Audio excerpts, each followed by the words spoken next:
25 years ago, I shot what became the top 6 wrestling tapes of all time. More copies were sold than any other. 15 years ago, I pulled them off the market due to the technological advances in video production.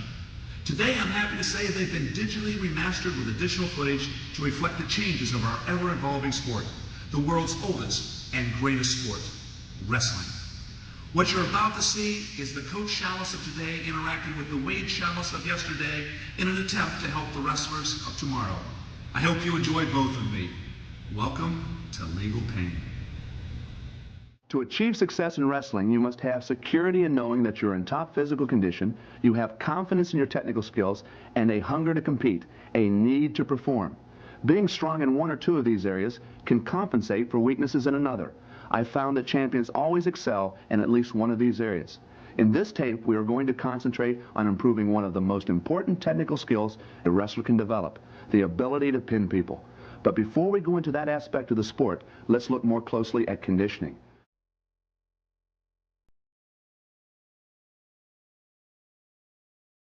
There is only one way to get into shape, plain and simple hard work. Footballers get into shape for football by playing football. The best way to get in shape for wrestling is by actually suiting up and wrestling. You should wrestle as long as you can, stop for a short recovery period, then wrestle some more. The best way for wrestlers to lose weight is by increasing their daily workload and decreasing the amount of calories they consume. This, by contrast, is the best way you increase your level of conditioning. The more you increase the time you spend wrestling and decrease the rest periods between, the greater your level of conditioning becomes. Supplementary forms of conditioning should include daily running routine, varying your distances, depending upon what is to be achieved. Short and middle distance sprints increase the amount of energy you have per match, or more commonly known as actual bout conditioning. The longer distances, say 3, 4, or 5 miles, help increase your long-term cardiorespiratory efficiency. In simpler terms, it gives you the ability to be as physically efficient and mentally alert in the last bout of the day as you were in the first bout. Various forms of calisthenics should also be incorporated into a daily workout. Each calisthenic should be designed to increase your heart rate while creating muscle fatigue. Jumping rope is an excellent form of calisthenics, as is 4-man push-ups. Weightlifting is another form of conditioning that will also add to your total worth as a wrestler. The best program you can follow in lifting is one that simply makes you work hard and work often.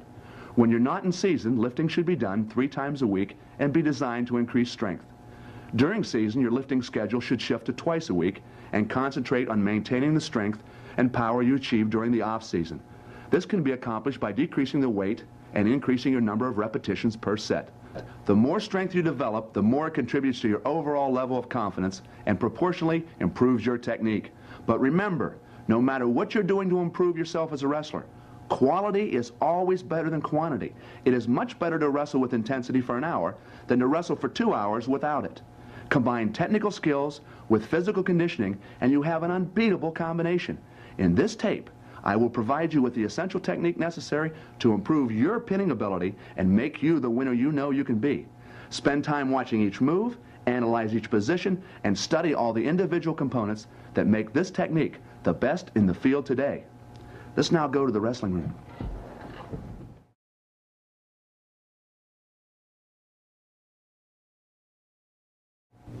Let's take a closer look at pinning and a great way to teach the technique. As you can see, we have taken a starting circle, which is standard on most wrestling mats, and painted a clock's face around the perimeter. During today's instruction, and when related to a match situation, we teach that your opponent's head always points at 12 and his feet at 6.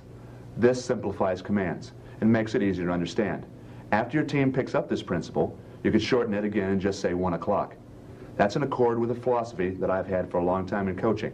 Always hold the verbal commands you give your athletes to 2 or less words. Don't confuse them.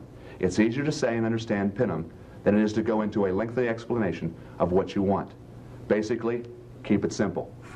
What we're going to do now is spend a little bit more time talking about the clock and how that works for you, the wrestler. The idea we showed you earlier is the 12 o'clock, 3 o'clock, 6 o'clock, and how that works.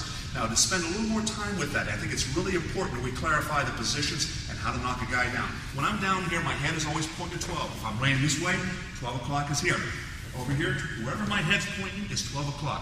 So my goal here is to teach our athletes how to work from the down position.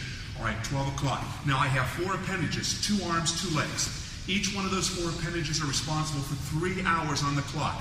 My left arm is responsible anytime between 9 o'clock and 12 o'clock. My right arm is from 12 o'clock to 3, leg 3 to 6, 6 to 9. So I have all 12 hours of the clock covered with the 4 appendages that I have. And they're the ones we want to spend time on. Knocking a guy down, breaking it down from the top position when you're riding, turning him over when you're pinning. How do you reverse the guy when you're on the bottom? If you understand the clock, you can be a much better wrestler very quickly. Okay, what I'm going to ask my young assistant come in here to get referee's position. All right, now, since we're responsible for 3 hours on the clock, each one of the 4 appendages, let's do a real quick quiz. If I control my opponent's left arm and I pull it in on a cross face, I'm now controlling one appendage, the left arm. The left arm is responsible for what 3 hours on the clock we just talked about? 9 o'clock to 12 o'clock. So halfway between, we always want to drive our opponent halfway between the hours that we have control. So 9 o'clock's over here, 12 o'clock's up here. If I have his left arm, which controls those 3 hours, I want to drive halfway between those 2 hours. Between 9 and 12 is 10:30. So all my driving, if he's to fall over, I have to drive him at 10:30, and if I drive at 10:30 up this way, then he will not only go down, but he'll go to his back. If I were to drive him out, you say, well, you're controlling the left elbow. If I drive him out at 9 o'clock and his left arm is responsible for 9 o'clock, will he fall over? Well, let's see. So since I have my arm here and I start to drive into him, what else is responsible for 9 o'clock? So if you remember what I showed you earlier, there are 4 hours on the clock, 12, 3, 6, and 9, that are responsible for 2 appendages. 9 o'clock, my left leg, left arm is responsible for 9 o'clock. 12 o'clock, left arm, right arm, and so on around. So if I'm to take a crossface here and I'm going to drive into him, if I drive at 9 o'clock, sure, I got 9 o'clock control here, but I don't have this 9 o'clock control because I have 2 appendages at 9 o'clock. I can't get him over driving him at 9 o'clock.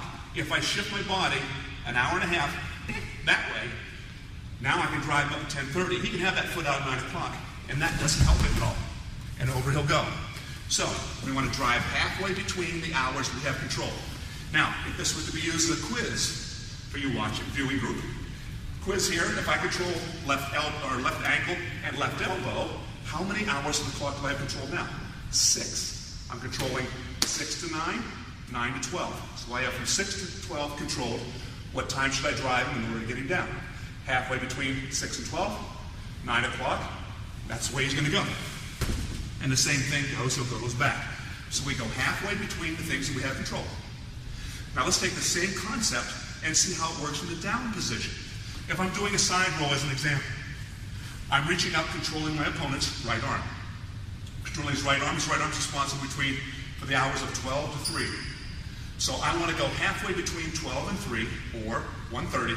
If I roll him at 1:30, he's going over. Most people think of a side roll as doing just what the words say. Roll to your side. You don't roll to your side on a side roll. If I control his right arm, that's his 12 to 3 arm, and I start rolling to my side, that's 9 or 3 o'clock. He still has a right leg here that's responsible for 3 o'clock. So if I start rolling that way, he's going to get that right foot out there. And I'm not going to get him over because he has his body over here at 3. He'll get his right leg out as a brace and stop me. I'm controlling the right arm. I go halfway between 12 and 3, 1:30. So a side roll here, I'm not going to my side on a side roll. Wrist control, I'm going down to my shoulder, going out at 1:30. As I go out at 1:30, he'll go over, and then I'll be in a position to finish the move. So when you think about clock, when you think about wrestling, the idea is to move your opponent depending upon what you have control of him.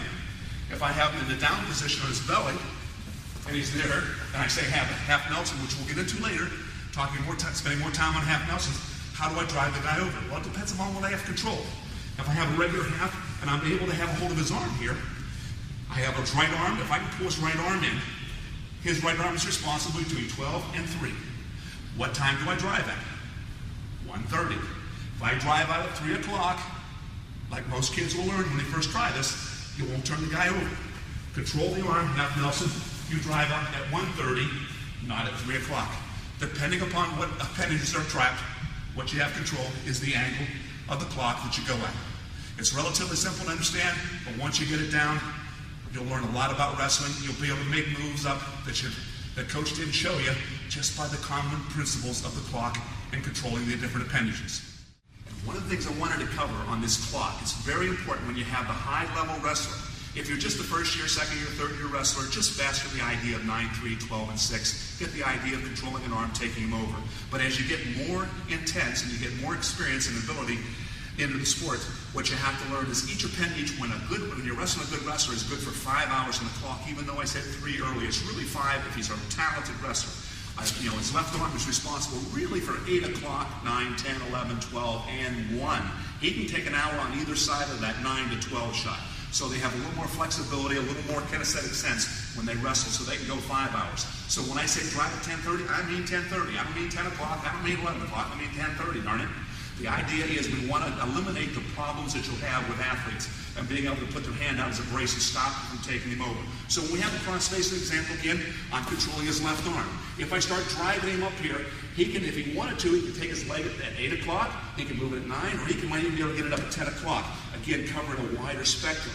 And when he gets up here at 10 o'clock, then I've got to get him out here at 10:30. If I drive at 10, 9, 8, I'm not getting him over. So again, when I'm up here, I'm going to find out where 10:30 is in my mind's eye, and I'm taking him that way, and I'm taking him with a little bit of discomfort. Arms coming in, driving in the body, but I'm taking him up at 10:30, and he'll go over that leg. But you have to watch it. Let me do it for a minute here. Again, when I'm down here with my left arm, I can cover 8 o'clock, 9 o'clock, 10 o'clock, 11 o'clock, 12, and I can even reach over and protect myself if I'm getting turned over to half Nelson at 1. So a good wrestler is good for 5 hours on the clock for each one of his 4 appendages. So when we get down, figure out the direction we want to take a guy, make sure you understand where 10:30 is, make sure you understand where 1:30 is. They are the key hours when you're driving a guy up at half Nelsons, headlocks, cradles. We can also take a guy back. One more shot from here, and a typical breakdown, we have chop tight waist. If I'm chopping the near arm, okay, I've chopped his right arm. His right arm's responsible for what? 12 to 3. So as I'm chopping him down, I want to take him 1:30. Kids get in trouble on chops. They get lazy. They start pulling the guy into his lap, and they end up getting switched when they pull him down here because they're taking him out at 3 o'clock. On a chop tight waist, you never go 3 o'clock. You take him up at 1:30, and I'm helping him a little boot in the backside here. Okay, quiz for everybody watching here and see if you can come up with the answer on this. Real quick, I'm going to grab a body part and you tell me what time I should drive, knock you down. Okay, reach under forearm to far knee. What time should I take him at? Control his left leg, 6 to 9, halfway between. Okay, 7:30. 7:30 takes him down. You drive any other time, he's not going to get down. So depending upon the appendage, you now know what you do to break a guy down. To pin the better opponents you'll meet each year, there's one concept to remember. You must create discomfort, and a large amount of it. As long as your opponent is thinking about wrestling, he'll fight to keep at least one shoulder blade off the mat. Your job is to create a diversion from this thought. Instead of him thinking, I can't get pinned, my coach will kill me, he's thinking of the discomfort he's feeling and forgets about his shoulders. Let's assume for a minute we already have our opponent on his back. We must do one of 4 things in order to pin him. We must either pick his head up, putting his shoulder blades down, can be done with a half Nelson, or pick the other end of the body up, the legs, such as in a stack situation, or, if neither of those are available, when he's on his back, having a reverse half, bottom arm, right arm, pick it up, left shoulder comes down. If he's on his other side, on the left side, pick up the left arm, puts the right shoulder down. Now, once we've achieved one of those 4, 2 would be better, 3 would be great.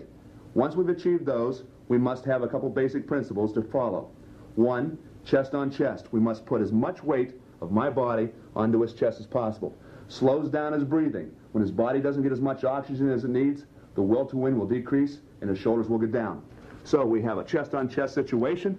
In order to get more weight there, we get up off our knees, more weight onto him. You know, the youngster's right. There are principles to pinning, and there are 3 of them. Jump on your back here real quick. Lay on your back. There you go. And when you're talking about pinning here, when I was 20 years ago, 25 years ago, I think I did that tape. When I did that, I had a couple things not quite exactly as I would want them to be, and I'm going to correct them right now. We talk about what are the 3 basic principles of pinning. Right angle, weight off our knees, chest on chest. 2 of those 3 are incorrect. That's a pregnant pause, so you can try to figure out and say, what? 2 of those 3 are incorrect. Chest on chest, it's incorrect. Chest on chest is very good. Chest on face is much better. And we're going to talk about that in a minute. You'll like it. Chest on chest is good. Chest on face is better. Right angle is also wrong. Right angle's okay, it's very good, but a little bit past the right angle, instead of 90 degrees, if you can go up a little further to the right, closer to his head, breaking that 90 by 10 or 15 degrees, it's even a stronger pin combination. And that leaves one thing, and that's still the one that's always right. Get your weight off your knees, spread your legs, shifts the weight onto his chest. So we now, chest on chest is good, chest on face is better. As an example, this is pretty good if I put all my weight right here on his chest. He loves me for this. But if I would move about 5 inches to the right and I'd put all my weight up here, wouldn't that get his attention a little bit more? So the idea is to shift your weight up on his face versus his chest. So you're smiling at that end, okay, I understand. It's kind of fun to watch too and be part of. So the idea is right angle, well, not right angle, a little past the right angle. Chest on chest, no, chest on face. And we do want to get our weight off our knees. Now, I talked about a moment ago about a chin twist pick. When we did this, that last tape that you just saw in the early 1980s, grabbing the chin, twisting to the side was perfectly legal. Today the referee's a little bit more touchier with that. So we can still do that to some extent depending upon the county, state, and region of the country you're located in. Some are a little more apt to call it potentially dangerous than others. When we reach around, we get the chin here. The idea is to get the chin, we pull it slowly. We're not trying to rip it. We just slowly ease it over to the side. Slowly ease it over. I'm not trying to create discomfort at all. Right now he's perfectly fine. But when I pick my elbow up is where the discomfort comes in and the leg goes up. Usually when you do a good job, the leg just raises up like his just did a minute ago. So you can do a chin twist pick. Some areas, some not. But if a referee, they usually like a rattlesnake, they'll go, you get the old tail shaking, and they'll go, watch it, watch chin, watch chin, watch chin. And that's the same as a rattlesnake rattling his tail. So when you hear the referee say, watch chin, he's saying, let go of the chin. You better adjust to it. Because you have him already on his back, you don't want the referee blowing the whistle, so I'm potentially dangerous, told you, son, and he gets off his back. You only get a good guy on his back once, and when you get him there, you want to make sure you bury him. So if the referee warns you, let go of the chin, and readjust it to something else. I readjust it to a head wrap half. It's something that over the years we've gone from that chin twist pick a little bit to a head wrap. Just the fact it does the same thing, just looks a little differently. So how do we get into this? And I want you to practice at home from this way. Now you never get into the hold this way, but it's the easiest way to get a feel for this. Let's have him lay down here. I'm going to lay down next to him. I'm going to let him use my bicep as a pillow. So he's going to lay here. He's going to have his head down on my bicep. This is how you learn your head wrap half. And then you know what a karate chop is? You know, karate chopping. But that's what it looks like we're doing. We're going to do a reverse karate chop. We're going to take our thumb here, and I'm going to karate chop his throat. Now, that sounds like it's really nasty and aggressive, and I don't want to be that. But the idea is to come up here and have my hand come across his throat. Are you okay? Am I choking you? No, I'm not touching his throat at all. It just looks like it is. Okay, so I'll come in. How far can I get my hand up this way? I'll pull my thumb, pull my thumb, pull my thumb. I want my hand to come up here as far as I can get it. Now I'm going to pretend his chest is a piece of bread, my chest is a piece of bread, my hand's peanut butter and jelly. And I'm making a sandwich with this. I'm going to do a reverse karate chop to here, and now I'm going to come up on top, and I'm going to complete the sandwich. Here's the peanut butter jelly, piece of bread, I arch up, over top, and when I come down on top of that hand, that pinches the hand down, and that makes sure it doesn't come up. See his legs start to move? You can't hear that on the camera, but I hear about 5 vertebrae going pop, pop, pop in his neck right now, and he's hoping I'm going to get off on him real soon, because he's not breathing real well. And he gets up and goes, ugh. Okay? When you reach up and you practice it, he goes, that means you did it really well. When he goes, that means you did it really, really well. When he gets up. So the idea is on head wrap half. Lay on your back, bicep, reverse karate chop, and then come on over top. And when you get that, that gets to be a really tight half Nelson. So from a regular half position here, when you get this in, we'll come back with more half Nelsons and go into this head wrap once again. From here, as he's coming, I'm wrapping my arm, instead of grabbing the chin, twist and pick, like we've taught before, and you might still be able to do and like it, I'll wrap my hand the whole way around. Now, I'm going to get off of him here just to show you where my hand's going. My hand's coming the whole way across. My hand comes up, you can see it coming up. So from here, up, wrap it as tight as you can, and then lay on it. This gets it really, really tight. And now when he starts thinking about legal discomfort is when he stops thinking about thou shalt not be pinned, the 11th commandment, and he starts thinking about help. When he gets into that help thought process, he'll lay his own shoulders down because he'll stop thinking about his shoulders. He doesn't care if his mother's up in the stands or his girlfriend's over here, and he's on his back or he's going to lose 16 points. No longer thinking about pinning, he's thinking about help. And at that point, the shoulders will go down. That's legal discomfort. That's what we're going to try to create. Okay, so with that said, I'm going to go into one more phase here, and then we're going to get back into a whole bunch of technique. I'm going to let that youngster show you some more wrestling. Before we get there, let's pretend for a second here. You sit up, and I'm going to pretend that he's a tree. We're going to come up, stand up, please. You're a tree. a big pine tree, and I'm going to chop the trees here. There you go. There, now we have a tree. Chop, chop, chop. He's a tree. Timber. He's going to fall. He falls down. I'll pull him back here in a second. So he lays down. He has his legs together, his arms out. He is a tree. When you're a tree, what telephone poles are made of are trees. The object is, when a tree falls down, you cannot roll the tree left or right because the limbs are on it. This is for elementary teaching of wrestling, but at the same time, it's the Olympian who sits down and goes, now I understand. The idea is if I want him to roll over, I got to chop, chop, chop, saw, saw, saw. I've got to get rid of one of the limbs. Once I get rid of that limb, and there's no limb over there, that side of the tree is now a telephone pole. That telephone pole will roll. Trees with limbs don't. Telephone poles do. He will roll to his back. It's very easy to roll a guy over once you get rid of the limbs. So when you're pinning a guy, the bottom guy, when you're down there on the bottom, you want to be a tree. Anything you can do to get your limbs out to the side stops you from rolling over.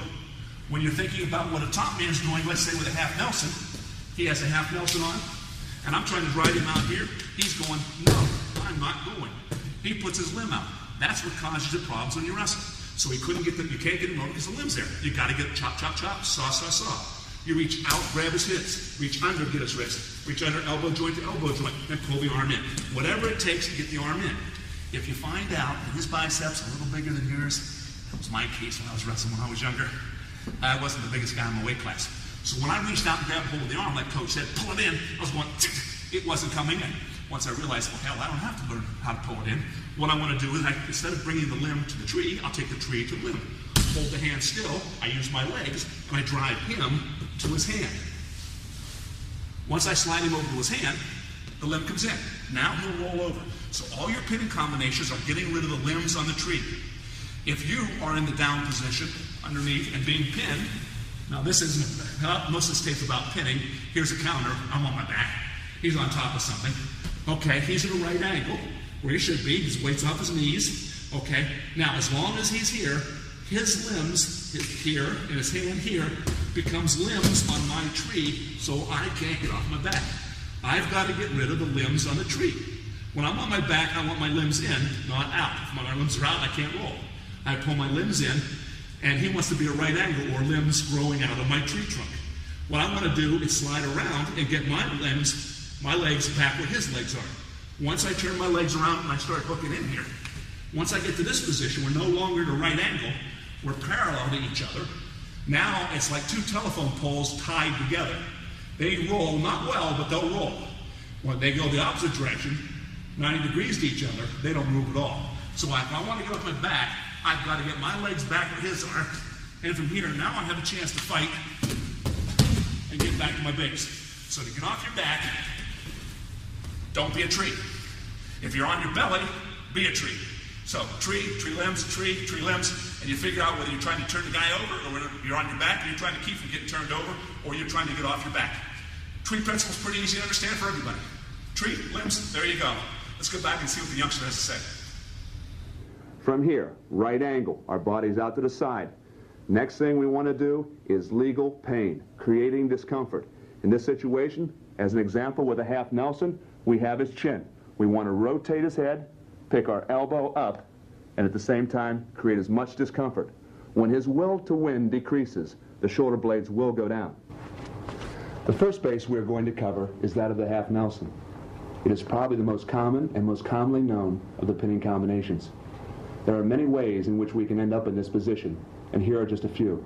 To create discomfort with a simple half Nelson, you must complete two tasks. One, secure the chin and rotate the neck, and two, elevate his head by lifting your elbow.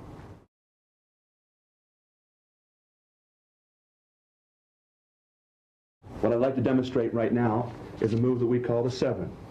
It is a simple way of getting into a half Nelson, one I think you'll enjoy doing, and gets the job done. Let's assume that our opponent has taken a shot in a double leg where you, of course, sprawl. From the sprawl situation, which most of you end up in during the season, we have underhook one arm and we're over the other, or vice, we can come in any combination thereof. The underhook arm comes over, grabs the chin, free hand goes to his right wrist from here. Now you have a choice of either ducking your head underneath his armpit, raising his arm, putting your head under, or get it in under any way you can. Once we do from here, wrist control, chin, duck under the arm. From here, a simple sit-out. Sitting out, that puts him onto his back. As we turn, we already have the chin secured. We turn, right angle. I have the chin now twisted and the head picked up. Or a head wrap half Nelson. This creates the discomfort we were talking about that will want him to put his shoulders down. Now with chest-on-chest pressure, lean forward and down.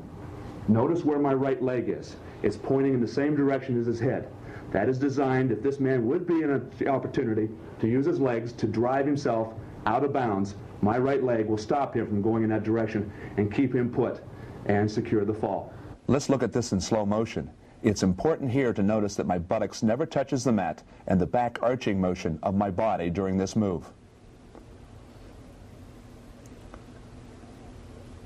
I already have the chin secured. I now twist, pick, and chest pressure for the fall.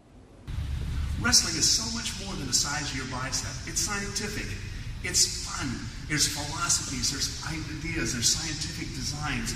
And I want to show you something that came out of the Severn. In the 1980s, named after Dan Severn, out of Arizona State, Michigan, Ultimate Fighting Championship, came a move called the cement mixer. Cement mixer came into being in the 90s and became very popular. East Coast is now West Coast. We're going to show you that cement mixer right now. Another way of getting a guy on his back.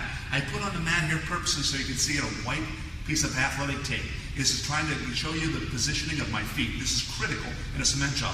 If there's one thing that people make a mistake on, it's this. So we're going to spend our time concentrating on this white tape line, and we'll go from there. Now, the same thing we did on the Severn. The guy takes a shot, you sprawl. Here's how we've gone through a different cycle of wrestling, a new evolution. Okay, from the Severn to the cement mixer. All right? Your opponent takes a shot at you, you sprawl.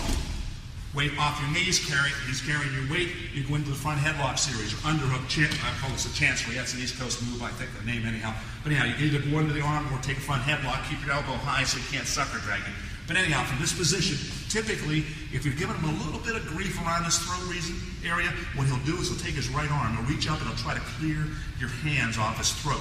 Now, I'm not trying to choke him out here, I'm just trying to get his attention and make him come up and grab my wrist.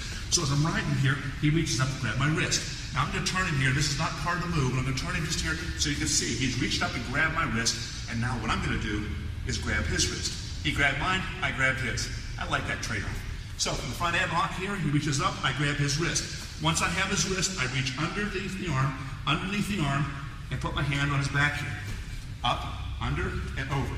Okay, from here, a ball, circular ball, rolls a lot better than a log. His body can either be a ball or it can be stretched out in a log.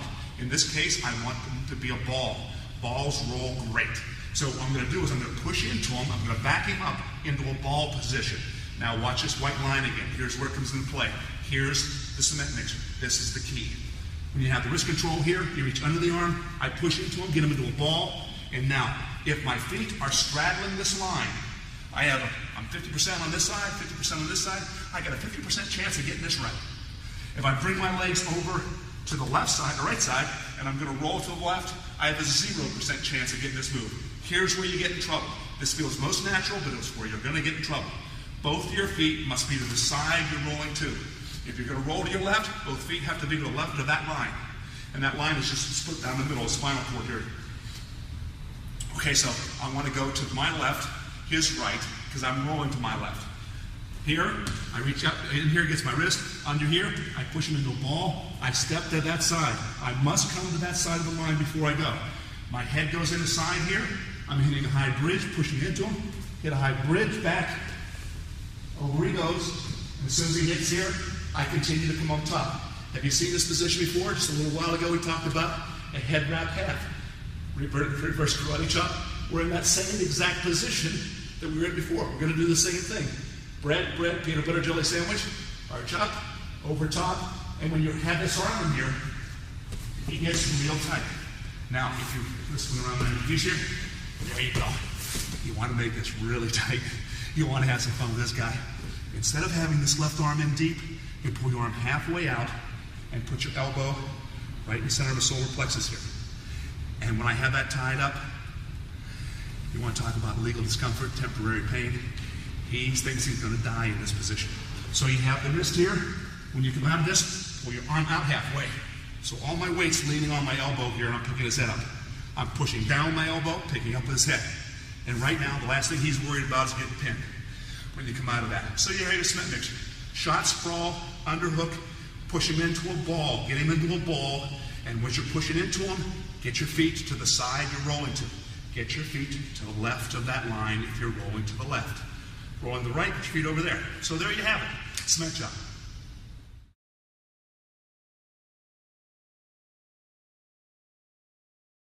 Most of your pinning combinations are achieved by either driving at 11 o'clock or 1 o'clock. Most common mistakes individuals make are as they drive chicken wings, half Nelsons at 9 or 3.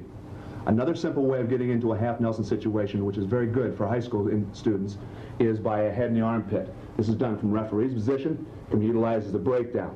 From the referee's position, when the referee says wrestle, we slide our hand from the elbow down to the wrist. As we do that, my head comes over into the armpit, over to here. From here, I want to drive my opponent at 1 o'clock down to his chest, keeping my head in his armpit, controlling the wrist, keeping pressure down, shoulder flat. From here, what I want to do, lift the arm up, creates leverage and pressure, holds the man down in this bottom position, and when I'm ready to go, I duck underneath the arm, I sit through, I come on up into my half Nelson and chin again, creating discomfort by picking the chin, twisting up with the head, thus.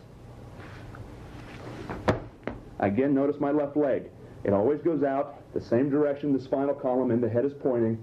Reason, so if he decides to hit some form of bridge or attempts to scoot with his legs to get out of bounds, assuming this is the out of bounds line, he can't do so because he has to drive through a power limb of mine, my leg.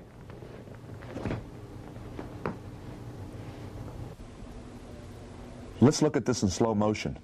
Drive your man at 12 o'clock and make him carry your weight. Duck the arm, secure the chin, pick him up, drive over, rotate the head, up with the elbow, chest pressure, and the fall. Let's cover that tree limb a little bit more. When a guy's on his back here, you want to put three tree limbs on his body. The telephone pole is his body. Telephone pole, when I'm pinning a guy, I don't want him to be able to roll left. I don't want him to be able to roll right. And most importantly, when he's here, and if this is the out of bounds, it's not, you can see where we are, but it's not an out of bounds, but let's assume it's out of bounds. I don't want him scooting that way, because once he crosses that line, the referee blows the whistle, he gets off his back, and dummy, you let him off his back. You don't want to do that. So we have three limbs. One comes out the left side, one comes out the right side, and the most important one is the one that grows out of the top of his head, and that's my other leg. This position that you just saw, from here, right leg, out this side, right hand, out that side, left leg, out there, left hand's holding the half Nelson. Half Nelson, so I have limb, limb, limb. He can't roll this way, I've got a brace, he can't roll that way, and most importantly, he cannot scoot anymore that way to get out of bounds. So when you're pinning a guy, get three tree limbs up, you're in pretty good shape. Whether it's a cradle, a half Nelson, a headlock, the same principles hold true. We've got to get limbs on his tree. Now the last thing I want to do in here, I don't even worry about where he is in relation to that mat. When you put a guy on his back, the first thing I think about is how much time's left on the clock. If there's 10 seconds or less, I don't have time to fiddle-faddle around with putting my leg here, do this, do that. I've got to squeeze as hard as I can. I don't have time. I'm against the clock, and I'm trying to pin him. If I have more time, then I'm going to worry about technique and positioning, and I'm going to take my time. I'm going to crank him. I'm going to turn him down. I'm going to pin him. Now from here, what I want to do is anytime the guy hits his back, how much time's left? I got time. Oh, great. I don't. Oh, geez. I got to hang on real tight. If I have time, then the next thing I want to do is where am I located on the mat? Number one, I think about how much time's left. I should need to know how much on the clock. Number two, where am I in relation to the out of bounds? Am I near the out of bounds line? Yes or no? If I'm not, I don't worry about it. Then I start to salivate a little bit because I got time on the clock and he's in the middle of the mat. Yeah, I like that idea because then I'll spend a little time on it. I'm tightening it up a little bit. But let's say we're next to the out of bounds. The first thing I've got to worry about is not pinning him, is making sure he doesn't get off his back. And he sees what it is. What do you think his opposing coach is going to be saying?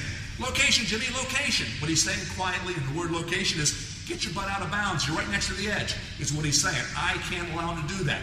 First thing I do when he hits his back here, as I circle him 180 degrees, you always want to point your opponent's head toward the middle of the mat. Any pinning combination, I don't care how you have him, point his head, like we talked about earlier, 12 o'clock on the clock, point his head toward the middle of the mat. I pancaked him, half Nelson, whatever. I landed right here. As soon as I get here, how much time? I look, where am I located? Oh, geez, I'm right next to the out of bounds. The first thing I'm going to do is run 180 degrees and point his head toward the middle of the mat.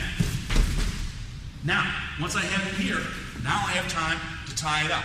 If he's going to start scooting on his back, you really need a way a guy gets out of bounds and starts scooting on his back, off his legs. He has now 28 feet to go to get out of bounds on the other side where he was only a foot away over here. Once you turn him around, he ain't getting out of bounds anytime soon. Good idea for you. So, how much time's left on the clock? Where am I located on the mat? Adjust accordingly. Then we can worry about twisting this, bending that, and getting the half Nelson a little tighter pinning. As I get older in the sport of wrestling, I learn a lot about it.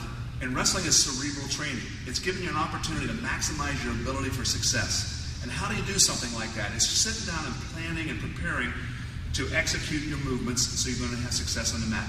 Here, this has nothing to do with pinning, and I know this is a pinning tape, but I want to throw out some ideas that'll make you a better wrestler. Just these 2 points alone, if you get nothing else out of these tapes, this is well worth the time you spent in front of the TV set to watch it. And these 2 points are very simple. And I want you to maximize your chance of success. I want you to analyze the sport. And this is when you're riding somebody. Now let's look at this for a second. If I can only run so many miles a day, I can only climb so many ropes, I can only have, I'm 16 years old, I only have 14-inch biceps. By tomorrow, I'm not going to be 16 years old in a day. Well, that's not going to help me very much. My biceps still going to be 14 inches. My level of conditioning is still going to be the same. How can I beat a guy tomorrow after 1 day's training? Well, it breaks down the psychology and training of the physical. Now here, what we have in the referee's position here is when do you ride? When you're riding a guy, you get in referee's position. Coaches say, ride this way, hand around the waist, elbows to one, in a certain position.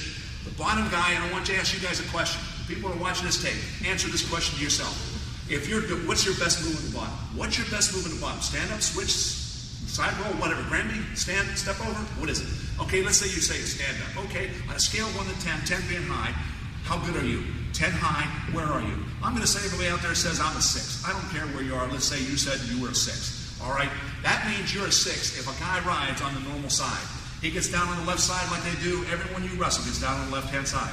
Now I'm going to ask you that same question. If a guy gets down on the opposite side, on the right side, the one that you haven't drilled at all during the practice, because coach always gets you, and the guy always rides on the left side, but now you got a guy on the right side. So everything's backwards from where it was before. You have to step up the left leg first instead of the right leg. You have to take your arm to the left instead of the right. You have to do everything backwards from what you've always learned. How good are you now at that stand-up? Now most of you probably say to yourself, I'm not the 6 I was a minute ago when he's on the left side. As a matter of fact, most of you probably say, probably around a 2. You've dropped off, and whether it's a switch, Granby, I don't care what it is. When you ride opposite side, when someone gets on your right side, you're going, Things change, and that's where you win in the sport. If you want to learn, I had 4 boys that wrestled that had the name Schalles or some adopted names attached to them, but I'm telling you, every one of them, if they were going to eat my food and live under my roof, they were riding opposite side for one reason only. It doesn't make them a better wrestler, it makes him a worse wrestler. You want to be a good wrestler, ride opposite side. Why? It doesn't make you any better. No bigger bicep, no better conditioning, no more experience, but it makes him a worse wrestler because he can't do a stand-up when I'm on this side as well as he can on this side. He was a 6, now he's a 2. Why not ride opposite side? Everything you do, you ride opposite side. That's strategy in the sport. So you ride opposite side. It takes everything away from them. Number 1. Number 2, the last thing we're talking about, these 2 things are critical to wrestling. My opinion anyhow, do as you wish, is not only do you ride opposite side, but every move you can think of that he can do from the bottom position starts with my hand around his waist. If my hand is around his waist, can you do a switch? Switch. Arm right there. Boom, he's into a switch. Back. Okay, side roll. If I have my hand here, can he do a side roll? He reaches up, grabs his wrist, he starts a side roll. Hand control for stand-up. He reaches back, starts to stand up, takes hand control. Everything that you can do from the bottom starts with my hand around the waist. Every move. If my hand isn't there, now referee position says hand on the elbow, hand on the belly, looking forward. When the referee says wrestle, it doesn't say you have to keep it here. Get your hand out of there. First thing you do is you ride opposite side. Second thing you do is you let go of his tummy. Now, what I've done by letting go of his stomach, I can't chop a tight waist like I did. So I've lost my first move, one of my top moves on the top. He's lost everything. If I put my hand back here in an ankle or up the crotch, can you do a switch from here? Can you do a side roll from here? Can you do a stand-up from here? Everything that he could do before, he can't do now. Why do you put your hand around his waist? Well, because the referee says I have to. Only until the whistle blows. Whistle blows. Get your hand out of there. Near ankle, far ankle, crotch, put it behind your head. I don't care, but get it out from around his waist. As long as it's around his waist, you're giving him his offense. I don't want to find out how good he is at a stand-up, a switch, a slide roll, a Grammy, a step over. I don't want to find that out. I might find out he's better at it than I am. And as a result, I'm going to be on the bottom. I like to be on top. So the idea, right off the side, screws him up, makes everything that he normally can do back asswards for him, and my hand comes out from around his waist, takes away his entire offense. When I take his offense away from him, I have an opportunity to score and put him on his back. So there's two important points, and all they are is strategy. They're cerebral about wrestling. There are little things you get to know about wrestling that makes you a better wrestler, and these are just two of them.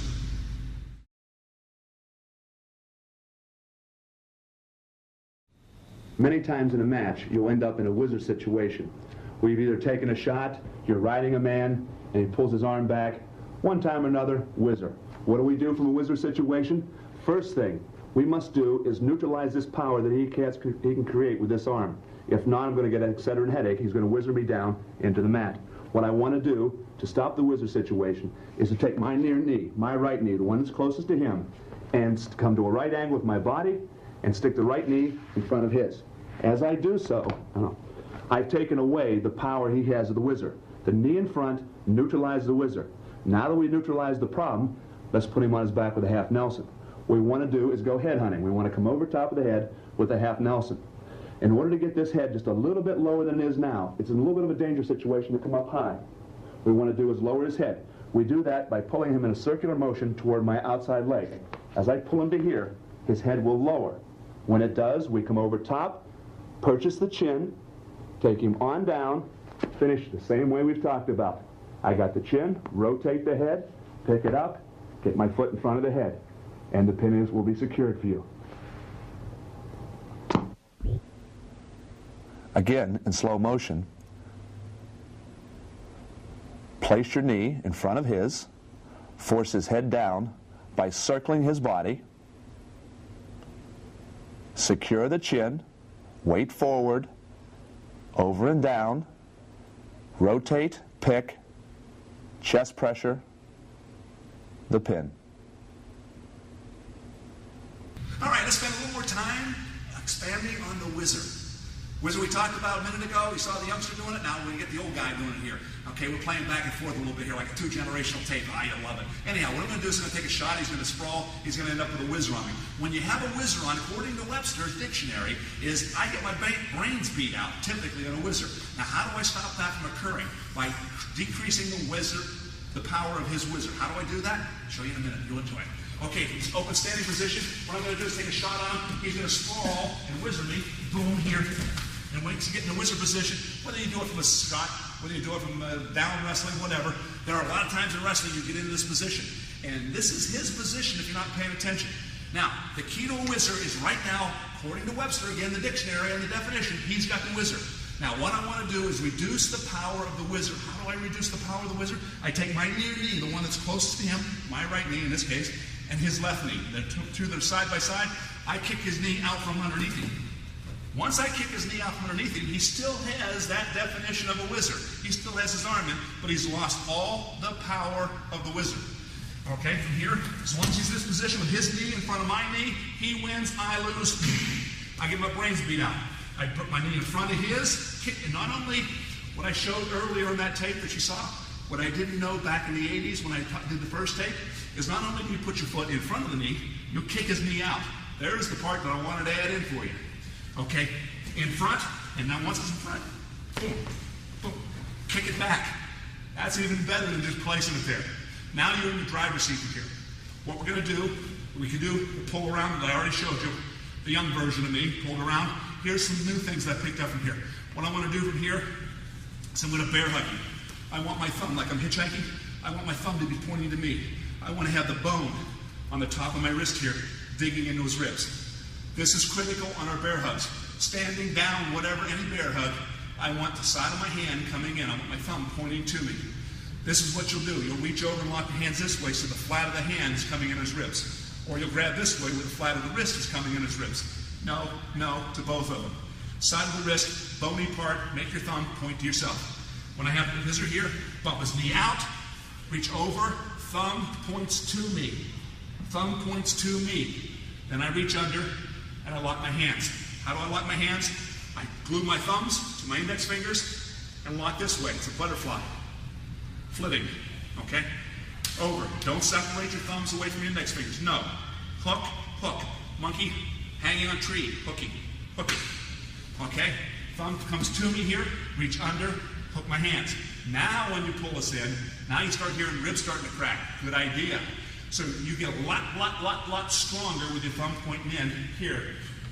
I don't know if you heard him, he went, and then you can pull him in and take him on down. So, first thing you're going to do, neutralize the wizard, kick his leg out from underneath. Second thing you're going to do, point the hand to you, reach in, lock this hand. Coaches, walk around, make sure they have this grip. They're going to do this. When I'm doing a bicep curl, regular curl, how much can you curl regular? Say 100 pounds? If you turn your hands the other way in a forearm curl, how much can you do? About half as much, 50 pounds. So your hands turn this way, 50 pounds, turn it this way, 100 pounds. So your bicep is twice as powerful whether you have your hand turned this way or this way. The arm is still the same size, just 100 pounds, 50 pounds. When I reach over here and I lock my hands, I want to reach over and lock my hand this way. So it is a regular curl. If I reach over and lock this way, incorrectly but more comfortably, it's easier to grab this way when I'm pulling his hand in, pulling, trying to bear hug him. I'm doing a forearm curl. I have half the power. Here I have half the power that I have here. 100 pounds, 50 pounds. Just turning the wrist makes all the difference in the world whether he's going to come in or not. So you kick his knee out from underneath him, you reach over, lock your hands this way, thumb to you, and you'll find that he'll go over. Even you guys that don't have a lot of arms, he'll still come over to it that way. Watch. Now, second thing we can do from there is we can go head hunting. We're coming up over his head. Now, a little change from the last thing you saw the youngster do. I'm in on the wizard here. First thing I do, kick his leg out. Bump his leg out. Take the pressure away. Don't do anything else unless you do that. Number one, get his leg out of the way. Second thing we're going to do, my hand here, instead of bear hugging and pointing my finger this way, I'm going to have my hand slap inside of his lat, his armpit here. You can hear it on the camera. And I'm going to pull him to me as I pop up, like a jack in the box. I'm going to pop up. As I pop up, I'm going to pull his lat to me. I want him to come in. I want to hear his chest hit my chest. So from here, kick his leg out. I'm popping up. As I'm popping up, I'm pulling him to me. I want his chest and my chest to hit. He's in. He's on his side here. The head's right in front of me. I'm going to like this one. Over top, I can reach over the whole way around. See how far my hand's coming through? There's the head wrapped half. Okay, and then I'm down. Or if you're allowed to get away with it, depending on your state, region, or locality of officials, chin twist pick and down. Okay, so you grab his chin, or you can go ahead wrap half. I don't care, it does the same thing. Dead's dead in any dictionary. Out, pop up, pull him to you. Get height. You've got to physically be higher than him. Around his head. And then we're pulling him forward. I've got a head wrap half here now. And pull. I'm going to take him down, post, limb, okay, and limb over here. Limb, and on his back. So, with the wizard, knee out, thumb in, bear hug, pull him to you, over top. I got one.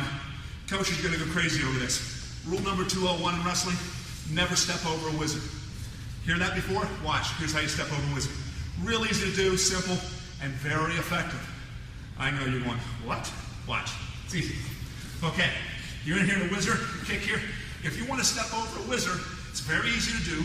Take your hand off the back here and go over top of his near ear. The ear that I can see with my eyes, put my hand on it and straighten my arm. Once my arm is straight, keep the wizard. Once my arm is straight, he's lost the power. Do you feel like you have any weight, any power on the wizard? Nothing. So, you want to step over a wizard, hand to his ear, straighten your arm. Once you straighten your arm, then you can step over. It's real easy to step over a wizard if you straighten the arm. You don't straighten your arm, you're going to be on your back, and you're going to find out this is a 5-point mistake. So, wizard, knee in front, kick it out. If you're a legger, this is really good if you like to ride legs, because usually they're throwing in here, and you're stepping up with that leg out here, there when you're doing it. So, hand to the ear, straight, step, and then from here, the leg goes in. So you step across and ride the legs. Okay, one more time. Here, kick the knee out, hand here, step over, and right in the legs. Okay, so we can do that. It's fun. The last one I'll show you is rolling through. If he says, I saw this tape, I know what you're doing, you're kicking my leg out, I'm not going to let you have that. I'm going to put my knee in front of your knee. Watch this. So I'm in here, I kick his knee out, I hold him here, and I try to start going to things. He knows what he's doing because he watched, he's learned this. He takes his leg and brings it back in front of mine. Now here, he wins the position. Okay? What I'm going to do now, because I have the leg kicked out, boom. Next time he puts his leg up front and starts to throw the whizzer, I'm going to take my free hand, my left one, and here I'm going to go behind. Not inside, no, behind. And I want to put my face where I really don't want it to be. Face down in the crotch, hand behind the leg. Pulling. Hand, face, pull. Hand, face, pull. Now, on the way over, I reach down, get a wrist. The hand went behind the leg, gets the whizzer wrist. And I can hold him here on his back. Pitting combination? I don't think so. Back points? Holds him here for a while. Not a great one, but 5 points is 5 points. 5 points. I don't really care how I get it. All right. So there you have the whizzer. Multiple ways. Number one, kick his leg out from underneath him, or you're going to be in a world of discomfort. Reduce the whizzer, go to town, have some fun.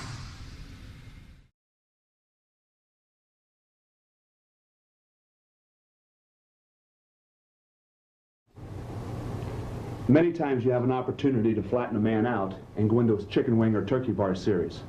Here's a way we can get into a half Nelson situation. Again, repeating what we've done. We want to secure the chin, okay, twist the head, and pick it up off the mat. From referee's position, my knees behind his butt, and on the midline, from here, I'm going to kick, shift his weight forward onto his arms. I'm taking one of the legs of the table out, his left leg of the table. He'll flatten out, his head will be at 12 on the breakdown. As I chop and kick, boom, knock him down, I have an opportunity to slip into my chicken wing. I want to have my hand pointing across his spinal column, forming an X. My forearm and his spinal column forms an X. I make a fist, thumb is in the up position from here. From here, I want to sit through, pulling his arm up, and move forward. From here, he knows that I want to drive him over at 1 o'clock to his back. He will put a limb of a tree, his body being the tree, out to stop from rolling that direction. From here, we go underneath his arm, fingers do the walking, out away from his head. Why? What we're going to do now is go to a half Nelson. If I brought my hand straight in and started going to half, I'll get about halfway, and he'll realize, uh-oh, here comes a half, and he'll either grab my fingers, stop me, or he'll just pull his elbow into a side, and I won't be able to get to half. A way of tricking him, your hand goes out away like you're going for a one-on-one on the wrist, get your arm completely through, then come over on the half. You got the half Nelson, he didn't realize it, it's now too late. From here, we come to the other side of the body, the side the half Nelson is on. Have the chicken wing across, keeping it legal, fist in the middle of the back. Jump across the side here, and now, back to the clock, we want to drive our opponent at 11 o'clock in this situation. Don't make a mistake and drive at 9 o'clock, as most individuals have a tendency to do. 11 o'clock or 1 o'clock, depending upon the side you're on. From here, we drive him up to his side using our legs. From here, I sink my body down, I slide down. As I do, I sink the half Nelson much deeper, so I'm able to reach around and, of course, again, get the chin. From here, I want to continue to drive. If the arm starts going up his back, potentially dangerous situation, you no longer need it. You can either release it and continue to drive with your half Nelson, or if it's still in a legal position, you can keep it. In this case, I will let go of it and continue to drive half Nelson on over to his back, twist the head, pick it up, place my foot in front of his head, stop him from sliding off the mat. We've created discomfort, and the shoulders will go down. Let's analyze this in slow motion. Chop. Notice my right leg is forward, which helps me control his left shoulder and arm. Reach across, under his arm, sink your arm deep, come over to the top of his head with securing the half, jump across to the opposite side, drive at 11 o'clock until he reaches his side. Once you have him on his side, adjust down allowing you to get the half Nelson deeper. Go to the chin. Here I release the chicken wing for fear of the official breaking it as potentially dangerous. And continue on over. Create discomfort. As anything with time, things change. And here's an improvement on the chicken wing that I've done over the years. I talked earlier about a half Nelson with your hand in the back of the head. I no longer subscribe to that philosophy, although mechanically it makes perfect sense. The further out on the lever arm you go, the stronger you have.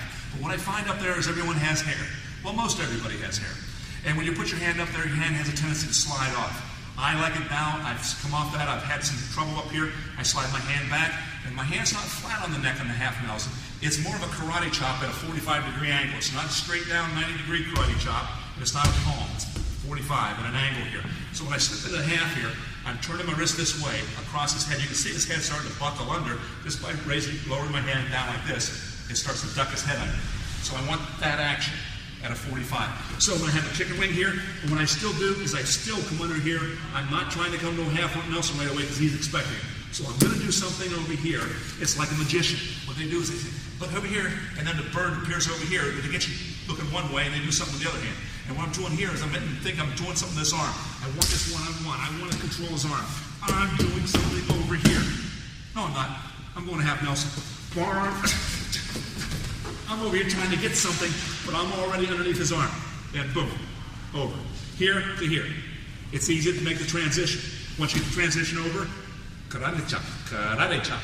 Here, down 45 degree angle. You can start turning his head under. I've got rid of his right arm responsible between 12 and 3 o'clock. 1:30 is the answer. So I'm driving the half Nelson up here at 1:30. Once I get up here on the side, I get into the side, I stop what I'm doing, and I sprawl. What do you do when a guy shoots a double leg on you? You sprawl. You do the same thing here. Half Nelson up, from here, sprawl. Sprawl back.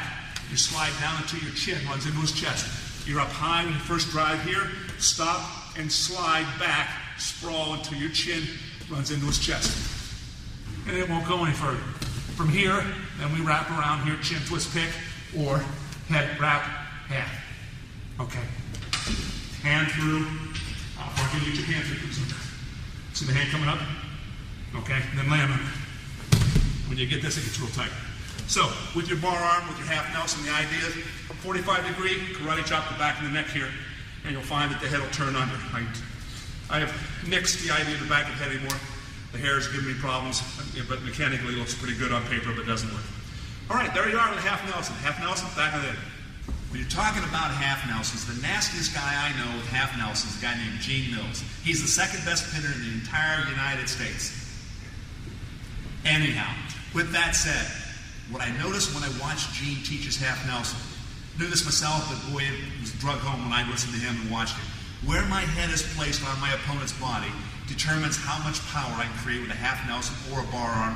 Let's spend time on a half Nelson and placement of my head. If my head is straight up above the guy's shoulders, your opponent's shoulders, you got a so-so good chance of getting him over.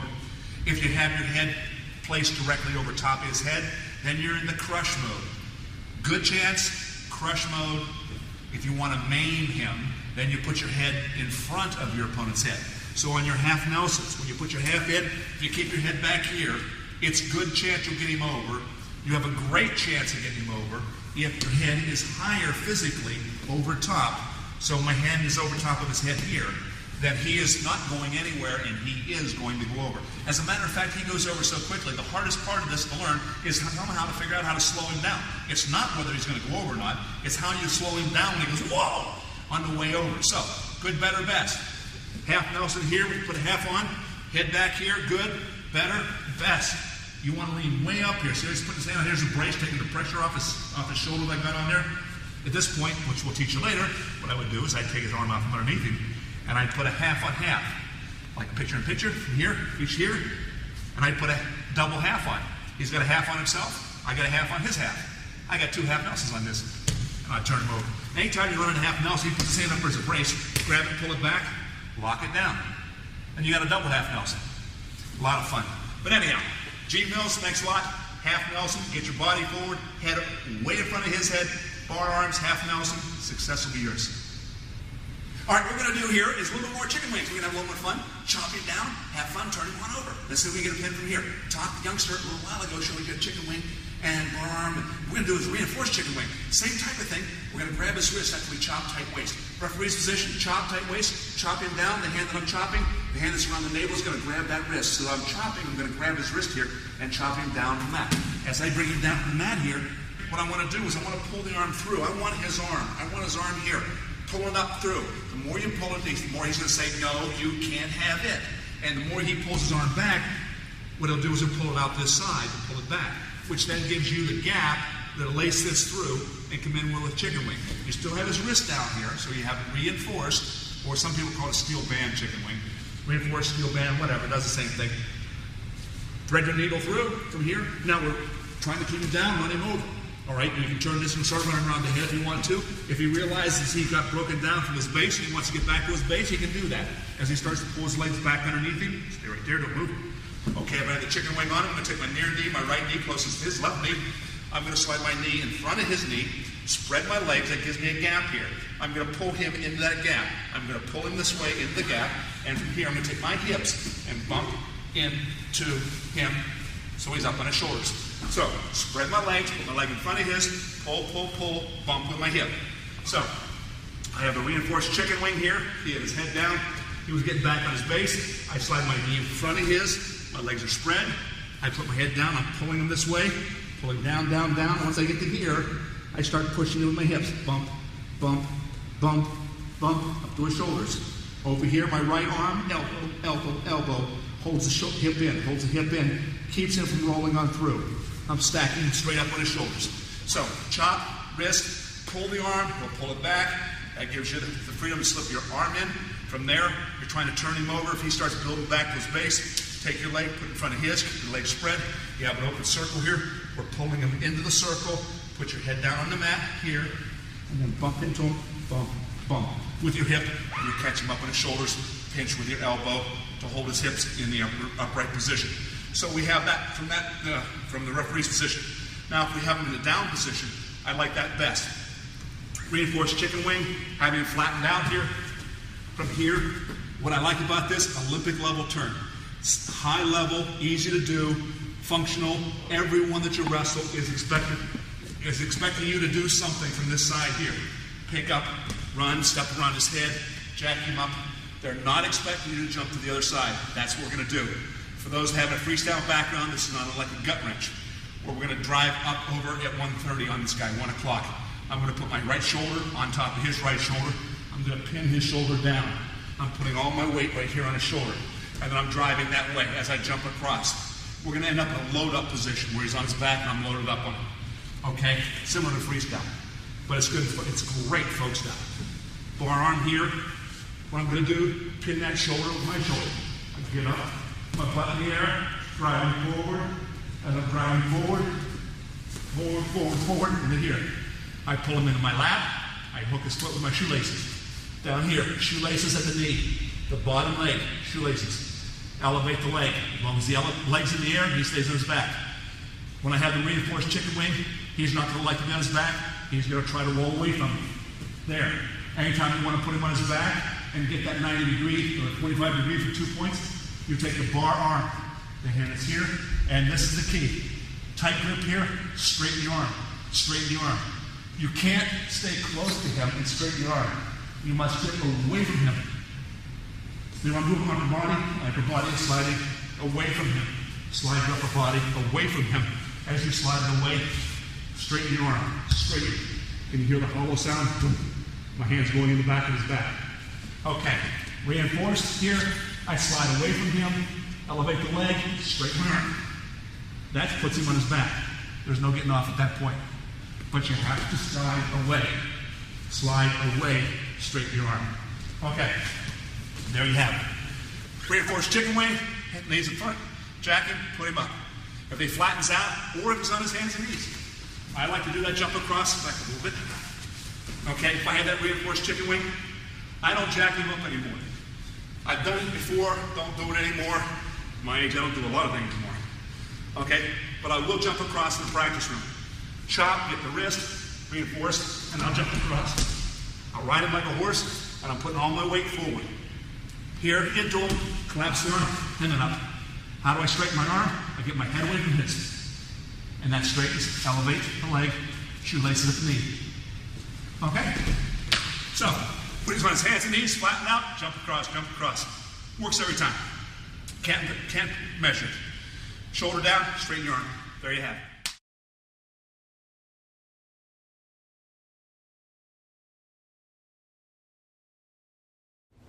From her feet, an opportunity arises every now and then to put a guy on his back with a half Nelson pin. This is called a front chancery. It's done after an individual has shot on you and had an opportunity to sprawl. He shoots, sprawl. Again, we want to stop him by sprawling, underhooking his arms. From the underhook situation, our right hand comes down to the chin. When it hits the chin, the other arm stays underneath. If we were over top, we have the severance situation we've talked about already. If we'd like to stay under that, we want to bring our arm at the elbow joint, pick my arm up, put it across his back. Hand comes up, across his back, forearm, spinal column forming an X. From here, I want to create a right angle. We talked about pinning. Right angle, chest on chest. In order to take him over, I must get to a right angle. I move my body out to the side from here, and now I'm driving in a direction again. If his head is pointing at 12, as we said, I will be driving him at 1, not at 9 o'clock, off to his right. From here, turning him down to his side. I have the chin secured once more, twist the head, pick the head up, tighten it up right now. Most of your half Nelsons, you want to tighten it up when his head's in the air. You're cutting off his wind. You're slowing his breathing down. It makes it difficult. You're creating discomfort. And now he's starting to panic. He's more worried about where his next breath is coming from than where his shoulders are in relation to the mat. He's no longer going to fight. Create discomfort now. Make him want to quit now. He wants to get off the mat. Then slowly force his shoulders down to the mat, and the referee will call it, and we'll terminate the bout. Let's analyze this in slow motion. You can derive more power and speed from this hold if you remain on your feet and stay off your knees. On over, form a right angle with your body and make him carry your weight. Once he's near to the fall, tighten it up, create legal discomfort, decreasing his will to win, chest pressure forward, the fall. Okay, to add a few things to that chancery we just went over. Other ways of getting it. When you get this arm, I want to get the arm up at my shoulder. For those guys who don't have 18, 20-inch biceps, you can be under this arm here, elbow joint to elbow joint, and force the guy over to right angle in chancery. For those that don't have the 18, 20-inch biceps, a little more on the scrawny arm side, like me, okay, I want to get the guy up in the shoulder. So what we're going to do when we're in this front headlock is, first of all, popping forward. From here, I want to get him coming forward. See how he leg went up there? Pulling forward. Pulling forward, get him coming forward. As soon as you get him coming forward, that throws him off for a second. Then I'm going to throw this hand in the air. As I throw my hand in the air, I'm going to duck under, turn sideways, and I'm going to kick this arm from here to here. I want his arm to land on top of my shoulder here. Now scrawny arm guys can take this guy over here. I don't care how strong he is at this point, he's going over. Okay? If I'm elbow joint to elbow joint, I have to be more powerful to route him over from here. Or I can throw the arm up in the air and duck underneath. It's like kind of doing a duck under action. Arm up and down. Getting the arm to come up my shoulder, then I can attack. So here, pop it forward, up, and let the arm come over. Once the arm comes over, then you take him over. So, from there, pop, pop, pop. Throw the arm up, have it slide from here to here. Or if you can, we talked earlier about a severn. Similar situation to severn, pop, pop, throw it up to a duck. Okay, here, pop, throw, and duck. Okay, right down. Here, pop, throw. And once I get my head under here, same idea. I turn, and I have a severn, or a half Nelson, whatever. Same thing works. So I either catch the arm up the shoulder, over top of my head, and drive. I'm coming at the right angle. Just a lot of little variations to the chancery.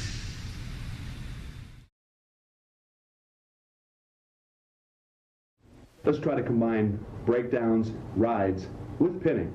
Here we have a situation we call a ride. We go from the right side. If I'm riding opposite side, what I want to do is control my man's left arm and drive him at 11 o'clock. If I was riding conventional side, off to the left, I would drive him at 1. But now opposite side, from referee's position, and on the elbow, From the start, the hand that's on the elbow comes under and across. I want to control his far elbow, left elbow, little finger on the elbow. From here, hand comes out from around the waist, goes in between his legs, and down to the near knee. I want to come to the front of the near knee. From here, I'm pulling his front left support out, the left leg of the table, and I want to drive him at 11, not 9 o'clock. If I drove at 9, his left leg would be able to stop me. He'll post his left leg out there and stop being able to drive that direction. But he has no post nor support base at 11 o'clock. When I pick that knee up, even if he has the foot out at 9, it doesn't do any good. Pull down, pick up on this, and I roll him over. My left hand went out as a post to stop him from continuing on rolling through. Had he rolled on through to here, we go back to the beginning of the tape. We're in a situation we want to control the bottom arm. This case, his right arm is down. We go under at the elbow, pick that bottom elbow up. As we do, that top shoulder will go down. Okay? If he would go the other direction, the bottom arm becomes his left. Pick it up and on over. Now, once we drove it over, starting again from the referee's position, let's slip that into a half Nelson, what we've been talking about. Referee's position, far elbow, into the knee, pick, down to a shoulder. As we do that, he turns to us to fight. We come over top with our regular half, sinking the arm in deep. That allows you to be able to reach around and get the chin. If you're unable to grab the chin, 9 times out of 10, it's because your shoulder is not deep enough. You haven't put your arm in. You're out of the distance. You can't reach his chin. Sink your shoulder in deep first before you go to the half. In deep first, wrap around, secure the chin. Twist, pick, create discomfort, then continue the fall on down to his shoulders, placing my right leg in front of his head to keep him scooting out of bounds, and finish. Once again in slow motion, look how low I have my right shoulder. That gives me extra reach with my right hand to secure his left elbow. I drive him at 11 o'clock, secure the chin, and form a right angle with my body. This creates limbs on his tree. Discomfort, the fall. Or, instead of chin twist pick, head wrap half. So, again, elbow in, sag down as deep as you can get, around his head, wrap it up. I got off on just so you watch my hand, comes up to here.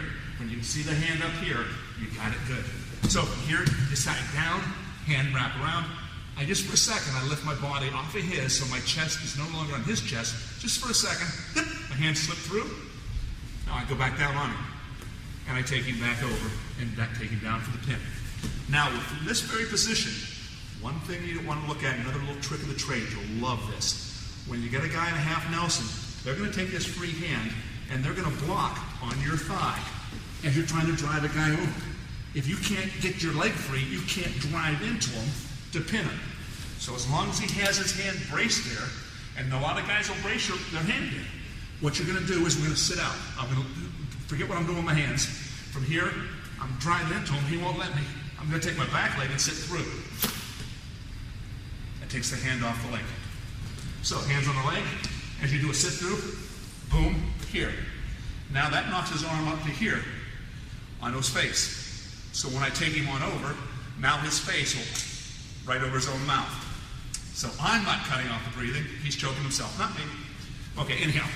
Half Nelson, he's pushing my hip, leg away. Sit. When you sit through here, it takes the hand off, and then you come on back. And you end up with a half Nelson, and a lot of times his own arm across his face. So, when a guy's blocking you, all you do is you practice sit. Sit. Sit.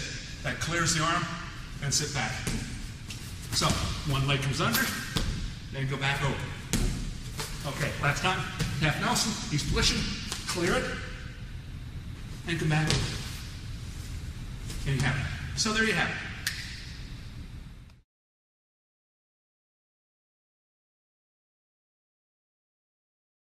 Before we go any further, I think it's conducive now to talk a little bit more about strategy and pinning and technique. I always tell my youngsters when I'm working with the high school kids or younger individuals in wrestling that in the individual you're wrestling, let's picture him as being a tree. If I would take an axe and knock the tree down, chop at the base, the tree falls down. He's now laying on his belly, on the ground. We have limbs of the tree that are still there. His arms are pointing out, creating limbs out to the side. Now, as long as that tree is cut down and it has limbs on it, you are not going to be able to roll that tree left or right. Your job, in order to take this tree and turn it into a telephone pole, is by chopping off all the limbs. Once you chop all the limbs off the tree, there's no more limbs going out, this pole will roll from side to side, and thus a way of getting a guy to his back. In order for him to keep from going to his back, he must put limbs on his tree, the trunk of his tree and his limbs. He's got to keep limbs out or he's going to roll over. My job in all my pinning situations when he's belly down, in order to turn him, I've got to eliminate the limbs. In this situation, we're going into now a ride and a pinning situation known as a spiral ride.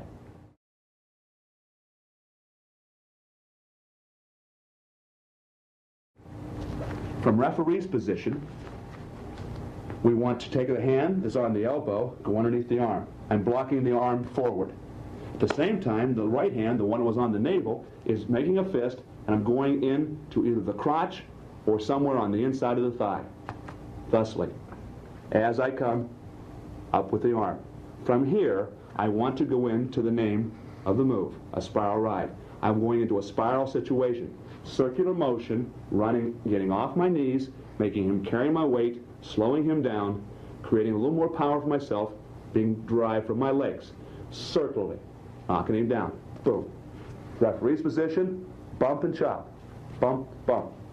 Bump, circle. I've broken him down. Now from here, I'm again right angle, helps hold him down, keeps the referee off my back for starling calls because I'm right at the right angle. I'm not riding parallel. I'm under the near arm. Again, the same thing we did on that half Nelson we want to do here. Let our fingers do the walking. Get our arm underneath his arm before we go to half Nelson so he doesn't know it's coming until it's already on. From here, we go to the top of the head. Top of the head. Now, if he is to stop me from driving him to his right, he has two choices. Put a right arm out, that'll block limb of a tree. Or the right leg may come out, two limbs of the tree to keep him from rolling that way. He doesn't want to roll, I want him to. The hand that was in the crotch keeps that leg back. Okay? Now, when I'm ready to go, I want to, assuming that his head is pointing at 12, although not so on this clock right now. Remember, the head always points at 12, feet at 6. From here, I want to come up, isolate one-on-one. Come to the inside, grabbing the wrist. I want to remove the limb of the tree. You guys have all been here. Pull the arm in. Once we've gotten rid of the limb, this tree now becomes a telephone pole and easy to roll. From here, I'm driving at 1 o'clock. 12 o'clock up over his head, 1 o'clock the shoulder. Youngsters starting out here, you have a tendency to want to drive at 3 o'clock, off at a right angle. Do not. Take him up at 1, right off the shoulder, between the shoulder and his head, in a 45-degree angle. Taking the limb in, one-on-one, pull it in, hand on top of the head, drive him to a side. Once I'm here, what I should do in order to be able to grab that chin is adjust my weight down. From here, I slide down. It's just like when a guy shoots a double leg on you and you're sprawling from here. I sprawl down, my left hand, my half Nelson hand goes in deep. Sprawl. It's now in deep. I'm in elbow deep on his head. This hand now comes around, secures the chin. I pick, twist, and right here I hold him just for a second, creating discomfort. His wind is slowing down. The blood flow to his brain is being severely decreased, not to a point of hurting him, just convincing him that his shoulders want to go down. From here, I continue on by driving him down, keeping his head up, and the shoulders go flat and secure the fall. Let's take another look at this. Remember to stay off your knees. Circle him down off of his base. Once you've flattened him out, continue to drive, keeping weight up on the shoulders and head. Eliminate the tree limb and drive at 1 o'clock. Once you have him on his side, scoot back, reduce down, allows you to grab the chin, rotate, pick, create discomfort, and decrease his will to win now.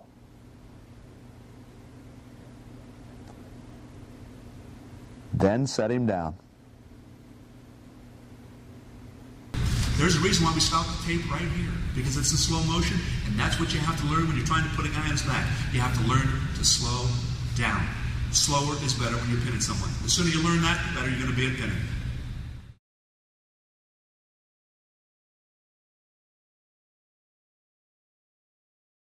I think before we finish this section on the half Nelson, I want to clarify one point again, and that is this body, the man that you're wrestling, being a tree or telephone pole. We always want to drive, in most of your pinning situations, which I've covered today and will cover the rest of the tape, that we drive at either 11 or 1 o'clock in order to put him on his back. That is the most efficient and the easiest way of doing so. Why we don't drive at 3 instead of 1 is, if I'm going to drive this man off to his side, him being a telephone pole or a tree, if he can put a limb out, this case being the leg, he will stop me, or a hand will stop me from trying to drive him or roll him to 3 o'clock. Okay, with the leg out there propping at 3, it does him no good to stop me from taking him at 1 o'clock. What stops him from going over at 1 o'clock, say with a half Nelson, is his hand. I can't drive at 1 o'clock because his hand's out. The limb of the tree, the body being the tree. What I want to do is pull that limb in. Now he'll go at 1 o'clock. The leg still may be out protecting against me going at 3. A lot of times you'll end up in this position where you've driven the man incorrectly at 3 o'clock and you'll wind him almost into a sit-up. If you drive him at 3 o'clock, you can't get him over, okay? And you'll drive him into a sit-up situation. What we want to do, you drive him up over his head at 1 o'clock or 11 o'clock. Instead of winding him into a sit-up, what we're going to do is turn it into a hadle. H-A-D-L-E, half Nelson and cradle, hadle. So we have a one-on-one on the far side. We have a half Nelson here. You're starting to run in instead of 130 here. Some people run in correctly into a circle. We start winding them up here. As we get them wound up, from here what we're going to do is, I'll leave the half Nelson on, but here for the instruction part, I'll pull it out. What I'm going to do is I'm going to let go of the one-on-one. As I let go of the one-on-one, I go underneath the leg, reach over, and grab a hold of his bicep. So I'm coming out of the one-on-one, over the leg, grab the bicep. So we have half Nelson and the one-on-one. I drive him into a circle here. Once I get him as far as I can get him, I pull the hand out, around the leg, to the bicep, and now I go at 1 o'clock. I've got a cradle or a hadle. Half Nelson looks like a cradle, and I'm driving straight up over his head. Here, straight up over his head, onto his back. I post with my forehead on the mat. That holds him right there on his back for the fall.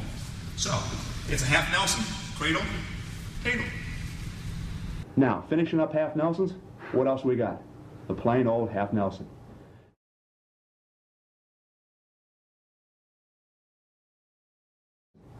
Different times during a bout, you've picked up an ankle, broken your individual wrestler down, boom, he's on the mat. You may be sitting on the leg. You may have chopped him down. Or just in different times during a bout, you find yourself in control and on the top position. What we want to do is isolate both arms in order to have a half Nelson work. In this situation, I'm going underneath the arms where I should be when I'm riding. I want to come out to a right angle so the referee thinks I'm working for a fall, which I am, and doesn't call me for passivity or a stalling call. I want to isolate one arm, the limb, the right arm here, take the limb off the tree, boom. Now, on the other side, I want to make him think that I'm going for a one-on-one. So I'm reaching under, going toward the wrist. He doesn't know I'm going to a half Nelson yet. He sees the hand coming in as a threat to a double one-on-one. So as I come under and go that way, he's allowing my hand to come under, trying to go for the wrist. But what he's done is allowed my arm underneath his. From this point, once it's totally committed under, now I can come across to my half Nelson. Isolate over here, eliminate the limb of the tree. Make him think that you're going for a one-on-one. If he thinks I'm going to a half Nelson and start working up here, he's going to clam it up, I can't get my arm under. Or he's going to come up and take finger control, and I can't get the half. Trick him. Work your hand in like you're going to a one-on-one, commit the arm, boom, come over to the head. From here, I'm driving off my legs. He put his leg up at 3. Doesn't do him a bit of good, unless I incorrectly drive at 3. I'm driving at 1. Straight up toward the 1 o'clock, I get him up to his shoulder. From here, we talked about. What's next? Scoot down. Adjust your position. Pretend the guy's shooting a double leg and sprawl. Slide down. That allows your hand to come in deep, shoulder deep. From here, around to the chin again. I purchase the chin. Ball game's over. Twist, pick, and start driving. Right now, I've already created the discomfort.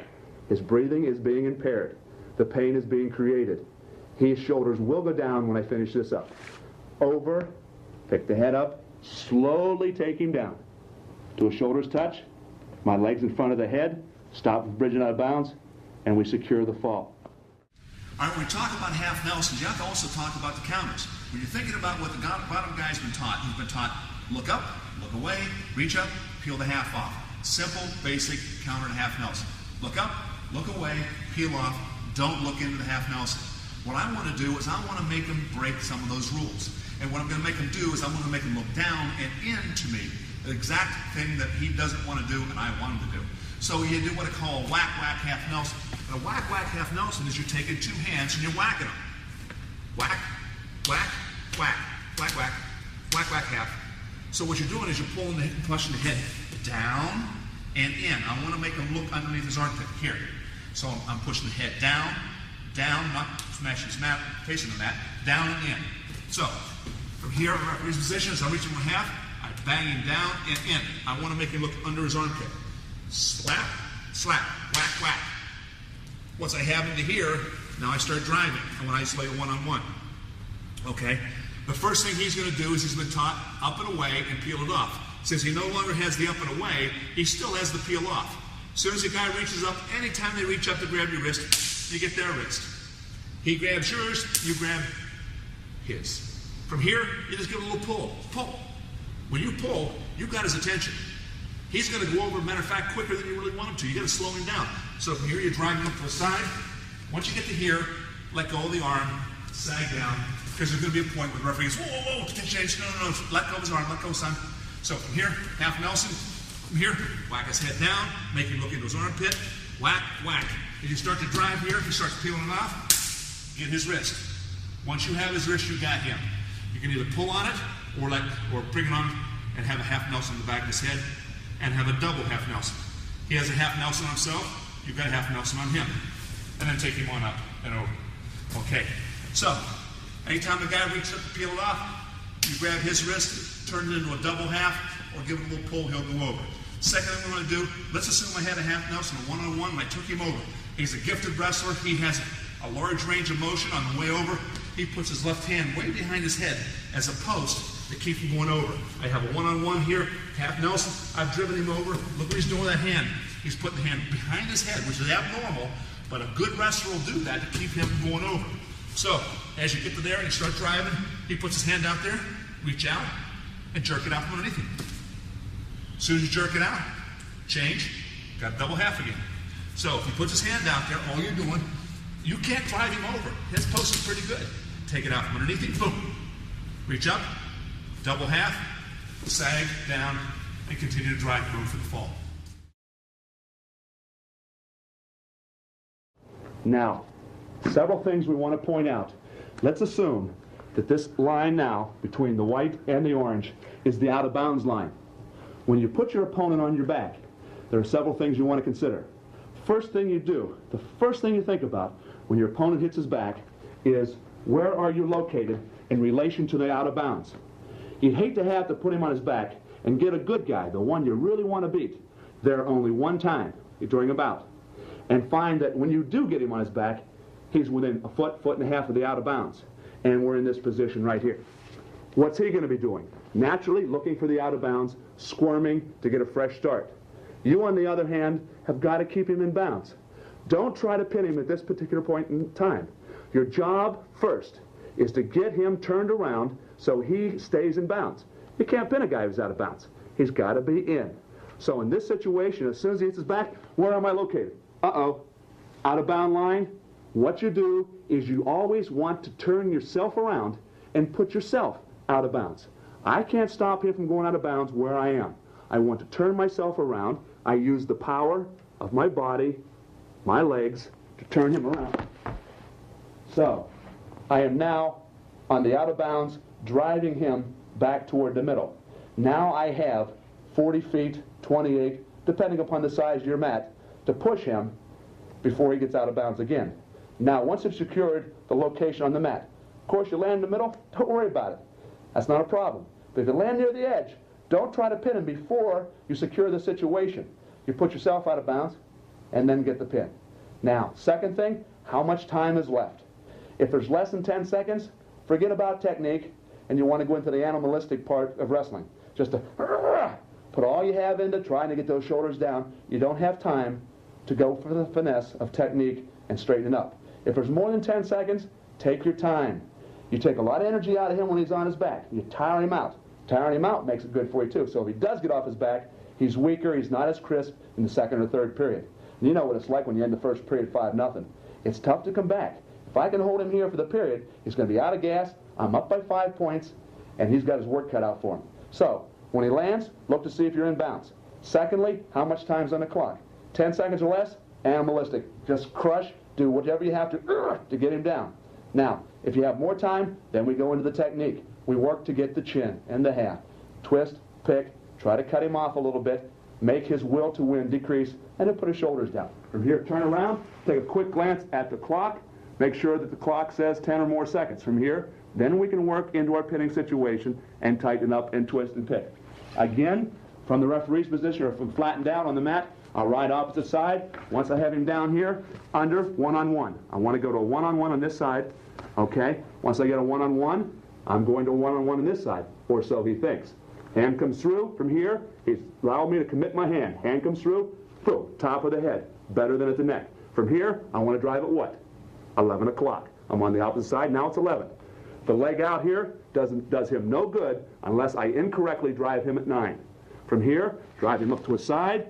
Once he's to a side, next, adjust down, reach in, grab the chest, chin, and the whole works. Twist and pick, creating discomfort now, and then slowly let the shoulders down. Let's analyze this now in slow motion. Keep your weight on his shoulders and head, and your arms under his. Eliminate the far limb, and slip in the near half.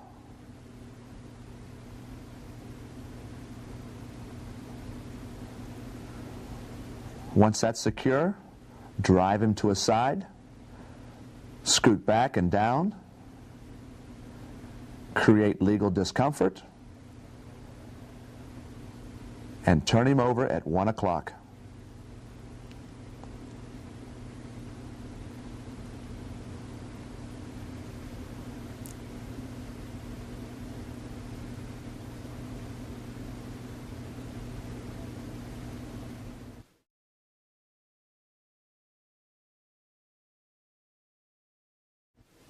Just like anything, drilling on our takedowns, reversals, escapes, or pinning, the key to knowing what you're doing is by drilling, doing things over and over and over again. What we've previously shown you, I'd like to have you do one each day of everything. What you're doing is learning how to master the half Nelson, securing the chin, creating discomfort, and then securing the fall. We must do this time and time again in order for you to become the pinner that you know you can be. Again, building on what we've previously learned, let's move to another popular method of pinning, the arm bar or chicken wings. Arm bars are relatively easy to master, as are most pinning combinations. The failure of most young athletes is the inability to recognize arm bars when they present themselves. Let's identify a few of these situations now. First of all, I think the problem is, laying flat, Michael, please. We have to cover what is legal and what is not legal in the chicken wing series. Before you put them on, we must understand this, so when you have an opportunity during a bout to tie a man up in chicken wings, before the referee can call a potentially dangerous situation and free the bottom man from it, we must know how to do it, how to keep it legal, and how to keep the referee, most importantly, off your back. Chicken wings are by pulling one arm back, or bar arms, depending upon what part of the country you're from and what you call it. We want to secure the near side arm, the side that you're riding on. We pull it back. Now, the key is where my left hand is located on his back. If my arm is crossed the back at a right angle to his spinal column, it is legal. We want to make a fist, keeping our thumb in the up position. Okay? This is legal. If we slide our hand on top of the shoulder here, we have a potentially dangerous situation. The official may let you continue on. He may break you. You don't want to stop up here. You don't want to put your hand up here. The referee has an opportunity here to stop the match. And on a good kid, you may only get the chicken wing once, and you don't want to let him out of it. But legal, potentially dangerous, and if your hand ever slides over onto his arm, his tricep here, it becomes illegal. Legal, potentially dangerous, illegal. Let's keep it legal.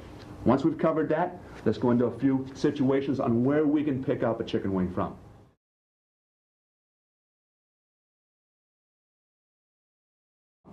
Now, as we went earlier in the typical half Nelson, we can go into a bar arm or chicken wing series from referee's position, head in the armpit, flatten him out. Head in the armpit, get down to the wrist, flatten him out here. My head is down on the shoulder, controls him, keeps him down. As I do that with my hand on the wrist, I pull the arm back and my hand slides up. All 5 fingers are over top of the hand. From here, slide up and in. My hand across, keeping it legal. From here, what I want to do is pull the arm up away from his body, and sit underneath him. I think before we go any further, I should cover a few principles of pinning with the bar arm series. First of all, we want to get our body, my body, between his arm and his body. I've got to slide in here the whole way up to his armpit. Secondly, I must have all my weight, whatever it is. I weigh 160. I want to get as much of that weight as I possibly can over his shoulders, keeping my head over top of his head. Okay? Once I've got my weight on him, my head always remains directly over top of my opponent.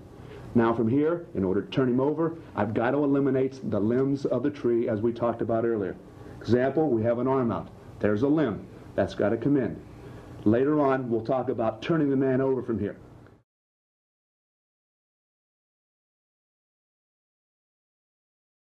Let's look at 6 more ways of obtaining a chicken wing before we go into the finished product. How do we get a bar arm?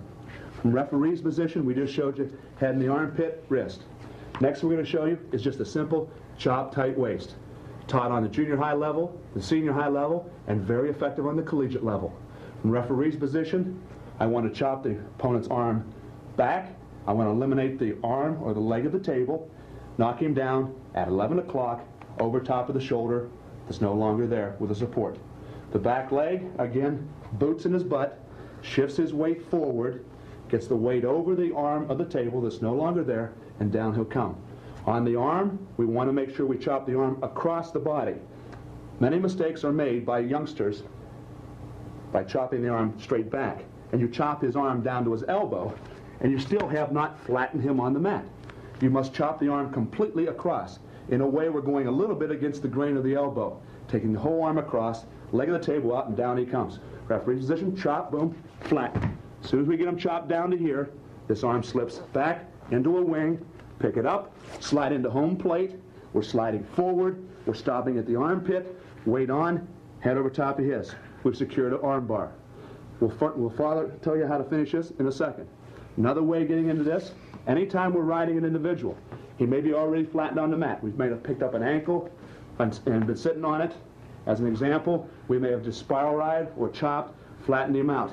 When we're riding him here, a lot of times the opponent has his hands in front of him, so I can't get the one-on-one. When he decides to get to his back to his base, he's got to pull his arms back and do a push-up. As he does that, come on back, notice what happens to his elbows. Freeze. Right there, his elbows are in perfect position to go chicken wing this side, or if you're greedy, take both of them. Pull the arm back as he goes from the referee's position. As he comes back, follow the arm back, slip in your wing. You can't stay parallel, though. Right now, I'm parallel to him. I want to get out to a right angle so the official at this particular moment doesn't call me for passivity. Right angles, the referee lets you go. Parallel, he gives you some trouble. Out to a right angle, slide in, head over head, weight on top of him. Another way we can get into bar arms, simple sit-out. A lot of times your bottom man from referee's position will do a sit-out. As he sits out from referee's position to here, chop his arm down, we get into the same thing we just did the last one. Chopping the arm down, as he's falling down, we slip the wing on. Pick it up, slide in home plate, head over head, weight shifted forward. This keeps him down and unable to sit up on you and counter your movement. Okay? If we chopped, we can go on to a one-on-one series. We may have him broken down, chopped him down, however. Reach under, one-on-one. Notice all 5 fingers come over top of the wrist. It's a much stronger position than pinching with your thumb. All 5 fingers over top. Now, if you get a strong individual here, you may not be able to pull that arm in. So what you want to do is hold that arm still with this hand, use the power of your legs to drive him forward and over it. Drive his whole body forward, using the strength in your legs. Come out to a right angle again, keeping the official off your back. Now from here, forearm on his shoulder, we reach underneath the body. I should have my weight still on him, but for teaching purposes, I'm off. My hand should go underneath. As it goes underneath, my fingers will form a rake, and I'm going to rake his hand that's on his body, rake the fingers off of his chest. Okay, and I'm pulling the hand out from underneath him. I reach under, and I rake the fingers. Down in a more alive situation, he's down, I reach under, I pull the arm out. Once I have it out, the referee is going to be watching this closely. So we want to make sure that we don't take it up past the 45, okay, and get it stopped. Once we have it out, we want to take it across to the opposite cheek. Hold it off the opposite cheek, cover with my chest, hold him still. From here, reach down, slip on your wing. Now, if you want to hang on to that, fine. I prefer to let him bring his arm back and sit, again, into home plate. Slide as far forward as you can, head over top of his. Another way getting into a wing. The last two ways, fairly good also. If you like to ride in a blanket ride situation, where you're draped over him, riding him here, making him carry your weight. A lot of times they'll reach back, go to your ankle to toss you off. As they toss you off, okay, hand comes down, we go to our bar. You wait for them to toss. As they toss, catch that arm. Okay, I went to a half automatically, or one-on-one, double chicks. But again, I have my bar arm. If I want to stay in this side, I'm perfectly do so. Come under here, if he takes his hand out, as we talked about earlier, fingers do the walking, chicken in half. Or I can come to the side, the wings on, pick the arm up, sit into home plate. Head over his, weight on his upper half. Last thing I want to show you, and by no means is this the only way you can get into chicken wing series. There's many other ways. These are just a few of the more common ones. All right, if you have a man who is trying to roll you, a wrist roll you down to your side, he will purchase my right wrist, start rolling me down. This hand, I want to, at this point, before I go, oh, overcome, I'm going into my wing here, and I've got to get my hips off of his legs. I want to jump across to the side that he's rolling me to. Once I jump here, I've got the arm hooked. He realizes he's in trouble, and he'll belly down. Again, I can stay here, look for double chicken wings. Ooh, that's a lot of fun. Go into near side half Nelson, or jump across to the side the wing's on, and keep the weight forward. All of these will do the same thing. Get you tied up so you can have a good wing series and the opportunity to pin him. Now, let's go into the first one that we're going to hold the guy down with. Let's say we just chopped and broke him down and we have our wing. His head, again, is pointed at 12, his feet at 6. So with this, we want to go back to the tree and the limb theory. He's going to have a limb out there to stop me from driving in that direction. Okay? So what I want to do is eliminate the wing, eliminate the limb. Reach underneath, take a one-on-one. Fine. If you can't pull the arm in, you, with your legs, drive him over his arm. One way. One back. You can go under the arm, do the same thing. You can go over the arm, grabbing the hand. The hand. I'm not on wrist, I'm on the hand. Do the same thing. If you can pull it in, fine. Pull it in. Limb's gone. Okay? If he doesn't come in, drive him again over it. The object is to get that arm in. Okay? Once the arm's in, then we can go. We drive at what time? As we said before, 1 o'clock. Do not, never, ever drive at 3 o'clock when you have chicken wings. Or if I'm on this side, drive at 9. No, no. 1. Pull the arm in, limb of the tree's gone. We drive him up to his base, up to his side. Once I have him to his side, I'm too high. When I take him on over, if I continue to drive, I'm going to end up with my stomach on his chest. That's no good. We've always mentioned chest on chest. If I continue over, stomach on chest, or he can re-roll through, and he gets off his back. We have him up on his side here. Now we take the arm down right at 1 o'clock. Once we get him up to the side here, I stop driving with my feet. If you have a problem here, just pick your knees up. Pick your feet up off the mat. Stops you from driving. Forces you, you can't. Here, take your finger down at 1 o'clock. Hand goes down behind the head. Okay? Now, when you take it down at 1 o'clock, you're also creating the discomfort we've always talked about. Same type of thing. Once we've isolated the shoulder, we pull it in. We can either drive him up and take the hand down, or at this point, post the head with my knee, that holds this head still, doesn't allow it to slide, and I can circle the whole way around his head. Circle, step, I'm reaching around into a reverse half Nelson. You can tell by the facial expressions that I'm creating discomfort. This left arm I have real tight. When I pull him down, reverse half Nelson. Now to create more discomfort and to have both shoulder blades go down, just like in the yellow pages, let your fingers do the walking. The more you take that head away, the more discomfort you'll create, and the quicker those shoulder blades will go down. Now don't forget to keep your weight off your knees, so he's carrying all your weight. Let's once again go to slow motion on this. Remember to keep your weight forward, your head over his, eliminate his far arm, drive him to his side, take the secured arm, take it down on the mat behind his head at 1 o'clock. That allows you to remain chest on chest and in good position to secure the fall.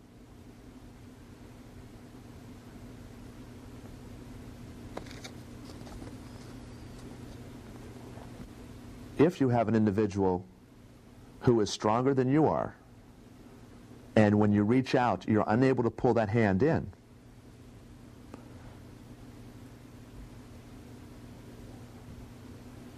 reach out, secure the arm, drive his body over that arm using your legs, run him up to his side,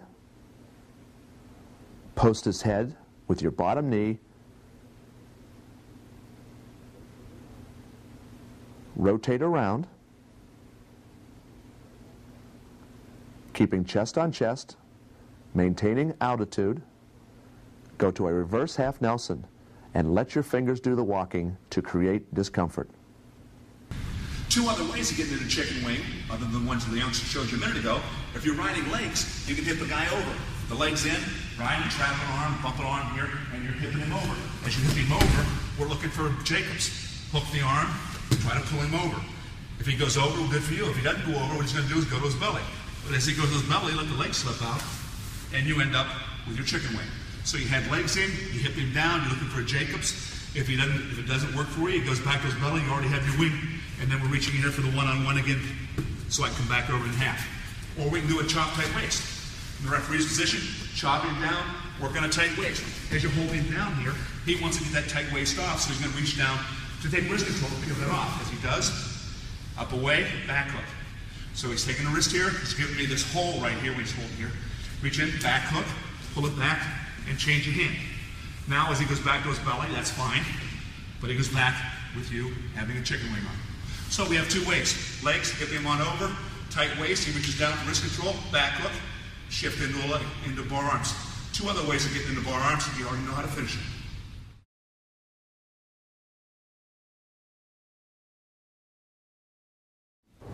Let's look at another way of creating discomfort or legal pain. With our chicken wing series, a way of turning them over, we again have the limb of the tree out here. If you have an individual who has his arm fairly straight, and I can't get out there to get to the hand, it's too far away to reach, what do?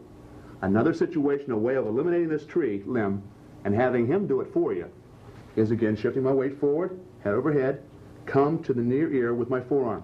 I'm pulling the head from here to me, and I want him to turn and look.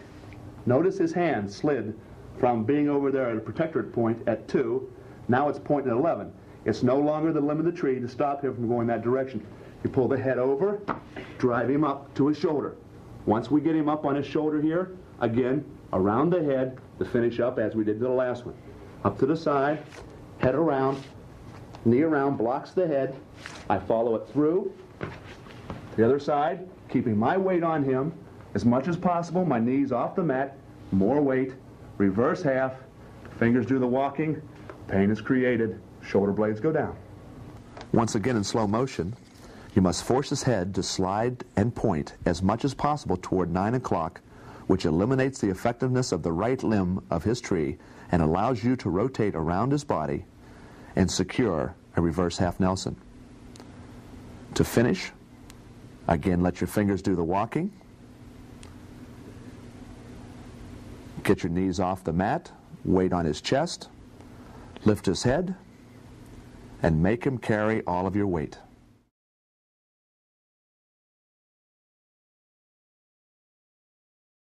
There are many ways to skin a cat. Here's just one more. From referee's position, we want to chop him down. Let's assume we have him flattened out and already have our bar on him. Instead of running the conventional way of trying to isolate an arm here, eliminate a limb of a tree, what we're going to do is jump across to the opposite side. As I jump across, I think you'll find that his body will turn to at least a 45-degree angle, if not a 90-degree angle.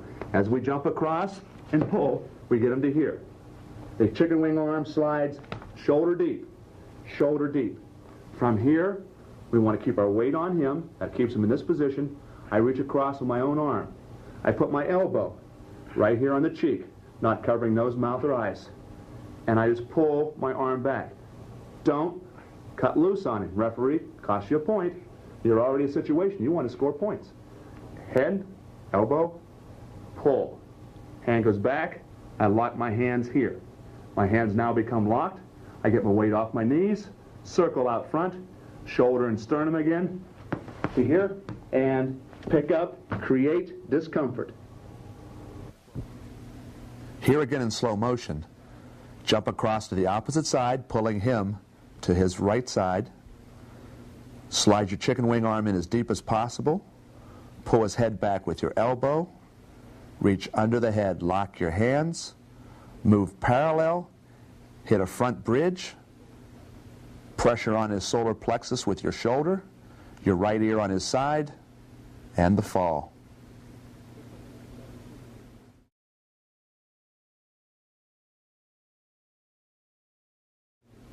Let's take a look at double chicken wings now and how that can create a little bit of discomfort. The object now, chicken wing, weight shifted forward. He has his limb out there. We want to bring it in. Get rid of the limb so he'll roll. From here, we're going to go over top of the arm, pull the arm back, and we now have double chicken wings. Lock our hands here if you'd like, or you can leave them open depending upon what you prefer. Doesn't really matter. From here, if I would start driving at 3 o'clock incorrectly, what would happen is he'll just scoot, and I won't be able to get him over. Too many people drive at 3 o'clock, and that's what happens. No points are secured. What we want to do now is get him up to his side. Once we get him to a side, our legs come around the head to here again, and then we're going to keep moving, and sit up. When you sit up, shoulder blades come down, and every official, whether it's home or away match, whether he's for you or against you, has to call that fall. Everyone in the stands can see that both of his scapula are down. We have a choice of that one, or we go into a figure 4 off the double chicks. Secure them the same way. Bar arm from any one of the starts we gave you. Back, pull the arm in. From here, to stop that body from scooting, as we just did, as he did as a counter, I'm going to stop his head, his body from sliding, by putting my foot over top of his head. As I do so, I could either keep the wing or let go of it. I prefer to let go. Doesn't really matter. From here, instead of continuing on over, the foot that you stepped over, scoops the head, pull it in, pull it in, pull it in, figure 4. Remember, keep that foot at the knee joint. It slides down to the calf, potentially dangerous or illegal, cost you a point, but more importantly, he gets a fresh start and is off his back. That's a no-no. Hook at the kneecap, take him on over. From here, hand out. So now I do not want him to roll, so I get limbs on my tree. And I arch up, and the shoulder blades will go down. A closer look at this in slow motion will reveal some of the technique necessary to make this work. It's important to keep your head over his while securing the second wing. Drive him in a circular motion until you have him up on his right side. Then step around his head and sit through. Lift his hips skyward by bringing your right elbow tight to your side.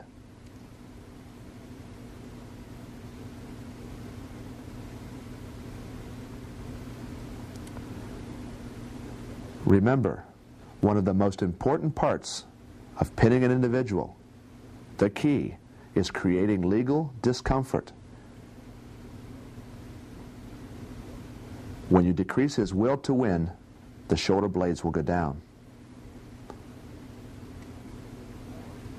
To get to figure 4, again, purchase both chicken wings, drive him to his side, step over his head, placing your foot on the mat and block his head from sliding. Scoop his head to you rather than driving at 1 or 2 o'clock and giving him the momentum necessary to roll you through successfully. Then position your body so that it's at a right angle to his and becomes the limbs on his tree. That severely limits him from being able to roll back to his stomach.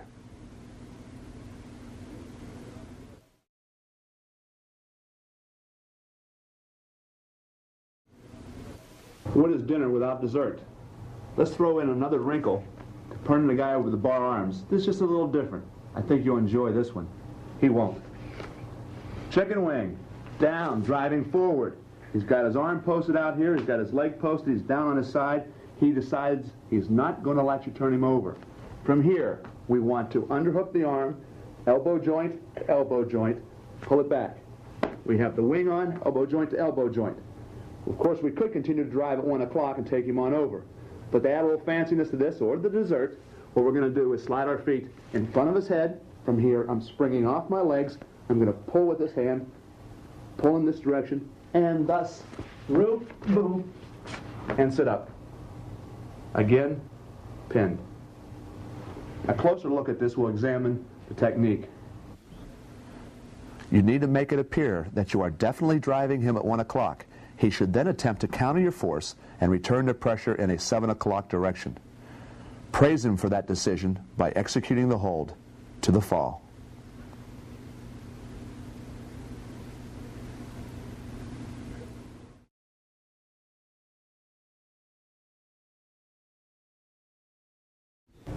Thank you for allowing me this opportunity to share with you some of my skills as a pinner. I'm sure that you'll be able to take this material and put it to good use. Remember, no matter the score or the amount of time left in the bout, when you have the ability to pin people, you're always close to victory.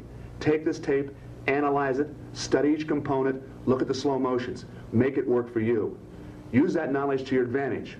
When you combine that with conditioning and the hunger to win, you will become the winner you know you can be. Thank you for watching the first in a series of tapes that is devoted exclusively to pinning.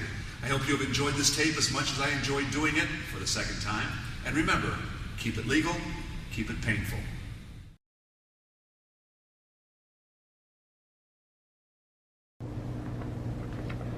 When you wrestle in the down position on the mat, there's a basic principle of pinning that you must understand in order to be able to turn this man over. If he was laying on his belly, okay, he has 2 arms, 2 legs, obviously, head pointing at 12, feet at 6 again, basics of the clock. All right, now, his left arm controls 9 to 12, his right arm 12 to 3, and his right foot from 3 to 6, left foot from 6 to 9. If I want to drive him anywhere between 9 and 12, I must eliminate the left arm. If I'm going between 12 and 3, eliminate the right arm.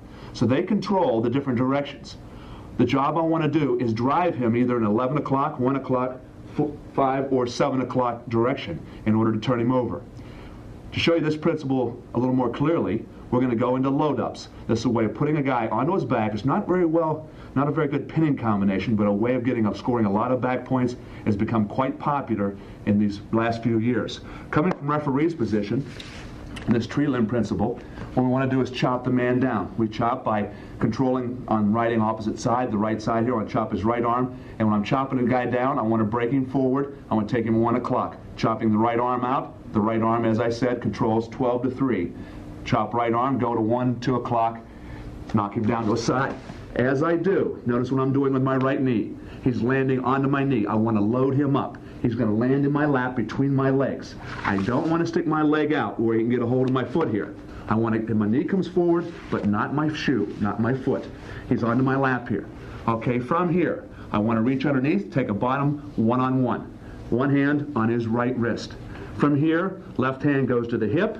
I'm pulling him to his side. Now, a principle we're going to do in all the load-ups from here. Let's deal with the legs from the waist down now. Okay, we want to always control the bottom leg, Okay, in power here, we want, if we have the top leg, Below the knee on the top leg is the weakest position. From the knee to the hip is the second best position. From the bottom leg, from the ankle to the knee, is the third best position, and the strongest position you got to get into is from the knee to the hip on the bottom leg. I want to control it with my shoelaces here.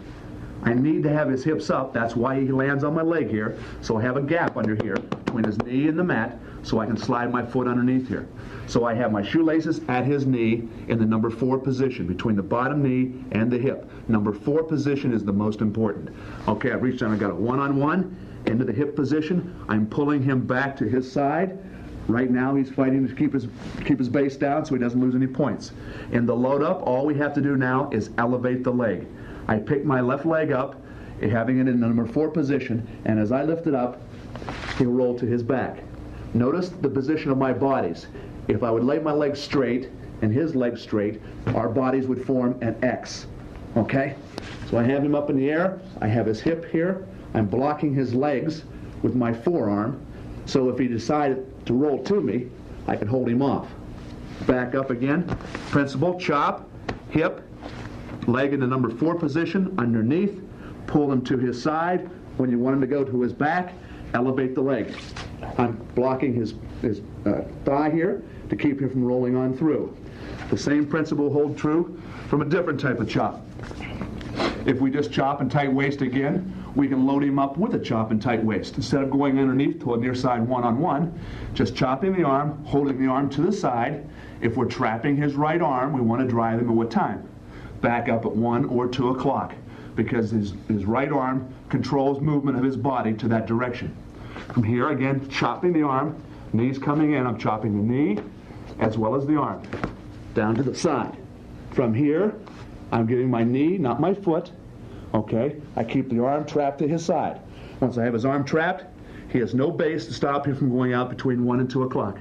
I want to have a tight waist and chop. I have the arm chopped, tight waist, I'm doing the same thing. I want my bottom leg, my top leg, I'm sorry, on his bottom leg in the number 4 position. I elevate it, again, putting him on his shoulders. Notice again, my left elbow. It runs along his thigh here. When I'm pulling him up, sometimes a guy will try to roll on through. We stop that from happening by controlling the thigh and hanging on to the bottom arm here, hanging on to his chopped arm. Tight waist up and trap the arm and elevate his legs.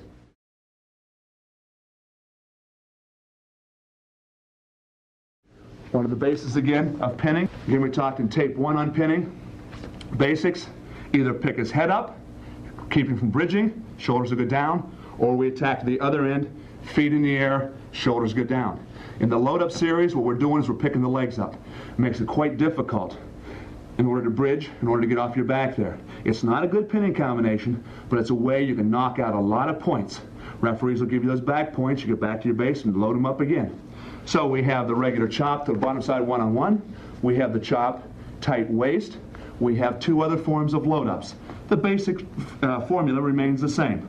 We're chopping the arm in, we're controlling it. Okay, this side, in time, instead of a one-on-one, I'm going to go to a 2-on-1. Chop, down to the side. As I chop, I'm reaching in, grabbing the wrist, into a 2-on-1. 2 of my hands on 1 of his. From here, I'm pulling him tight to my chest, pulling the arms in, top leg in the number 4 position, down between his knee and his hip. The knee is probably the easiest place to put it. And when we want to go to the back points, he's trying to keep down to his belly. All I have to do is elevate the leg. As I elevate the leg, he'll come up to his side. Again, my left arm catches the thigh here so he can't roll on through. I've got his feet elevated. He's laying on his back. Referee's counting. I'm in great shape. Okay, so we have from the bottom one-on-one, bottom 2-on-1, or just a chop and tight waist. Another way of turning him up with these load-up series is the far side one-on-one. We can do this, again, from a chop, or let's say we reach across, a different type of breakdown. If I reach across to the elbow, pull it in, I'm controlling his left arm. His left arm is responsible for, on the clock, between 9 and 12. So I drive between really 10 and 11. The direction this arm is in charge of keeping his body from going that direction. Okay, I don't want to drive at 9. If I drive at 9, his leg is responsible from 6 to 9. I can't get him over at 9. At 11, though, I can pick up and take him on down. But let's assume that he didn't go to his back and his belly there, but I still have his arm. Under, 2-on-1. wrist, wrist. I get the same thing. Post, pulling down to a side. Last time I had a bottom 2-on-1, now I have a top 2-on-1. Okay, we're doing the same thing. Top leg into the number 4 position. Okay, elevating the leg. Now, because we have the top arm, and my left arm's out of position to get down and block the thigh, I don't need to because I have his left hand. If I keep his left hand here, he can't turn to me. Okay, so I don't have to block it anymore. Keep the leg elevated. Now my leg has slipped to the number 1 position. The weakest position. It's still good, but it's not as good as the bottom leg in the number 4 position. Gets both legs elevated. One of the basis of principles of pinning. You elevate both legs, shoulders go down. Now let's look at this again in slow motion. In review, we chop them at either 11 or 1, depending upon the side we ride to. We want to get our knee underneath him. We want him to lay on our lap. We want to have our top leg in the number 4 position. That's on his bottom leg at the knee for elevation. And we want to control his hips. Okay? In slow motion, from different type breakdowns, it'll look kind of like this. Chop your man down at 1 o'clock, keeping your height above his. Purchase his right arm, 1-on-1. Slide your right knee, most importantly, under his hip. That allows you to put your left leg in the 4 o'clock or number 4 position. Elevate it up, controlling the bottom arm and getting back points. A different variation from the referee's position. Again, chop, tight waist. Notice how I got the tight waist in there. My right knee again under his hip. My left foot in the number 4 position. I elevate him up with the chop, controlling the chop arm. Notice my left arm, my left elbow, controlling his hips. That stops him from being able to roll to his left across my chest and possibly out for the escape. A different type of breakdown. I reach across to the far elbow, drive my opponent down at 11 o'clock. Shifting his weight forward, I reach under to take a 2-on-1. Notice my right knee now will go underneath his hip. I pull him onto my lap. That allows me time to control him and to get my left foot in the number 4 position. I then lean back, elevating the leg, keeping my 2-on-1, our 2 bodies forming a T, or right angle to each other, and secure back points. On this last variation of load-ups, I will take a tight waist and chop him down at 1 o'clock. I will get a near side 1-on-1, my right hand controlling his right wrist. I will go back into the crotch. He will gain some height. That height is necessary for me to take my right leg, stick it underneath his hip, and load him onto my lap. My right leg's going in now. I pull him onto my lap. My left leg goes in the number 4 position. I pull him back, elevate him. Notice my left arm, how it controls his hip.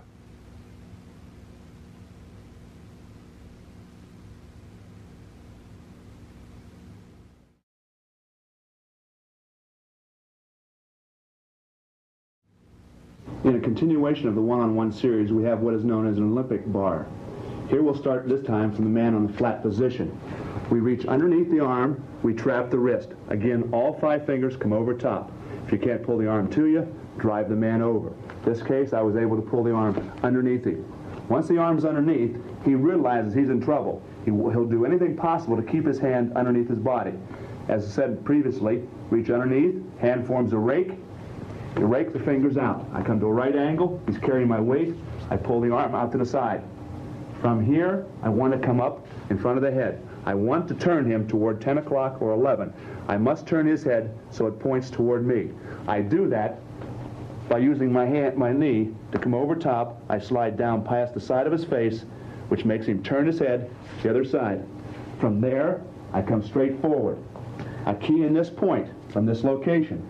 If you do not pull this arm directly to you, he will sit up. He will do a post-up, and you're in trouble.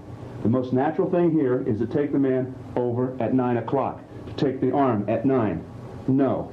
Pull the arm directly at midnight, 12 o'clock. Pull it to you. Arm to you here, thread the needle through, my hand goes back to my ankle. High leg back, From here, we can either come underneath the head, take him on over, or, as the beginning of the tape so showed, reach in, chin, half Nelson, create discomfort. Twist, pick. Or a head wrap half Nelson. Discomfort now, then slowly lower him down. Pick the elbow up, leg in front of the head. Again, in slow motion, it'll look like this. I want to reach out, secure his right arm, pull it back underneath his body. I'm working my way out to an angle, and then in front of him, post his head, keeping the weight over his shoulders. I do this by pulling his arm, most importantly, at 12 o'clock, straight toward my chest. Lace my left arm through. Notice it almost goes to my ankle. I high leg back, sag down, secure the chin, twist the head, pick it up off the mat, drive him on over, and secure the fall.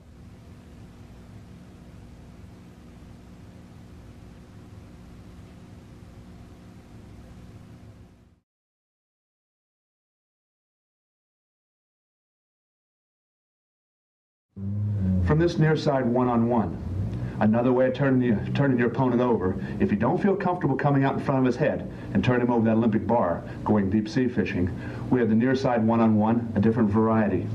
In the bottom position, when we have the one-on-one, it's flat. Whether we got him, chopped him down, or got into this one-on-one situation, we're keeping our weight up on his shoulders, between his shoulder blades here and my shoulder, getting weight off my knees, making him carry, slows him down. All right, from here, if I don't want to come out in front of the head, I want to reach underneath his body, use my finger as a rake, and rake his fingers out off his belly. Raking the fingers off. He'll be hanging onto his stomach. Rake them off. Once I have the hand to the outside, then I take the arm. If I don't want to come out in front of the head, I get down to the opposite hip, down across the opposite hip. Notice how that picks up his right shoulder, just a small amount. Here, picking up the right shoulder by going to the opposite hip. You don't want to come up with the arm. This is when the referee gets upset. Past a 45, potentially dangerous, or 1 point for illegal. Below, down at the opposite hip, that raises the shoulder up. From here, keep the grip, sag down, underneath. Okay? I'm across his throat here, technically illegal, but I have no intention of choking him. What I want to do now is lift my elbow. Once I come across to his shoulder, I lift my elbow, and you can see here that I'm not across his throat, his mouth, or nose. I'm lifting the head straight back, have the hand at the hip, up, and over to his side. Okay, from here, I probably want to just turn it into a regular half Nelson. Okay, elbow deep, elbow goes to the mat behind his head. So I'm sinking it in deep, elbow on the mat behind his head.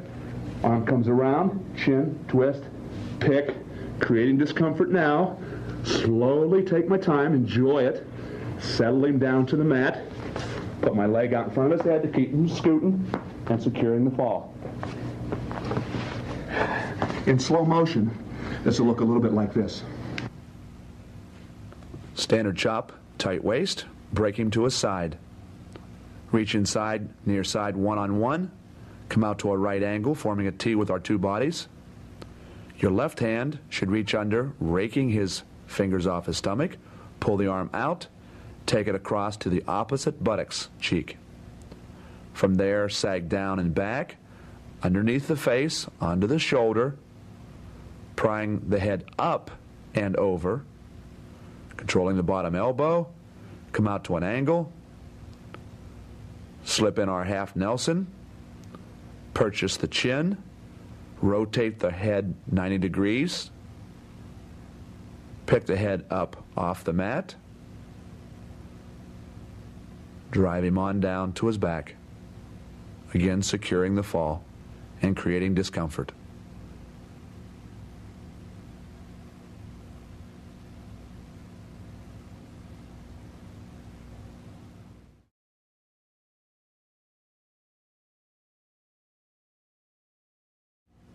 Now, another way of turning them over using the same thing, if you're not comfortable with that, is turning it to bar arms. You may have an offense that is centered around chicken wings or bar arms. You can use the same near side one-on-one to turn it into your chicken wings or bar arms. Chop down to the side, reach under. We have our one-on-one. He's hanging onto his stomach. And here we reach underneath. Again, rake the arms out, take it across his body.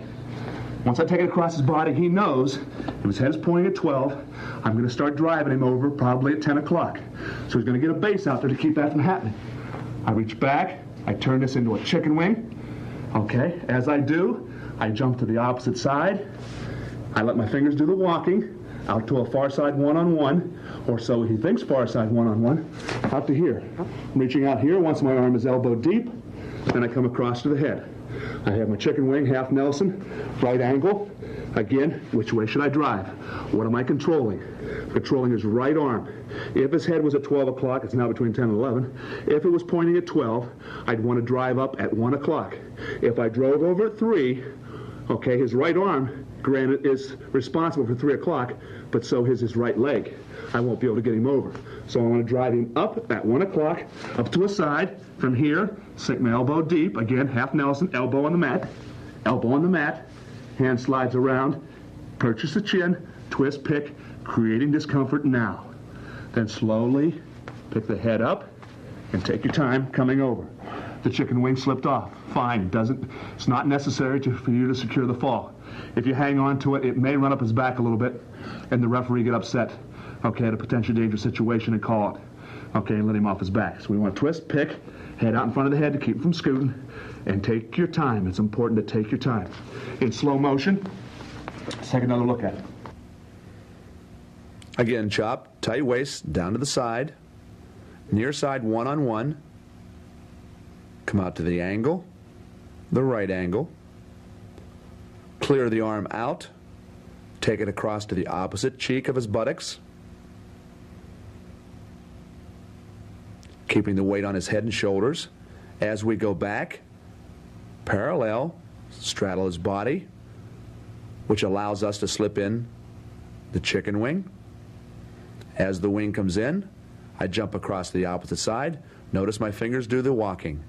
I slide my arm in as deep as it can go, then come up to the half Nelson, and only then.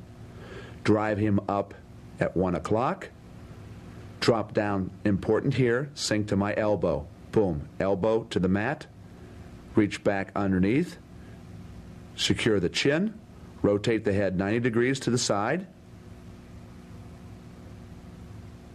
Continue to drive him on over. Pick his head up off the mat. All right, something new and exciting from a near side one-on-one. It's called a reverse ball and chain. Not a ball and chain, but a reverse ball and chain. Had a little fun with this, made it up, named it, see if you enjoy it. Okay, we're going to do this near side one-on-one. Pull it in. As I turn, look how I'm doing. Getting my weight off the mat here. Buttocks not touching. He's carrying all my weight here. If he lets me have my arm, his arm, great. If he doesn't, he'll keep it under there. Again, as I mentioned earlier, you take your fingers like a rake, like you're raking leaves, and you reach under there because they're going to be hanging on their hand, onto their tummy here. You take their fingers and you rake the fingers off the stomach. He doesn't want this arm to come out, so you reach under and you rake the fingers off. As soon as you get the hand out, we take it across to the opposite pocket. His right hand, he's going to reach back, and you're going to try to put his hand in his left pocket, left rear pocket, from here to here. Now, what I'm doing with the hand in the left rear pocket is I'm driving my body this way into him. See how it's turning his body and pulling his arm down, lifting this near shoulder. So the idea when I'm here is hold the hand here in the opposite pocket and start driving that way, pulling the arm that way. Okay, as I'm doing that, you get him to a side. Once you have him to the side, what you're going to do, I keep my weight on him though. Once I have him down here, is I'm going to reach in from the front, through, and lock on the wrist. Ball and chain is this way. His hands between his legs, I'm reaching over the top. It's the reverse ball and chain. His hands on the back instead of underneath, and I come under and grab his wrist. Once I have his wrist, he's going to his back whether he likes it or not. It's very easy at this point to come up, head out, and turn him over. But go to your belly. Okay, go to your belly. Go over. One arm, I can turn him over without even putting half Nelson on. So it's not a matter of power. You're at a mechanical disadvantage. One more time. We have the near side one-on-one from a different angle. Good. Here, turn, he hangs on to his stomach for this. I reach under, peel his fingers, rip them off. Rip them out of there. As soon as I get it out, go straight down to the opposite hip, putting his hand in his pocket here. Once I get there, I'm driving that direction. That lifts his shoulder up here, gets him in this position so there's a gap here between the mat and his leg, so I can get my hand in there. Pressure, pressure, pressure. Here, reach under, pull the hand over, grab your wrist, half nose, up and down. Okay? Chin twist pick, or wrap it around and have your head wrap half. Okay, there you have it. A ball and reverse ball and chain.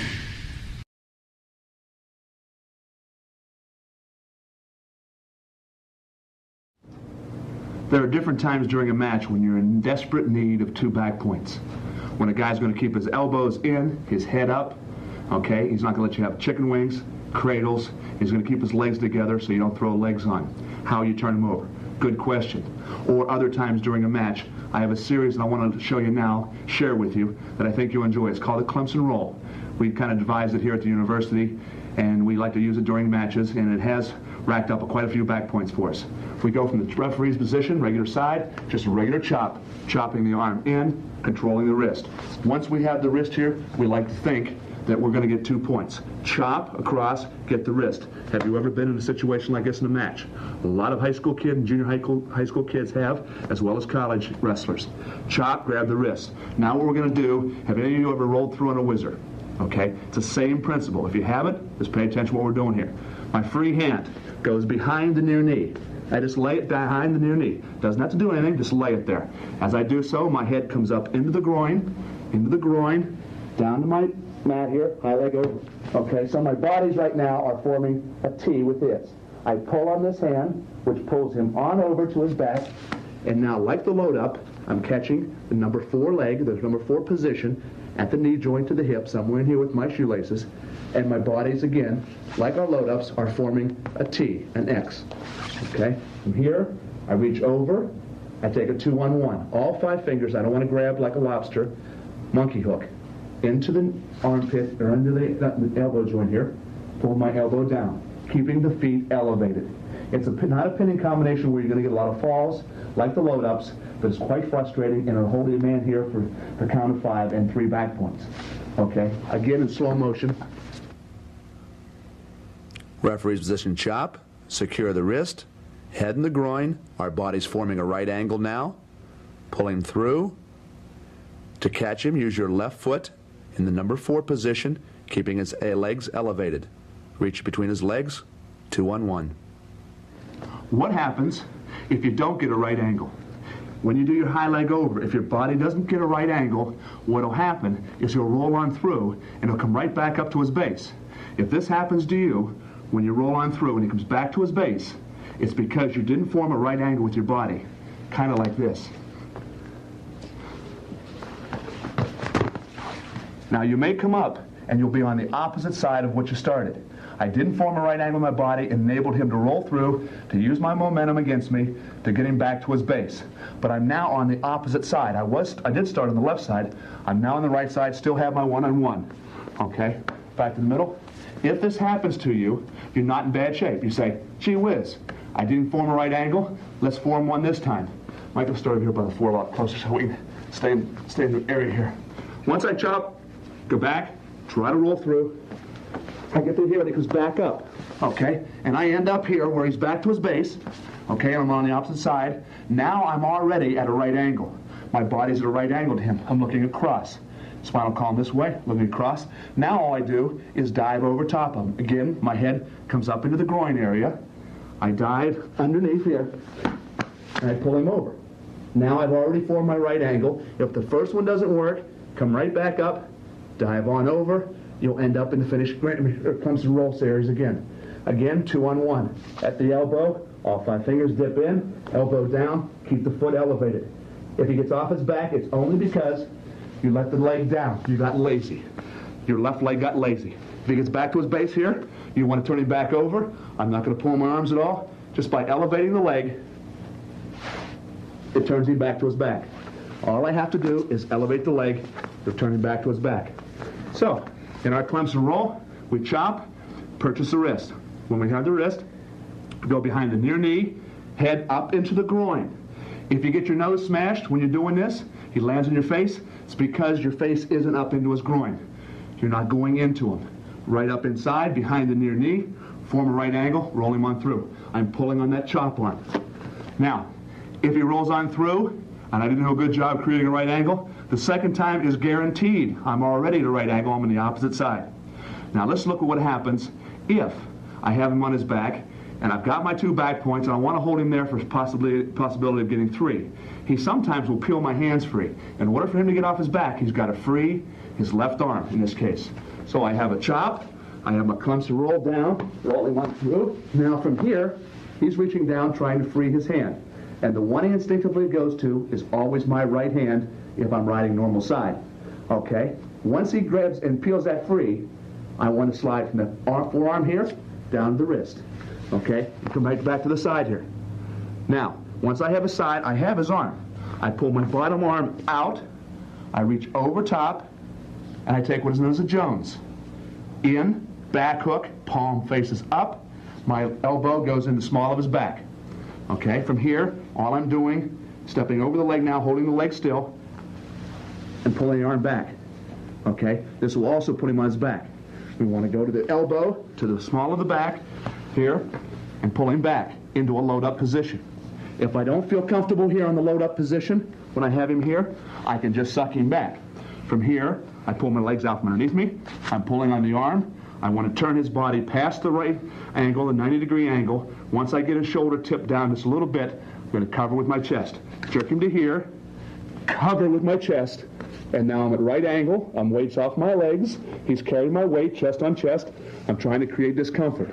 Again, not a very good pinning combination, but I can hold him here for 3 and slowly adjust into a reverse half, or if he's foolish enough to turn to me, I can go over and get a deep half, chin, twist, pick, and create discomfort and the fall. Okay, slow motion looks a little bit like this. Chop, secure the wrist, head again in the groin, left arm behind his near leg, roll through, catch his leg in the number 4 position, hold him there for back points. He'll counter by coming down, peeling your hand off his arm. When it does, let him back to his side, regain your height level, getting higher, reach out between his body and his elbow, make a muscle, your elbow goes in the small of his back, you come out to a right angle, your chest covers his near shoulder, and securing back points.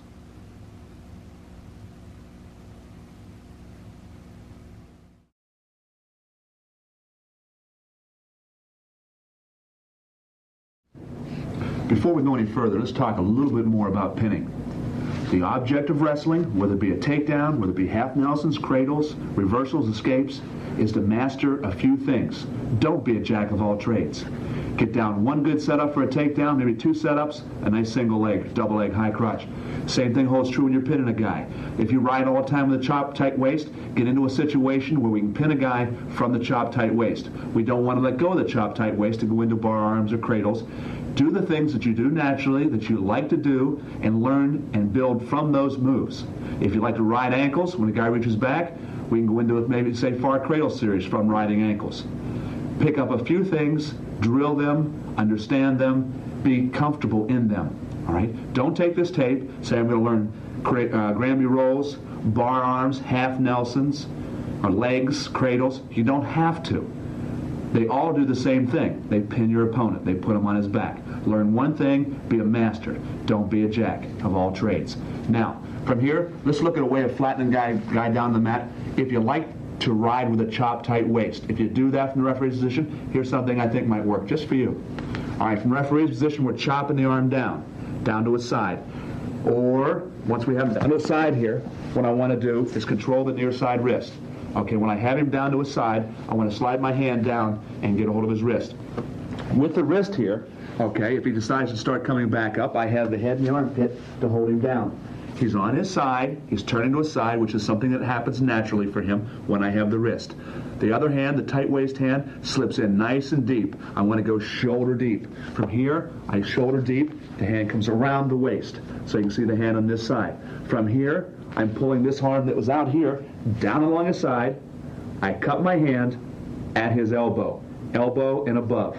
Wrist, elbow and above. From here, and now what I want to do is straighten my right arm. I put my knee behind his buttocks here, straighten my right arm. This is called a pipe wrench, and it turns him over to his back. From here, I want to maintain height, staying higher than him. I don't want to lay my belly on the mat. Back again. We can go from the referee's position, and we go with the head in the armpit right away to pulling the arm down. From referee's position, hand slides down to the wrist, head in the armpit, pulling it out. Since I'm pulling his left arm out, which way do I want to knock him down? His left arm is responsible to stop his body from falling in what direction? Correct. Between 9 and 12. So I want to pull him up between 10 and 11 o'clock. Here, wrist, head in the armpit, I pulled the arm up on the hip here, pulling down to the side.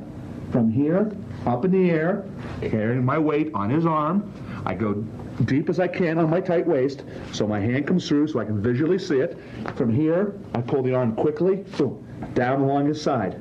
Over top at the elbow or above, knee at the butt, turn him over, and up on his back. Okay, a way of getting back points.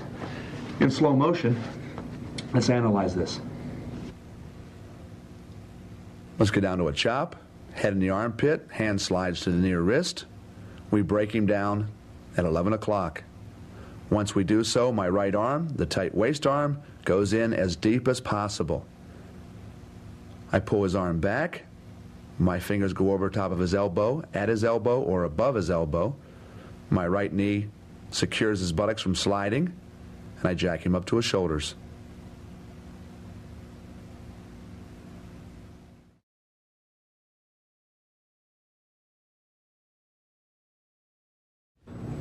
One of the last things I want to show you this afternoon is a front headlock, a way of putting a guy on his back when you're on your knees, when he either has shot on you and you've countered his single leg or double leg attack, or from the referee's position, say you're down by 3, 4, 5 points going into the last period, there's 20 seconds to go, you've had a minute and a half to turn him, and you haven't had success. What are you going to do?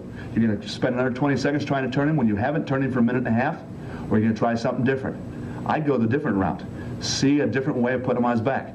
Go for the gusto. Do everything you can to put him on his back. Don't let up on any possibility.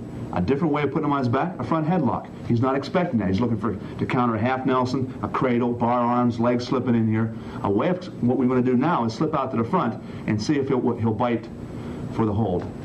From referee's position, when we're wrestling, we're trying to turn him over frustration. We can spin right on out front. Once we spin on out front, what I want to do is I want his head to come up. In order for him to bring his head up, what we're going to do, for every action, opposite or equal reaction, I'm going to pop his head down. He's been told by his coach, keep your head up. If I push his head down, he's going to say, I want my head up. So we come out here, and of course you can see the position I'm in from countering a single or double leg attempt, same type of thing, or we can spin off in the referee's position, a different way of getting here. From here, on the arm, on the head, pop the head down. From here, as he brings his head up, all I want to do is get his forehead high enough so the tip of my shoulder is on his forehead. That's all I need. Now from here, what I want to do is drive straight into him using my legs. Both my legs are going to spring him right back onto his hips here in an upright position. Okay, what I want to do is pretend that my arm is a knife, and I want to cut alongside of his neck here with my arm. From here, I'm going to pull his head down as he brings his head up. I'm going to drive forward. My arm's going to straighten. I'm going to cut him alongside of his neck here. I'm turning my back to him here. I'm driving off my legs. My legs are extended. All right, now, one thing that's very hard for young athletes to do when they're learning the headlock is to keep this arm from wrapping around the head. They think a headlock, I must lock my hands around his head. Don't. Keep this arm straight. This arm straight. Pull on this arm. This is your headlock arm. This is what makes the headlock work. Pulling on this arm, keeping my right hand straight. Why I keep my arm straight? So I don't get re-rolled. How many times have you been here trying to pin him and get rolled on through and lose back points? We keep a limb on a tree. If I have my limb out there, he can't roll that way. Once the momentum has died down, Then I can slip around his head, lock in on the leg, and go for the fall. Again, from referee's position here, pop the head down. As he brings it up, pull, pull. This is the arm that takes him over. Straighten my arm, slide the whole way into my chest, in the side here, pulling on the arm, arms out as a brace, so you don't get re-rolled. You can settle here into the headlock or reverse half. If you reverse half, pull the bottom shoulder elbow up to you. Get your weight off your knees, chest on chest. Another way of securing the fall. As I said earlier, we can do that when we're countering a single or double leg attack, sprawling, toss the head back up. All you have to do is get your tip of your shoulder underneath his forehead. Once it's there, you drive him forward, keeping your arms straight. And again, I can't emphasize enough, the key to taking him over in the front headlock, in my case, the way I did it, is my left hand. Pulling on his arm. The more you pull his arm forward, the more you extend him, get him out of a ball situation. When he's in the ball, he's in a power position. You extend him forward, lengthen him out, and he'll go on over. Pulling on the arm is the key to our headlock situation. So, a different way of getting into it, as I said, spinning from the referee's position out front. I think it's another way of putting a guy on his back that you haven't thought about.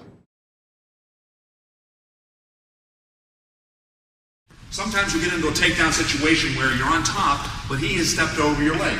So you're in this position with the leg trapped on the inside, but you're on the upside.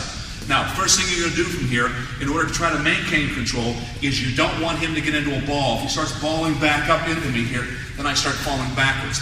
I've got to stay underneath his arms and push him forward a little bit. I want to push him forward, get him elongated. That allows me to get my foot out or go into this roll through. Reverse headlock. Now, your traditional reverse headlock, underneath, lock your hands. Now from here, what we're going to do, and I think I mentioned on the tape, is to pick him up. We want to go from here up. You've got to get him up. If you just dive underneath him, sometimes you'll get it, sometimes you won't. You want to elevate him first. But to guarantee that you're going to get it, let me forget all the other stuff I showed you so far, and whatever you've been taught by anybody else, here's the one for you. Here's what's going to turn the guy over. What we're going to do is we're going to do a cross face from here. I'm pushing his arm across here, and I'm coming across this way. So I end up with a cross face. Once I have the cross face, I'm going to reach under and lock on my wrist. Push, cross face, little finger on the elbow, down on the arm, not up on the shoulder, down here on the arm, underneath, lock on your own wrist. I don't care what period it is, I don't care how much he's sweating or how slippery you are. He's going over with this. Whether you drop underneath him, whether you pick him up, I don't care. He's going over. This is tight. Okay, cross face, reach in, lock and wrist here, pull him up to you. I like to still pull him up, pull him, and then we're rolling here. From here, I got it tight. Now, as soon as he lands, forget what I'm doing here, look down here. As soon as I land, I have the leg hooked, I pick the leg up, and I get into a sitting position where I put my foot on my own leg here. Now, that holds this leg up in the air. I'm not using any power with my leg whatsoever, and all of his weight is resting on my bone, the bottom part of my leg, holding this up here. I can hold his leg here for 3 years, and it puts no stress on my muscle system. Okay, and his leg's in the air, and I'll hold him on his back. Now, let's go back up to this end, cross face, here on the wrist, and you crank that in, you're going to start cutting him off here pretty good and get his attention. But this gets really tight, and there's no getting off your back from here. So, you push the arm across, little finger on the elbow, on your cross face, back under the arm, and lock on your wrist. And that gets tight. I don't care how slick you are, how slippery you are, you're going over. When you hit your foot here, you bring this leg up and catch it on that one. Okay, there you have that. Reverse headlock with a little twist, and that little twist is a cross-face cradle. I mean, a cross-face lock. All right, now, if the guy gets in the flat position when you have either a regular reverse head, legs caught in here, and he's down, and I'm under here, and I lock my hands. Now, even if I have my hands locked normally here as opposed to the cross face, okay, what I want to do is I want to push into him, just get into a side for a second. Just a little bit to a side. Now, from here, what I'm doing is I'm going to grab his hair here. You can't grab his hair and match, but you'll see the idea. I want his head to come straight up like this. I want his head to come straight up, and I want his ear to be on his shoulder. So from here, I'm picking the head up this way. You might be able to see the facial expression. Okay, that's what takes the guy over. From here, up. You're not squeezing, you're picking the head up. Now from here, you highlight back over, and you got him on his back. But the idea is not cross-facing him here. From here, it's up with the head, that way. Okay, you're not trying to take it across. take it straight up, put his ear on his shoulder, and you will get his attention. Now I'm doing that again with the bone here, thumb up. That's what gets his attention, straight up. Then you can drive him on over his back. Okay, so we have it flattened out with a reverse headlock, or when he's on his hands and knees, we push it across and go into a cross face and roll on through. There you have it. When you're desperate, when you need to turn a guy over, exhaust every possibility. Don't leave the mat a 2-to-1 loser. If you're going to lose 2-to-1, it might as well be 4-to-1 or 6-to-1. It makes no difference in the team scoring, but at least you went down swinging. The important thing is go down swinging. Use all the energy you have in your gas tank. Use all the knowledge and all the skill that you have that's left in your body during the 6-minute match. Make your opponent walk off the mat, if he's the winner, knowing that he was in a scrap. Use all of your technique, use all of your knowledge, and use all of your gas, and get after it.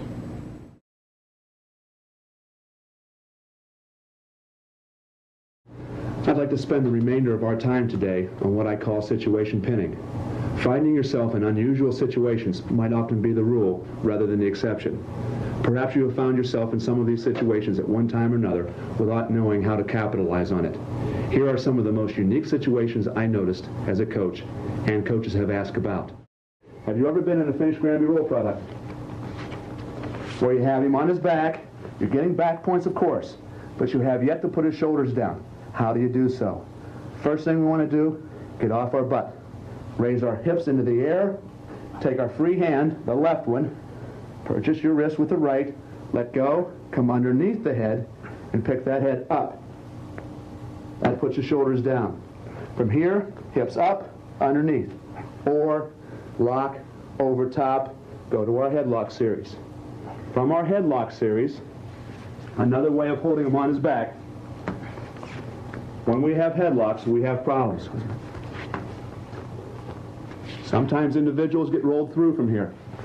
What we must do, keep our bodies at right angles to our opponent, keeping our legs away, get our hips off the mat, puts more weight onto his chest, slows his breathing, decreases his will to win. At the same time, pick his head up, hips go down and up. What you don't want to do is, if this far shoulder is up, to drive in using your legs to try to put it down. What happens is you get re-rolled. Over you go. Hips down, away, and up with our headlock. A way of tightening up the headlock and securing the fall. A second way, sometimes in a headlock situation, your opponent will put his hand on your chin and push your head away. From here, your free hand forks at the elbow, arm comes across his face. From here, your shoulder goes down at his elbow. Lock your hands, tell him to take his last breath, and squeeze tight. Shoulders will go down. These are two different ways of improving your headlock. Remember, keep your legs, most importantly, away from your opponents. If he ever has an opportunity to hook his leg in with a cross body, do not try to pin him. Be happy with back points. You try to pin him from here, you're going to lose a reversal. He will reverse the situation with the leg and he'll roll you through. And if you're going to pin him, the leg must be free. You're at right angles, hips down, away, and up. Two things in a crossbody ride that I find a lot of youngsters have trouble with. When we have the legs in, we get down to pick up the arm to go to the crossbody. As we do so, he hangs onto his arm. It's tough getting that arm out. How do you do it? Simple. Slide that arm back halfway out. Your hand's still in there, but you slid it out where your elbow now goes into the middle of his back. So when you make a muscle now, he's more than willing to let you have that arm. As a matter of fact, he'll ask you if you would please take it. Arm comes out, make a muscle. That arm comes free, and we can take it and take him on over. The second point we have a problem with in wrestling, the crossbody, is after we take him over. When we take him over, in order to pin him, as you know, most shoulder blades must go to the mat. As long as I can visually see that near shoulder, most good kids you will not pin, as long as you can see that near shoulder. What you must do is slide forward so that your armpit covers that shoulder. Push yourself forward. Once that is covered, the pin will be secured. If that shoulder is not covered, even if he wanted to pin himself, he cannot put those shoulders down. You must help him by sliding forward, covering the shoulder. You no longer can visually see it. Then pull in the headlock. Shoulder blades will get down. In this situation in our Navy ride, various methods of putting our opponent on his back are, with the Navy ride, we want to control opposite leg, opposite hand. Right leg, left hand. From here we have a choice of two.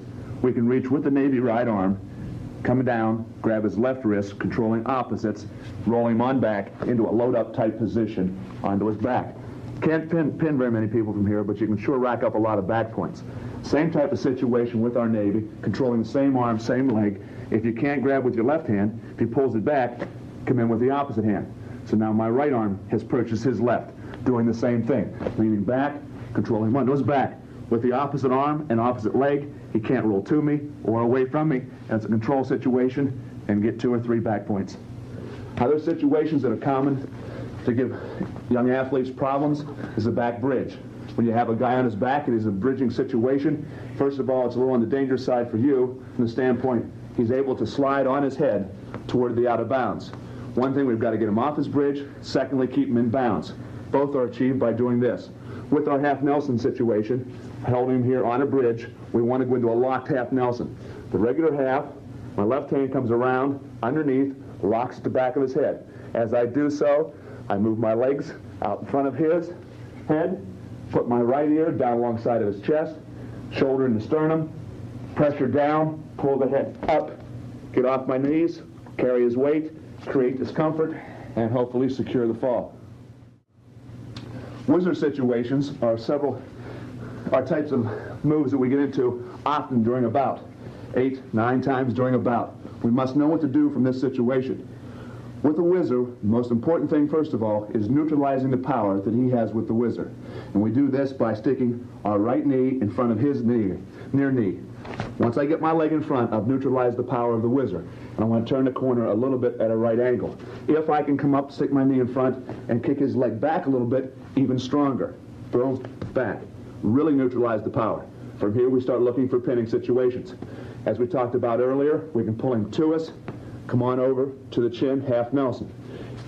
Another situation from here, if he keeps his head up and we don't want to do this particular one, we can reach across, go to the far elbow. Little finger on the elbow, pulling in a circular motion, again, onto his back.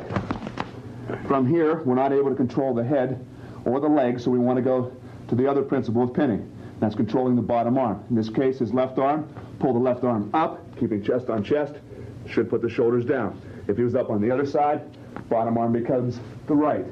Pick that up, take it on down for the fall. Other situations with the whizzer, put knees in front, neutralize the power.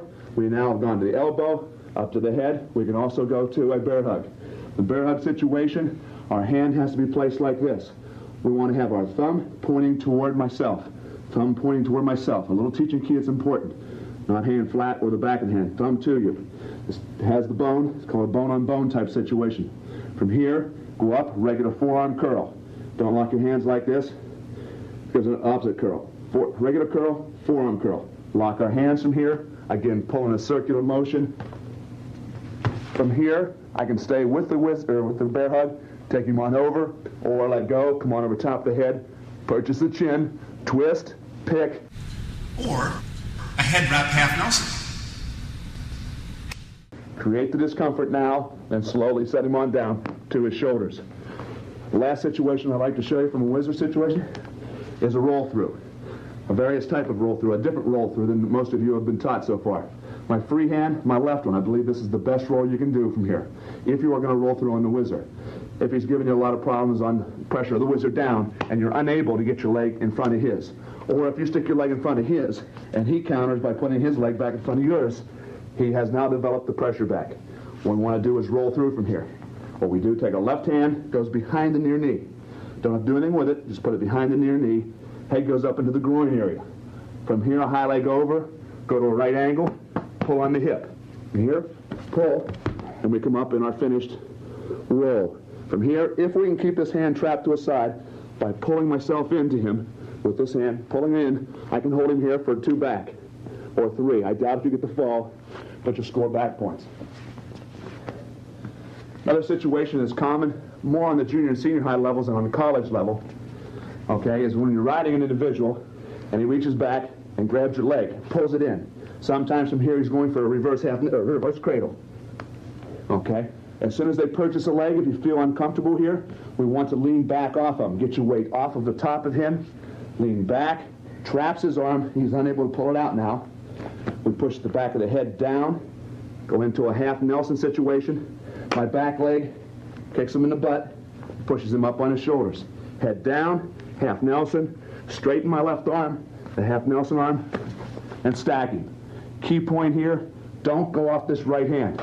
Don't go to your elbow, don't go down to your side. You lose the pressure you have into him. You want to jack him up on his shoulders, remaining high. Okay, from a switch situation, sometimes during a bout, you have your opponent doing a switch from the referee's position or anytime during a bout. When a young man's doing a switch, we have two things I'd like to show you. One is a limp arm to a step over.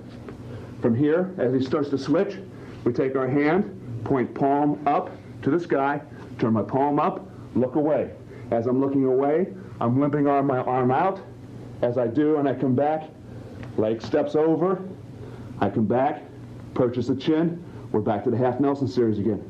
On down, rotate the head, pick it up, and we're in a pinning situation. From the switch, limp, step over. The last one's a little more of a clinic move, a little unorthodox, a lot of fun. I think you'll like it.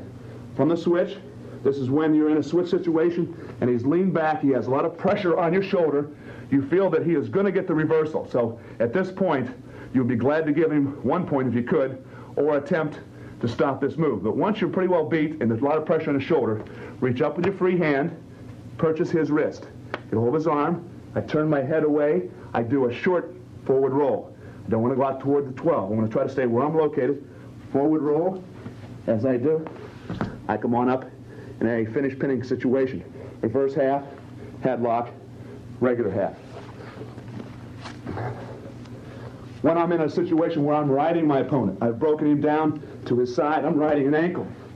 If he's worth his salt as an athlete, he's going to come back and try to clear the ankle. In order for him to get out of that situation, he's got to get my hand off the ankle.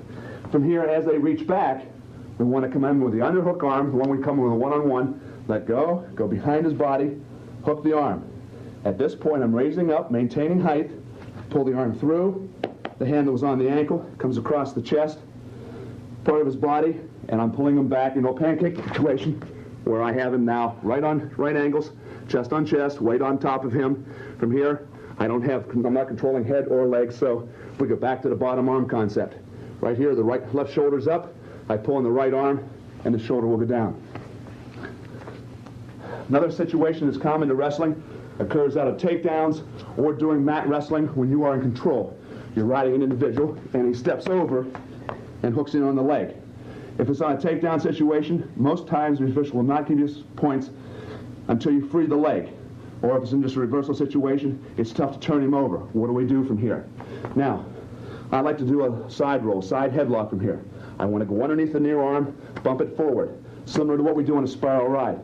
As we do so, we want to come over the head, lock our hands. Lock our hands at the head, and I'm elevating him up. As I elevate him up, my outside knee comes underneath him, and I'm rolling on through. Boom. From here, in order to tighten this up, we take our hands, slide up to the elbow, bend the head back, arm back to the top of the head, and push his head away. This creates the discomfort we were talking about and puts the shoulder blades down. From here, if this leg would unhook, from here, I want to plant, hip heist, right angle, chest on chest, and continue with the same lock. The last thing I'd like to show you today is when a young man, a situation that happens often during a bout, when you're in a single leg, you've done a real good job sprawling, he's hanging on trying to save the takedown. He has head on the outside single, he's flattened out, I'm trying to get behind. Until I get these hands unlocked, the referee will not give me the takedown. From here, a good man, it's really tough to get those hands unlocked. What we want to do here is just go to a pinning combination, into a cradle. When you're fighting here, instead of going back fighting the hands or going to a cross face, let him have the leg that he's after. Give him the leg in. Take the leg back, give it to him, step over the near leg, split the legs. From here, I'm going to scoop this leg back, scoop it back. Now I'm in a cradle situation. Reach down, lock your hands. He still has his hands locked on my single, but it doesn't matter anymore. Take him on up to his back. I have the leg hooked in. The discomfort is created here in his tendons in the right knee, and the shoulder blades go down.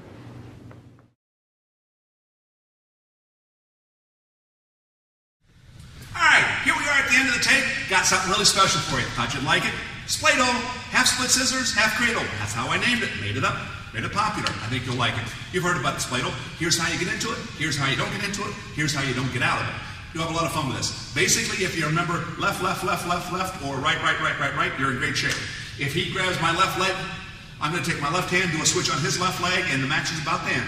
Okay, here's a standing Splay-Doh, down on the knees, various positions, ways of getting into it. I think you'll like it, and he won't. Okay, we'll start here with a Splay-Doh. Okay, he's in on a single leg. He's standing. Boom. He hits in there. All right, match is over already. He doesn't know it, but it is. What I'm going to do here, he's in on my single leg. He has my right leg, so I take what arm? Right. Remember, right, right, right, right, right, or left, left, left, left, left. Easy to remember. Has my right leg. I reach down and do a switch on his right leg in here. Start reaching down inside of his arm. I have to reach across my body and in. Now, the key to this is my palm faces down, the palm of my hand faces down. That's where you'll make a mistake. You'll turn it up. No, no, no, no. Palm down. Okay, in this position, I push down into a Splay-Doh, or into a switch here. Right leg, right arm on his right leg. I reach down and lock my hands. Palm down, palm down, palm down. Here. Okay, the leg that he has hold of, I just hook in here. I go from here, I give him the leg. He wants my leg, I give him the leg. Okay, as I give him the leg, all I do is I lay down here, and as I roll, to here, and over he goes. Okay, so I had the switch hand here. I reached up and locked my hands. That gives me this end. I reach through with this leg. That gives me that end. Now what I'm doing from here is I'm going to plant both my feet flat on the mat, hold this arm, pull it to me, and then from here, what makes it so much fun, as long as you're in my position versus his position, is when you plant your feet, you raise your hips up in the air. From here to here. And you'll find that he's here for 3 to 4 centuries, or until the referee says, you're excused for the evening. Okay, good position to be. Everyone in the gym can see he's pinned. And I'm going to get it. Now, when you're on your back here, remember, you're on your back too. Don't get too comfortable. When you put him on his back, make sure you keep one of your shoulders up. Keep one of your shoulders up, or you're going to be very unhappy. The ref's going to slap the back, you're going to get and go, yeah! And he's going to get his hand raised, and you're going to go, huh? What? Because you laid on your own back. Keep a shoulder up, plant your feet, raise your hips up in the air. He's locked in here forever. Don't do this. Some of you, I've seen people do this now as they start to experiment. Take this leg and put it behind your head. It looks like it's going to get tighter, and it will to some extent, but it's overkill. Keep the hand leg to you. Don't put it over your head. If you put it over your head, it's not unlike taking a watch, and you're winding it up, and you wind it up so much that the spring goes ding and springs out. If you get it so tight and put it behind your head, his body is going to spring him out of there, and he's going to get away because you got it too tight. There is a chance of having this to be too tight. Once again, that was from a mid-level, low single, or middle single. Now if he picks the leg up, very similar here, the leg's up in the air. I'm hopping on one foot. From here, I push his head down into my groin, push his head down. As I do so, that's what I'm doing with my leg. My leg goes from here and hooks. Head down, hook. Head down, hook. As I'm hooking, I'm reaching over. He's got my right leg, right hand, switch on his right leg. Now, instead of unlocking my hands, you can certainly do that from here. I've transfixed. This is another level. Where I get down is to go an ankle pick now. I like an ankle pick from here, but I'm getting pretty good at this, and I can slip into it pretty quick. Locking your hands is great from here. Push his head down. You can reach in here, lock your hands, and the match is now over. I go down and grab his ankle now. I make it a little easier for myself. I reach in here on this like switch here. His hand is down to the ankle. Now from here, when I have him on the ankle, plant your feet, pull it to you, get your head in the air. Remember, you're on your back. Okay, he's down on his knees in that single. We reach over there, hook the foot, and roll. If it's standing, hold him up here, head down, over, switch. I get down to the ankle anymore, and I'm diving around him. It's like I go from here, I'm going around him and down. Okay, so it's a spinning action around and down. Here, I'm diving down and around. Here, Here, down, out. Okay. Plant, raise. So, mid-level, standing. Split up from both positions. In on a single on his knees. We're in here fighting. You guys have been here before, same thing. Right leg, reach over, switch on the right leg. Here, here. Once you get your arm in here, then sit, let him have the leg. He wants the leg, he wants to pull it in, let him have it. Okay. And you sit down. Sit down. Don't. Lay down. Sit down. Sit up. Okay, from here, reach down, pull the leg to you. He's got my right leg. I got his left leg, matches over. From here, pull it to you, hook, matches over. You just take him on back. Here, plant, hips up, remember you're on your back. If you're here, he got pinned in this last week. His coach said, you don't, bunny. Don't, if you get stuck in here, don't let him have that bottom leg. Okay, coach, I can do her. So what's he doing now? He's taking his leg back when he ain't getting my leg. So you go from the hands here to his heel. And the heel, and the heel. Cut the heel. Now as you pull the heel this way, pull the heel to you, watch magically what happens to that foot. Come here. Come here. Come on. Come on. Thank you. There you go. Okay? Take your leg back, way back. As long as that foot's way back there and I can't get to it, just by pulling on that heel. Plant, okay. So, we have it down here. Now, spladle is half split scissors, half cradle.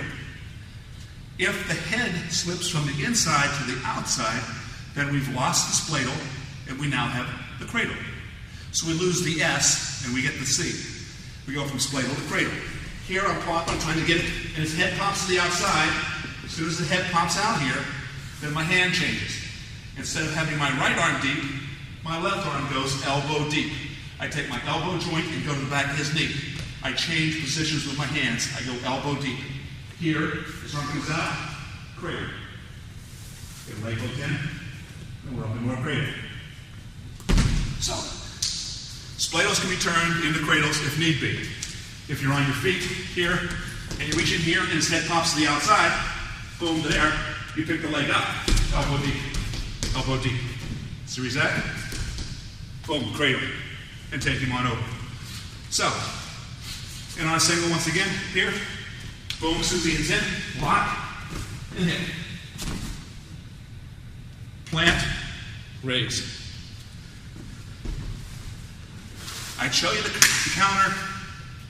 I have one more kid left in the Schalles family. He's wrestling. He's got 2 more years left. 2 more years, I'll put it on the tape. He likes to spladle people. Can't show the cradle yet. But there's how you do it offensively.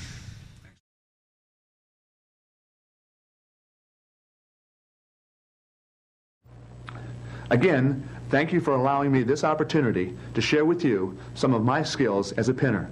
I'm sure that you'll be able to take this material and put it to good use. Remember, no matter the score or the amount of time left in the bout, when you have the ability to pin people, you're always close to victory. Use this knowledge to your advantage. When you combine that with conditioning and a hunger to win, you will become the winner you know you can be. Thank you for watching the second in a series of tapes that is devoted exclusively to pinning. I hope you enjoyed this tape as much as I've enjoyed doing it, and remember, keep it legal and keep it painful. As we all know, nothing can be more frustrating than being stuck on the bottom against a good leg wrestler. If he knows his business, you can be in serious trouble. It can cost you back points or the fall, and in the process, an extreme amount of discomfort. If there's something that can be said negative about pinning in general, and in this case legs, it's that you must first take a chance occasionally. Don't get discouraged if you give up a reversal every now and then. If nothing is ventured, nothing can be gained. Just keep on trying, and in the end, I'm sure you'll be satisfied with the outcome. As you watch and study this tape, be aware of how often we mention the 3 basic fundamentals that must be ingrained in the minds of all leg wrestlers. First, you must maintain height. It's imperative that your body is always higher than your opponent's. Second, make him carry your weight. That slows his movements and tires him out. And third, keep good body position. To master legs, you must drill, drill, and unfortunately, drill some more. Put yourself in all the various positions that you'll get into during a match. If you do that often enough, you'll find the positions that were once awkward are now comfortable and second nature. As with all forms of wrestling, the more comfortable you feel in different situations, the greater your level of confidence and the tougher you'll become. As far as fundamentals of leg wrestling is concerned, here are a few principles that will help you master this art. First, take your time and set your opponent up. Without a setup, you won't get the legs in and quite possibly get reversed in the process. Second, maintain height. It's very difficult to control someone when you're either beside him or underneath him. Next, keep your weight on him. This slows his movements and tires him out. Keep a 45-degree angle. That helps you control his defensive movements by limiting his ability to roll. And last, keep looking for the fall. If he's so busy trying to stay off his back and keep the discomfort he's feeling to a very minimum, it makes perfect sense that he's not thinking about reversing the situation. Probably the most common form of leg wrestling is the crossbody ride series. It's an effective ride as well as an excellent means of gaining back points. Hey, he knows what he's talking about. Pay attention. I'm now in what is called the saddle position. Notice how my foot is hooked at the back of his calf and the positioning of my body at a 45-degree angle to his. We're basically forming an X with our two bodies. That helps put limbs on his tree, which keeps him from rolling. My right hand is placed in his armpit, which forces my hips to maintain the height necessary to keep control. Your free leg hooks your opponent's far ankle and forces it out away from his body. That makes it damn near impossible to stand up against, creates a fair amount of discomfort, and helps you keep elevated. Just like anything, we have to have solid, good foundation before we do anything in wrestling. A good foundation, something solid. Some of the basics in leg wrestling are maintaining height. You want to stay higher than your opponent. Your opponent's down here, you're on top. If he is to counter you, he must break that principle by making you lose height, elevation, by rolling you down to the mat. Maintain height is the most important thing in legs. Next thing you want to do when you're maintaining height, when you have the leg in, is make him carry your weight. The more weight you can get on him, the slower he is, the better timing you have to make things work, and the more weight you have on him, the more he's got to carry it, and it tires him out. A good principle to learn. Height, keep weight on him, stay perpendicular, facing if his head's at 12 o'clock, I want to lean out toward either 11 o'clock or again 1 o'clock depending upon what side I'm on. Okay? And the last principle we want to do once we're up here in the saddle position, riding like a horse in the saddle position, maintaining height, perpendicular, our leg hooked, is keep him worried. Again, if you're firing bullets at him, he's so busy ducking, he doesn't have an opportunity to fire back at you. What we want to start doing here is pecking away and looking for the crossbody, the guillotine, the banana split. Keep pecking away, keep worrying him about a defense. Okay? And while he's worried about defense, he can't be going offense, figuring out how to get out of legs. A few ways to get into legs. Now that we understand the basics, let's look at them.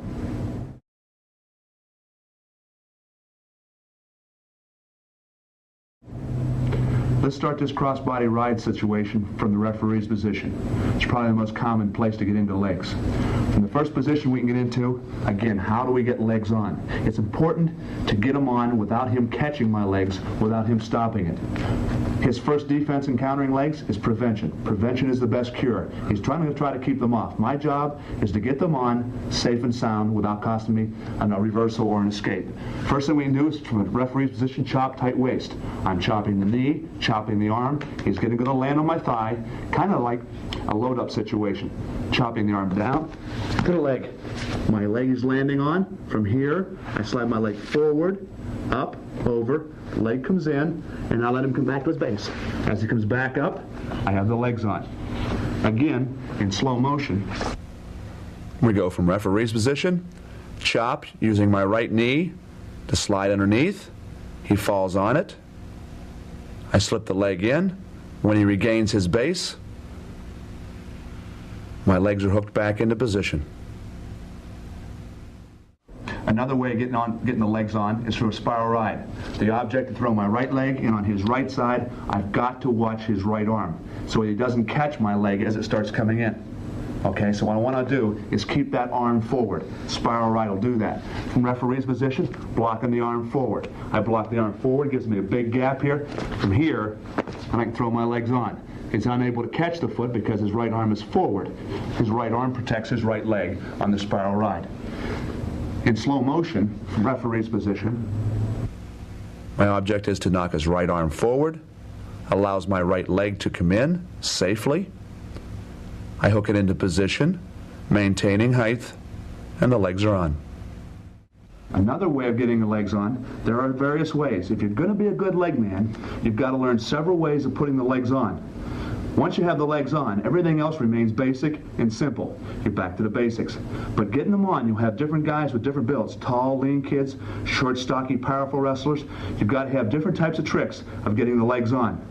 A good leg man knows how to put the legs on. An average leg man knows what to do once they're on. But usually where they get their trouble is when they're putting the legs on, they get reversed. They panic, they go too quickly. Use your head. Once they're on, they're pretty easy to keep. But take your time until you get them there. Next thing we want to do is our chop tight waist, like we did the first time. This time, look what happens to his left side when I chop on the right. Again, I myself prefer to right opposite side. As I chop down, most everyone you wrestle from here, that leg will come out. As you're chopping down to here, step across and into your legs. Okay, since I like to ride opposite side, if I'm going to go into this particular ride, I will ride normal side. So as I chop him down here, I'll step up and across into the side that I prefer, to have my right leg in on his right leg. I'm again high on the saddle, perpendicular, making him carry my weight, slows him down. Okay? In slow motion, from the regular side coming across to the opposite side, chop the arm down, his right leg will be elevated. You slip your leg in, jump to the other side, get in the saddle position, maintain elevation. Again, another way is from a blanket ride. During a match, it may not be from referee's position, you're riding the man, tight waist, chopping, ankle, you're up here. A blanket ride is when you're draped over him. Some people like to ride blankets when they go into cradles, by grabbing the chin, looking for the cradle. If you're in a blanket ride and you have an ankle, or if you're just going from referee's position to the ankle, the object, shift his weight forward. Get all of the weight he owns. If he weighs 170 pounds, make all 170 pounds be distributed up to his arms. When he has that much weight on his arms, he's unable to move his arm to worry about catching a leg coming in. So, either by a blanket ride, an ankle, or just going to the ankle. When I shift his weight forward, shift his weight up to his hands, it paralyzes his hands. It makes him stationary. Allows me then to throw my leg in. So, we can either chop, slip in the near side, slip in far side. We can spiral, bumping the arm forward, getting the gap, or we can paralyze the arms by shifting the weight forward. He's unable to move them. When he's unable to move them, it frees me to stick the legs in. Again, remember, putting them on is half the game. Once they're on, they're not that difficult to keep on or to score points from, but getting them on are. Take the time to learn several methods of putting the legs on, and when you do that, then you will be a good and might possibly great leg rider. Okay, from the referee's position, sometimes the heavier wrestlers will do a tripod stand-up, the larger weight classes, okay, where they'll start tripoding up to the base here. From here, it's very easy to get the legs in. There's a lot of a gap here. We can slip our legs in. Or from the upstanding position, if I would do, say, a front trip, he's stand up from his shape, I bump him down to a tripod position, boom. As soon as he hits a tripod, I can throw my legs on. Once my legs are on, I have to have my hips up high, maintaining height, number one principle of legs. Height in the saddle. If you want to hook it in the foot here, that's even a little more effective. And you start pecking away at the opposite corner. If I have the right back taken care of, I want to attack the right front. Okay. Sometimes during a match, a guy will sit out on you. They do this all the time. You stand up, you can counter stand up with legs, bring them back down to the mat with your legs on, or sometimes a guy likes to do a sit out. From a sit out, we can go into legs. Referee's position, guy sits out. From here, good hand control, I want to come underneath both arms. As I come underneath both arms, just like in a spiral, if I'm going to come to the right leg, I want to bump the right arm up for a second. From here, chest pressure forward, bumping the arm up. I step over, hooking the leg in. Okay, and the legs are in. Again, from the sit-out position, bump the arm up, under the arms, bump it up. As I'm coming to that side, once I get out to the side, hook the leg in, and maintain height. I want to be higher than he is. If I lower myself, I'm in trouble. The lower I get to him, the less I can do. The lower the percentage is of the success that I'm going to have in legs. Maintaining height, staying higher than my opponent, and making him carry my weight is the key to successful leg riding. All right, sometimes you might have the guy flattened out on the mat, and you're riding him here. You've broken him down one-on-one, or you chopped waist, you got him down. From here, what we want to do is split the legs here, and all I'm going to do is stick my leg next to his hip here. Okay, of course I would be on him, and I'm going to scoop this leg back. As I scoop it back, look how it slides up over top of my other leg. So from referee's position here, I'm going to slide the leg back, jam my right side underneath him, my leg comes through, now I have my leg on, and I can come on back over, and I'm riding with my legs in. Staying high in the saddle, weight on him, right angles, we're perpendicular, okay, making him carry my weight. These are several methods of putting the legs on. Learn them well, guys. Leg riders are only successful once the legs are on. You've got to get the legs on. Learn how to put them on from different positions with different type wrestlers. Once you do that, you're well on your way to success in legs.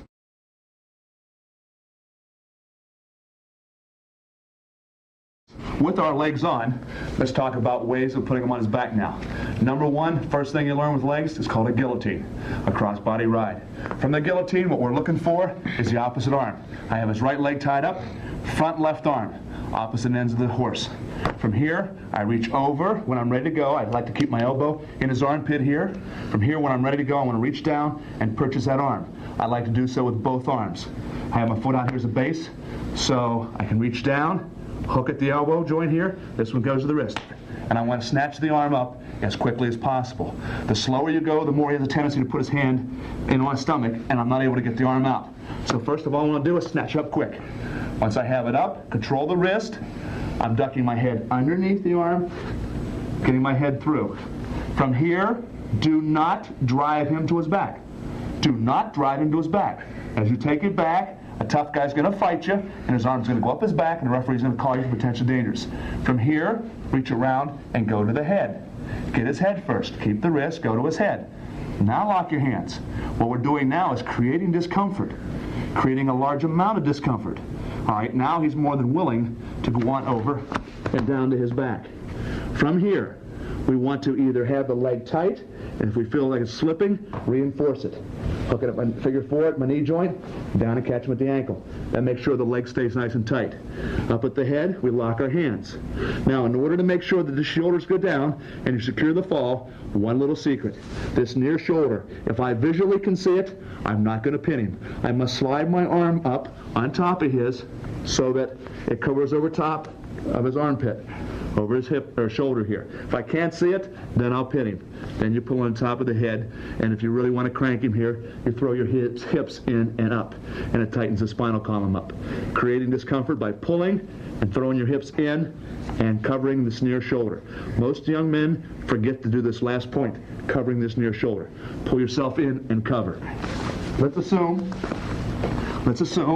that with the crossbody ride, he has an opportunity to catch his stomach on the way up. I don't get the arm out. Okay, I get into here, I start pulling, and I get to here, and I can't get it up. What we want to do is convince him that he wants to give me his arm. From here, slide my arm halfway out. Elbow, small of the back. Now when I make a muscle here, he'll be more than willing to give me that arm. The elbow going down into the small of his back hurts tremendously, and he'll give me the arm. From here again, duck underneath, repeating the process. Okay, so with the crossbody of the guillotine here, purchase the arm as quickly as possible. Elbow in the armpit, riding high here in the saddle. Reach down, wrist, arm, boom, pick it up. From here, duck it.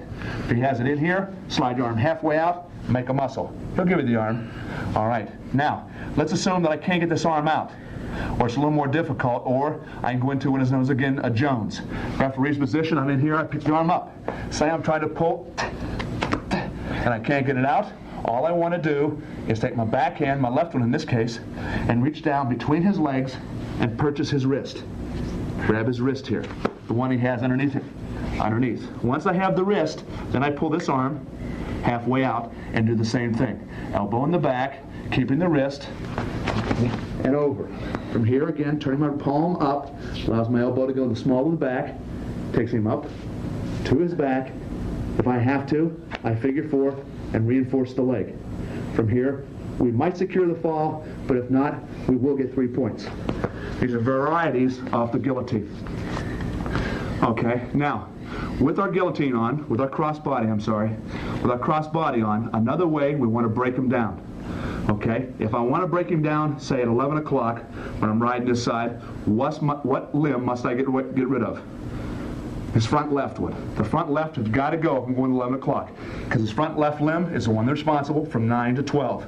I'm going to take him anywhere within that quarter of a circle, within that 90 degrees, I've got to get rid of the left shoulder, the left arm. That's his post for that point.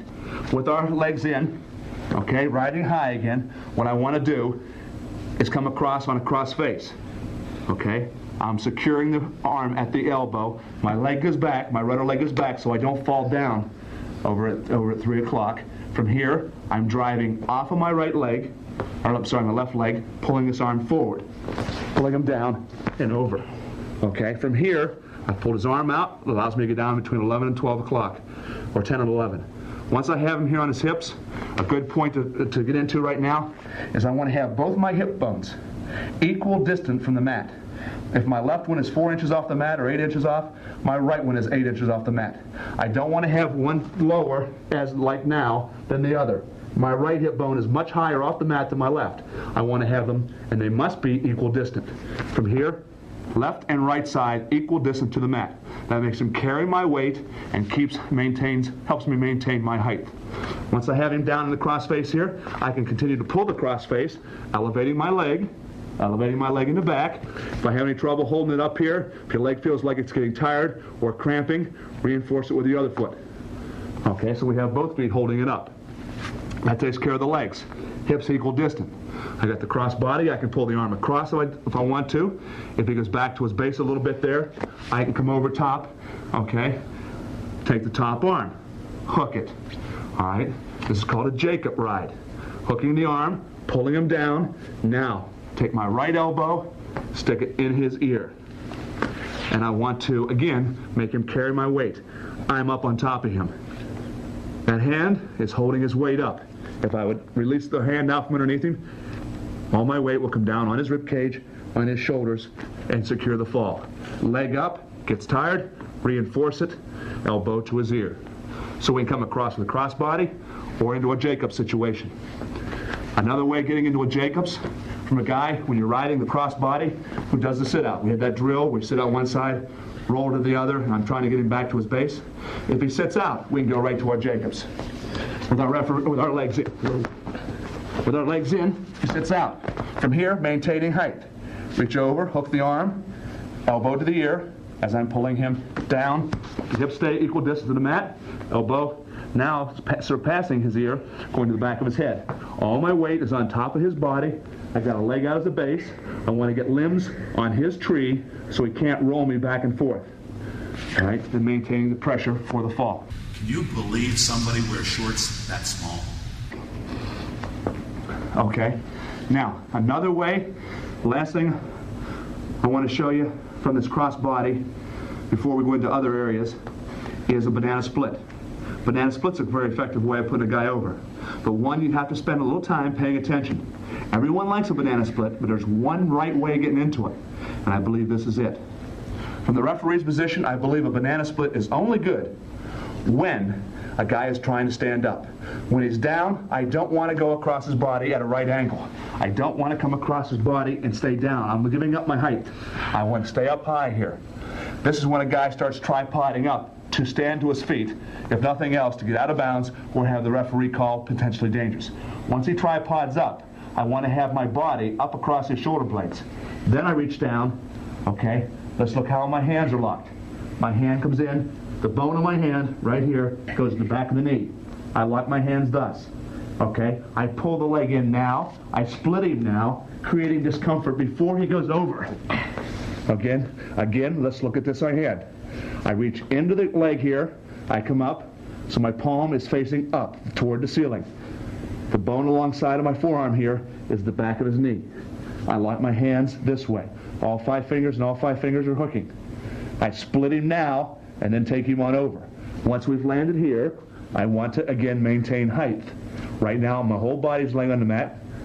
In order to maintain height, free leg, plant it, and as I bridge up, as my body slides up his back, more pressure will go onto his neck and the shoulder blades will go down. Okay? Again, looking at it from a different angle, when a guy does a tripod up from the referee's position trying to hit a stand-up, here's where you go to your banana split. I don't want you riding at the hips, reaching over. I want you to slide down his back to his shoulder blades here. Okay? And lock your hands, pull it in tight now, and work our way on over.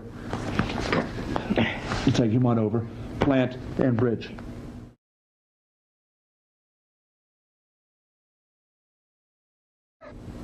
Again, let's assume that we have the crossbody on, the legs already in, and our opponent sits out. What do? First, maintain height. Stay higher than your opponent in legs. If he is to counter you, there is only one way: to make you give up your height. Stay higher. With the crossbody on, if your opponent sits out, again, sits out, maintaining height, staying up higher. We talked about a Jacobs from here. We can reach across that reverse cross face we talked about. We can also come over into another form of banana split by coming over top of the head, down into the knee. Okay? I'm down, and now what I want to do is go elbow joint to the back of the knee joint. Push him forward. How do I push him forward? My left leg, the rudder leg. Pushing into him, jamming forward. As I jamming forward, elbow joint to knee joint, hook it. I have 2 options with this. Now from here what I can do is slide down to his butt and roll him on through. Okay, from here, down, on through to his back in a finished banana split situation. Or from here, when I shift his weight forward, underneath his knee, I like to grab at the arm here. So I have similar to cross face situation. And I want to lay out, and I want to get, again, both of my hips equal distance from the mat. As I turn him back, I want to go down to the mat here, keeping both hips. If my left hip is 4 inches from the mat, my right one should be 4 inches from the mat. Again, holding him in this situation. So, if he sits out, we have the Jacobs. Reverse half. Shift him forward, split him here in 2 fashions. Or we can go into a front headlock from here. You know, when a guy shoots a double leg on you and underhook him, you go into the front headlock series, you do the same type of thing from here. A guy sits out, instead of going to the knee, over the arm, under, and up here at the armpit. And we lock our hands. So he sat out, I maintain height, keeping my hips into him, height, making him carry my weight, over the arm, under the armpit, lock my hands. Once I've locked my hands, I want to pick him up. When I pick him up, he's taking his last breath. That's creating discomfort, and the shoulders will get down. Pick up, and then slowly settle him down using a tripod. Left knee 1 point, right knee their point, my forehead the 3rd point. Okay? Front headlock, point, point, and his body becomes the other point for the 3 points of the tripod. Okay? Creating discomfort by pulling him up first, decreasing his will to win. When his air leaves his lungs, and when his blood has a hard time getting to his brain for the thought process to take place, his will to win will be decreased, and the shoulder blades will go down.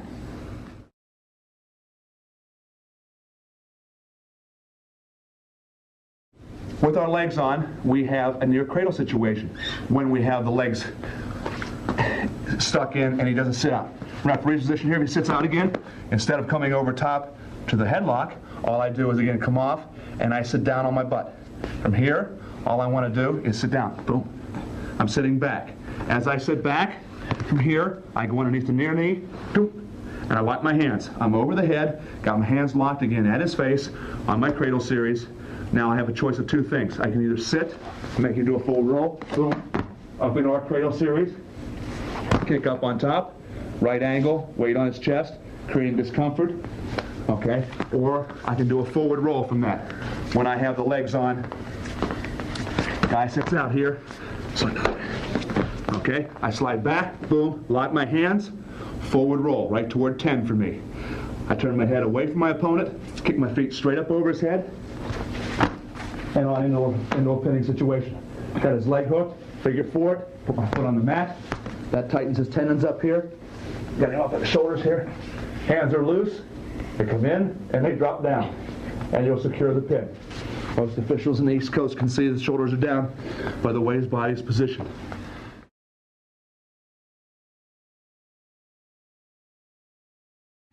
Okay, from referee's position, we can throw the legs in again and work as what is known as reinforced half Nelson series.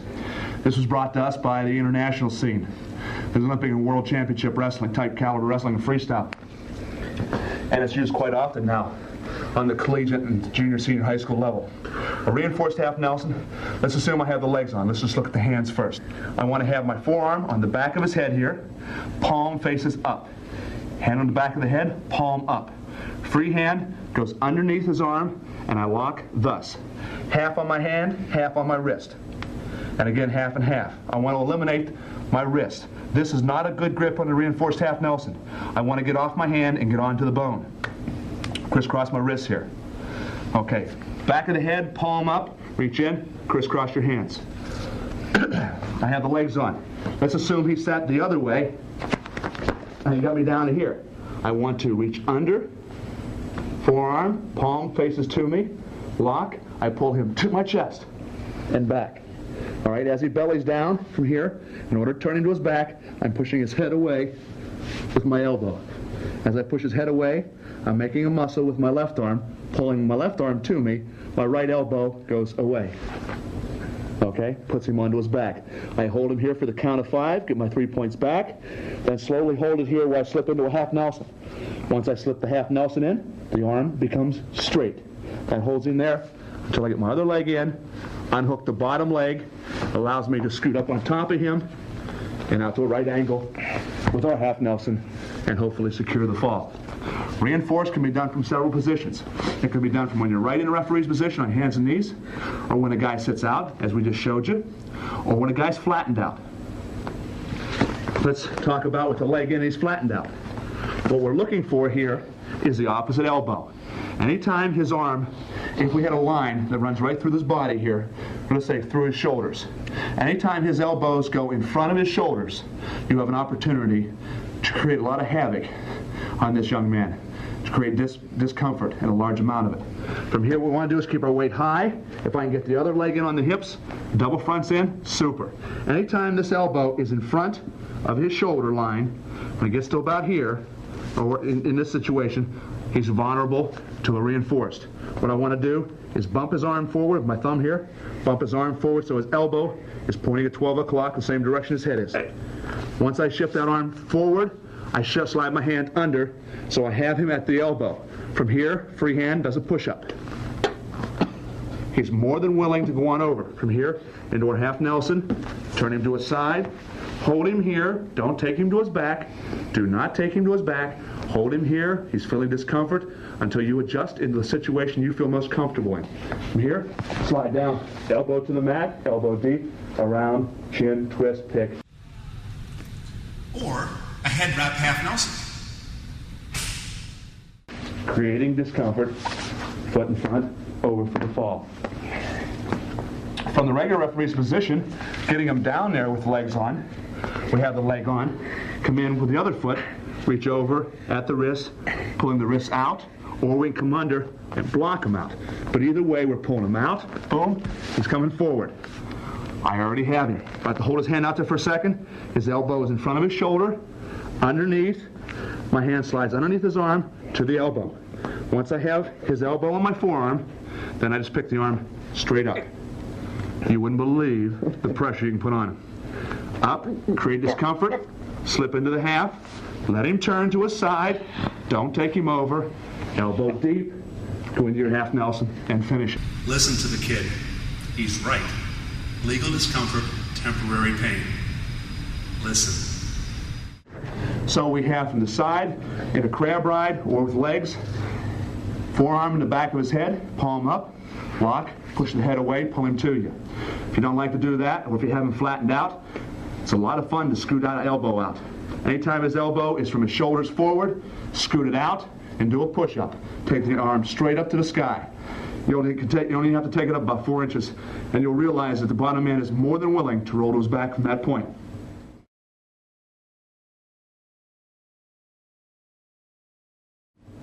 Okay. Now, from the referee's position with the legs, sometimes the guy will pull you down into a crab ride. He'll pull you down to your side. We want to, again, try to remain in the saddle, maintaining height, staying up here. If he pulls you down, we go underneath the arms, underneath the legs, keeping chest against his back. From here into the crab ride series. I would prefer to take him back to his base, get my legs back on if I'm a leg man. So if I want to take him to the right, I pick up with my left leg, and as he goes over, I slip my leg back in. Okay, even if he gets to the side here, and I'm back to my reinforced. His elbow's in front of his shoulder, I come out on the elbow here. He'd be in trouble. If he kept his elbow low, and I couldn't do that, then I go to the reinforced. Depending upon where his elbow is. If his elbow is there, I want to take it forward. If it's at his shoulder level or ahead of his head, I want to take his arm up and take it back. If his elbow is below his shoulder, then I go into the regular reinforced, where I push his head away and pull his upper body to me, gaining control for the back points, the referee's count, and then slip into my half and work my way back up on top till I get to a side, elbow deep. On our half Nelsons, we go elbow deep. Elbow to the mat, and we slide the hand around, chin, twist, pick the head up. Pick the head up. Twist the head, pick it, and settle him on down for the fall.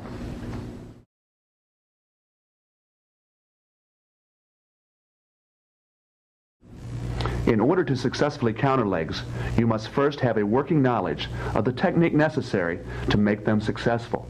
If you understand the principles that the offensive wrestler must do in order to execute legs successfully, then you also know what must be accomplished in order for you to defend against them. When you're working on defensive leg wrestling, have the top man review his positioning and offensive options, and consequently, both people benefit from the time spent drilling legs. To be successful at countering legs, first and foremost, prevention is the best cure. If he doesn't get them on, then he can't be too effective with them. Once they're on, however, one of the most important things I emphasize is, don't carry his weight. As long as he's on top, maintaining elevation, and you're carrying his weight, you are in trouble. If you can't seem to make anything work for you defensively, don't forget, there is an out of bounds. Get out, get a fresh start, but this time, be aware he's a leg man and prevent them from coming back on. There's no known cure for the common cold, just prevention. As with legs, prevention is the best cure. Keep the legs off. When you have your opponent from the defense trying to put the legs on, stop them ahead of time. First thing we do is just put our legs together. As they start to come in, block them. If your legs are apart, they can come in. If they're together, they're not. Or if he starts sticking them in, do a sit out as he's coming in with the legs. Sit out. Get the legs away. As long as they're a moving target, they're hard for him to put on. Again, prevention is the best cure. Either we have to sit out, or we keep our legs together, or another common method is called a mule kick. Once the leg has gone past your leg and start coming into your crotch area, what we've got to do is kick our leg back, like our mule kicking a guy behind us. Once he gets to here, we kick up and away. Now, once the leg is up, again, we're sitting out. You don't want to kick the leg up when the leg's coming in, and then get it free, and then set it back down, because the leg's automatically in. Once you kick it up and away, boom, bring it over and sit. All right, and then we go into a hand control situation. Again, prevention is the best cure for legs. Okay, next thing we want to do, let's assume that the legs came on. Gee whiz, you got them on. Now what do? If he's good at them, you're in trouble. There's no real common cure to a good leg man. Prevention is your only hope. Know that they're going to come on and keep them off. If they come on and you're frustrated, you have two things. Look for a stalemate situation, try to tie them up the way the officials call stalling today and the way they're being forced to call stalling quickly with leg riders. Make it difficult for him to turn you and get a stalemate situation.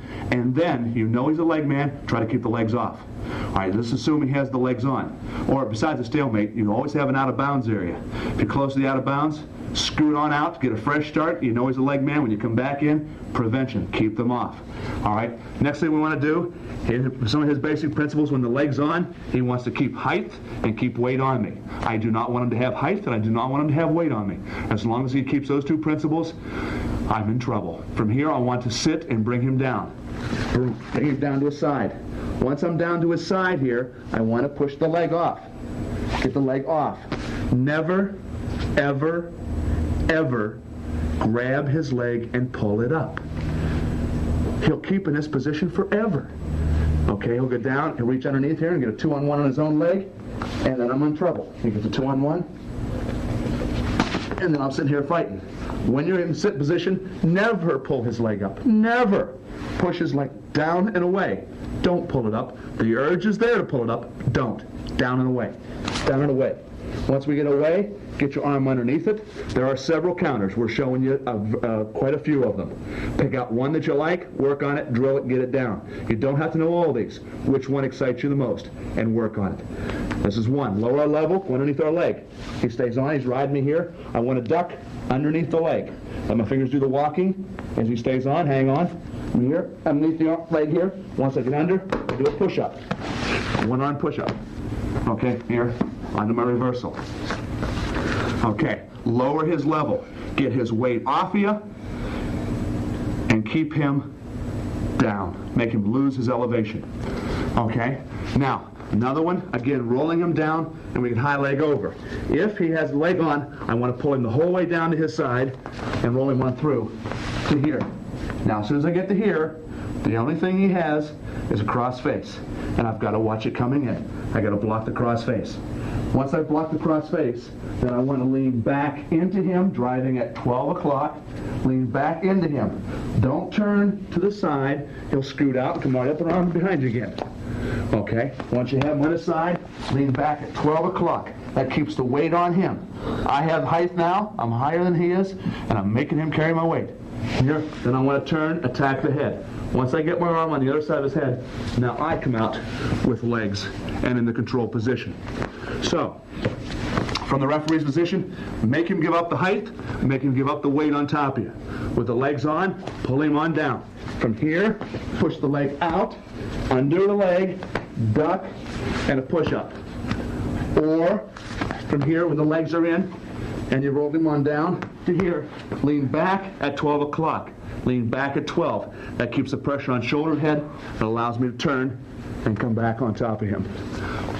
Okay, another one is if he has his rudder leg working well for him, and I try to pull him down there, he's going to have that rudder leg go back and stop him from losing the height and losing the weight on my body.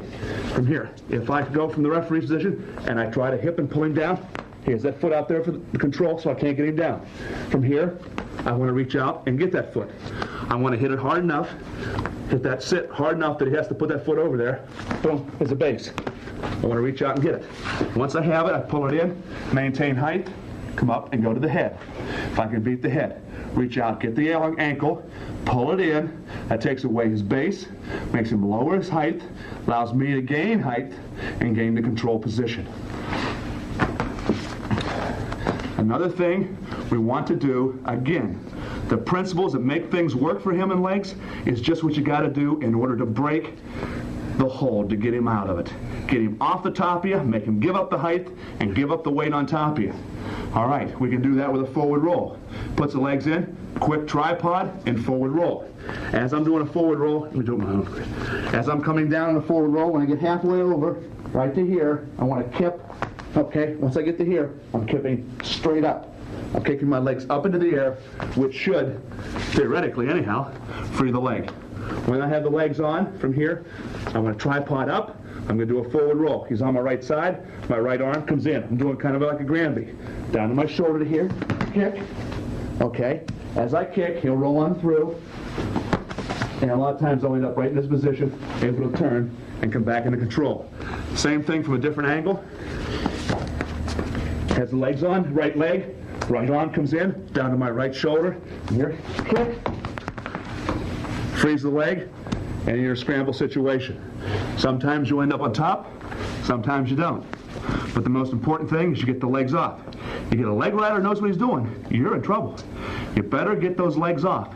And if they don't come off, make him break the basic rules. The height and the weight.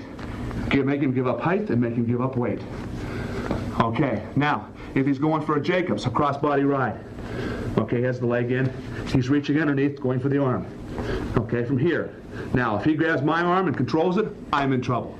If I know it's coming in, and when I see it coming in, if I see it coming in, and I grab his wrist, I can sit down.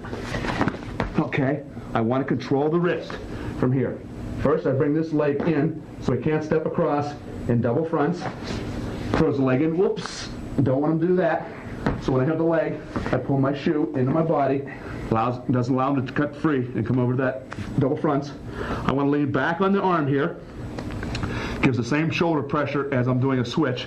I lean straight back into him. I keep the pressure on his shoulder as I'm slowly scooting out to the other side of the head. And then I have legs on here where I get them reinforced. Okay? So, all I want to do is try to control his arm. Once he's coming in for the crossbody guillotine, is purchase his wrist. If I don't remember exactly what you learned in the tape here, or you're not quite sure, you don't feel as comfortable as you'd like, you haven't drilled it as often, if nothing else, get a stalemate situation. You know he's a leg wrestler, you're a little smarter when you get back to the middle. Prevention. Keep those legs off. A sit-out will do it. A good stand-up will. If he continually throws legs on when you stand up, the referee's going to ding him for stalling. Okay? When you know you got a leg wrestler, you better get a little bit more adrenaline flowing in your system and get off that bottom. They can cause a lot of discomfort, and you'll lose a lot of points. Many a wrestler has lost a bout on the bottom position when you get a good leg man on top of you. Okay, and in review, again, look for stalemate situations if you can get them, or look where the edge is, get yourself out of bounds. All right, get a fresh start.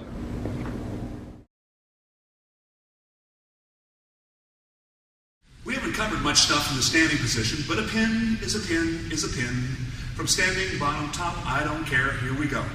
Guy shoots on a single leg. What I'm going to do is sprawl, extend him out. He's going to have his hands locked. I'm going to reach across, get his elbow. See what happens when we get here. A little way of knocking the guy on his back. Here, from single, shoots in, whoops. In a sprawl position with him, facing him. I want to get him stretched out. If I get his arm stretched out, what I'm going to do is push his arm across, and I'm going to reach over and trap it. Here, and trap it. Reaching across traffic. Now he's facing that way with his head. I'm facing this way. We're opposite. I'm going to turn, face the same way he's facing. As soon as I face that way, I'm going to step across him like he's a horse, and I'm swinging my leg up on the saddle. Turn, turn, turn. From here, I'm going to step my leg right over top of him, just like I'm jumping on a horse, stepping over a saddle. His hands are still locked in a single leg. I still have his elbow. From here, I throw my hips into his face, and I get into a push-up position where my hips are down on the mat, and my shoulders are up. Here. This is what holds him down. Hips down, head up. This is a great position, good position, very poor position. Poor, good, best. Get up, head up, hips down into him. Okay? So, all we're doing, locking on the single leg, getting it extended, reach across, turn. The key to that, for most kids, is swinging around. I'm facing him, he's facing this way, I'm facing this way. I swing around. So we're both facing the same direction. As I face around, I step over. No way of putting the guy on his back, counter into a single leg.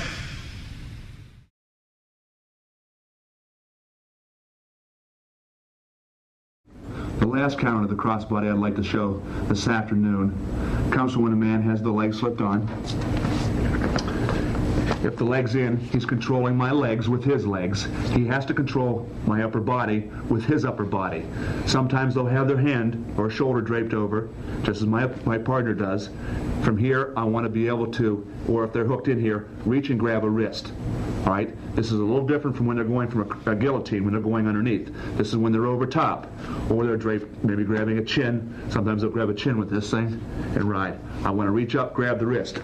Once I have the wrist, I want to control the same side. If he has his right leg in, I want to control his right arm. Left leg in, control the left arm. All right, now that I have the same side, he has nothing to stop him. And we're talking about the tree. His right arm stops him from rolling from 12 to 3. His right leg from 3 to 6. I have his right leg trapped as he has mine. Now I have his right arm trapped. So anything between 12 and 6, he has no post to stop him going out there. I grab the wrist. I want to keep it straight. The key is keeping the arm straight and away.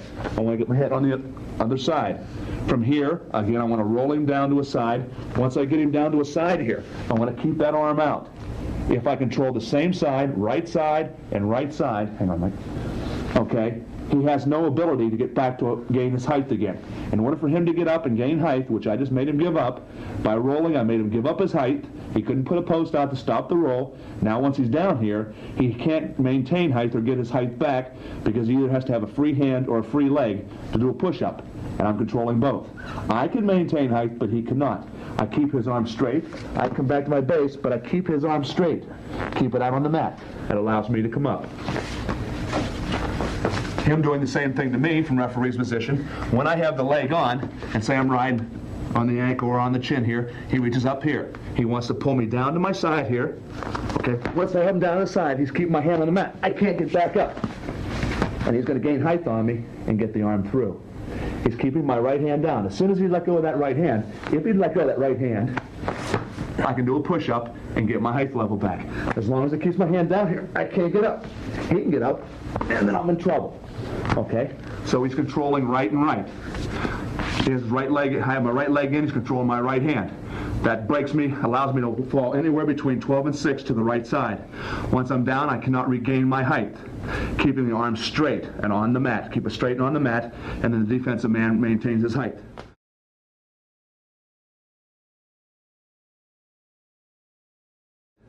Sometimes when you have that type of situation where you're making him give up his height, he'll go into a crab ride from you. Good leg men know how to go into crabs from here. Once we do is pull him down, make him lose his height. Once he gets to here, he's under the arms, under the legs, keeping chest tight. Now, in order to get out of crabs, we got some difficulty. First of all, you don't want to stay here. This is a disadvantaged position for you. He's where he likes to be. First count I'd like to show you is one I prefer to use myself. I've got a lot of mileage out of it. I want to lean forward. I want to break one of his rules.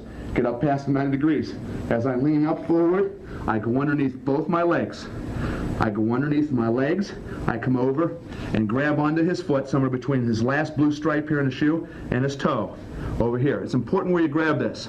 Any other place your hand will slip off during the hold. Between the last blue stripe and the tip of the toe. There. So he's under the crabs. I lean forward. I go underneath both my legs. Come over.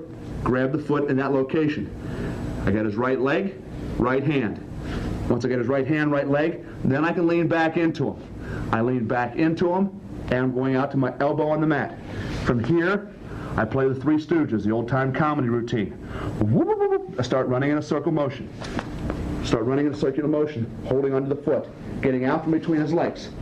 That allows me to come out into a finished gravity roll product, slide in, trap, and a 5-pointer. Again, in slow motion. The main object of countering legs is to make your opponent give up his height level. The legs are in, you sit, pull him down, so he no longer has height on you. From here, if he should come out of the legs going to a crab, you lean forward, getting your chest away from his chest, reach under both your legs, secure his foot at the front of his shoe, control the right wrist, drop to your right elbow, running outside of his knees. Once you've cleared both knees, form a right angle with our bodies, let go of the toe, down, lock your hands in a finished Granby roll product for 5. Another situation we get into, back to the crab ride, defense, how do I get out? Showed you that one, I think you'll like it. Another thing we want to do, if you get into a crab situation and he has you down here, don't be satisfied to sit here. He's in a good position. Get out of this position. We either reach up. If he doesn't allow you to reach up, and you're leaning up trying to get that foot and he keeps pulling you back, put both your hands on his knees. Both hands on his knees, and go the way he's pulling you. You let him use his momentum to go that way. Not all the time will this get you out, but it gets you back to your base and out of this crab position. From here, we're holding the knee still. I'm picking my legs up off the mat. I'm driving off my legs to here. My legs are up away from his, and I'm pushing. Maybe I'll come up into a hand, switch, roll, in a different situation, but I'm out of the crab. If you stay in the crab, you end up playing handsy with them, as I call it. You'll come over here, try to grab his hand, he grabs your hand, you grab his hand, and you find that you spend a period and a half going back and forth, and you didn't get anywhere. Don't sit here. This is his territory. This is not yours. Hand on the knees, kick back over. Get you back to your base, if nothing else, where you know what you're doing. Stand up, switches, rolls, high turn-ins, Granbys, etc. Okay, don't sit here. Okay, if he comes over top with one of those legs, don't grab it, pull it up. I told you no. Push it down and away. You grab it, pull it up. He's going to go 2-on-1, and that's worse than playing handsy. You're here for two and a half periods. Okay, from under here, next thing we can do, try to pin yourself. Put your shoulder blades on the mat between his legs. Raise your hands and scoot down and away. Down and away. Scoot down and away. Raise your hands up. Try to pin yourself between his legs. Look where my hands are. They're up and away, but I can get hold of his head. Now, once I'm here, I can turn left or right, depending on which way I prefer to go. Doesn't matter. Turn to the side. From here, you're coming up with half Nelsons. One of the bases I talked about in crab rides, he must keep his chest flat against my back. And he's not doing that in this. That's why the counter works. Chest to chest, if I can scoot down and away, my back is no longer against his chest, and he's at a disadvantage. Then go to the head. However you want to lock your hands. Turn left or right. Okay, and into your back, into back points.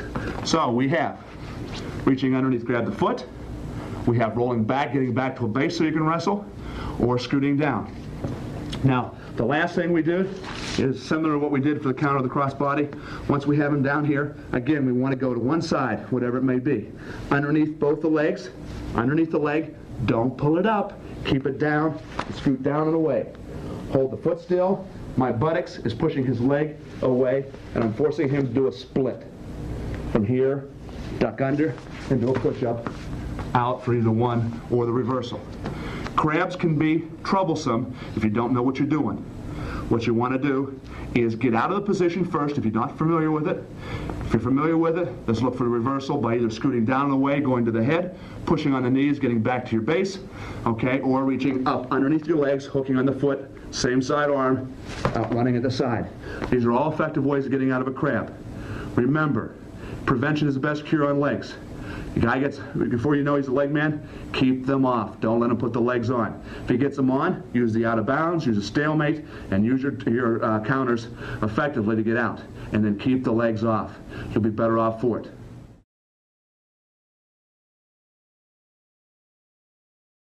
I was asked a question, what does pinning mean to me?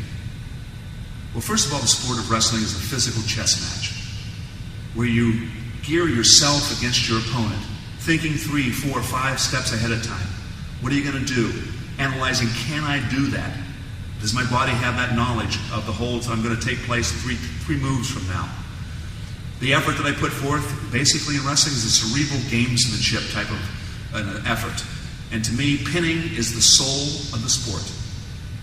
It's superiority. It's luring your opponent into traps that you sent, basically. Pinning is a thought process that I love. It eats me, at me, for me. I love it. I spend time doing it. Basically, when you talk about how do I become a better pinner, how do I learn how to pin, it's when you start thinking as a coach, as an athlete, when I ask the question, how many phases are there in wrestling? And people will say, well, there's takedowns, reversals, escapes, pins. That's probably about it. They'll name the 4. Takedowns, reversals, escapes, and pins. But you know, if you make pinning a separate entity, then you never get to that. Because it takes so long to learn a takedown and to be dominant on your feet, to learn how to escape off the bottom and keep from being turned. That by the time you roll around to learning something about pinning, there just never seems to be enough time in the end of the day to spend with your kids on the mat to teach them those skills. But what I've always believed is there are only 3 phases of wrestling: takedowns, reversals, and escapes. And on a takedown, let's say there's 5 component parts of a takedown. There is stance, motion back and forth, level change up and down, penetration in, finish up for the takedown. 5 phases. Stance, motion, level change, penetration, finish up. Makes a takedown. For 5 movements of wrestling, you get 2 bout points. Okay. If you add one more component to that takedown, such as half Nelson, headlock, cradle, spladle, some form of pinning combination at the end of the finish up. So, stance, motion, level change, penetration, change off to a double. As you're knocking them down, you change the double to a bottom leg cradle. So it takes you 6 positions to finish up the takedown. I add a pinning combination at the end of the 3 phases of wrestling: takedown, reversals, and escapes. So I do 6 phases or positions of the takedown instead of 5. If you do 5, 2 bout points. If you do 6, you get 16 points. 1 more, give you team points. 5, give you 2 bout points. So the idea is a reversal, a switch to a cradle, a side roll to a headlock, a fireman's carry to a headlock, a double leg to double front boots or scissors. The idea when you're drilling, everything I do, if coach is going over a 10-minute practice of takedowns, all right, got 10 minutes reversal, guys. He shows a reversal, you drill reversal for 10 minutes. All right, escape. You can work on escapes for 10 minutes. So you spent 30 minutes in wrestling. 10 for takedowns, 10 for reversals, 10 for escapes. But you spent no time pinning. And we ran out of time in practice because now you're going to go live. What you do, and what I did, is I spent all 30 minutes on pinning.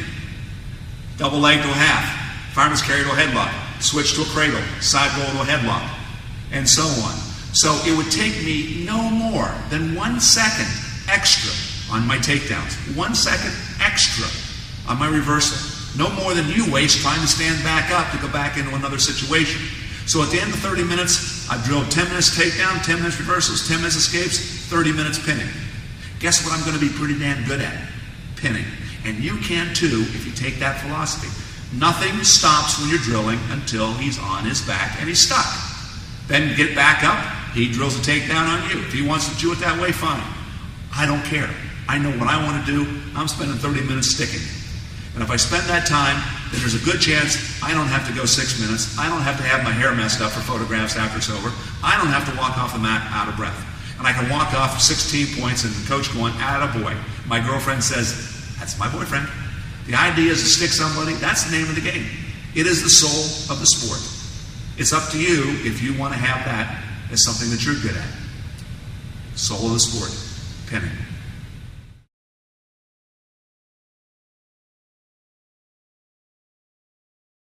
Again, thank you for allowing me this opportunity to share with you some of my skills as a pinner. I'm sure that you'll be able to take this material and put it to good use.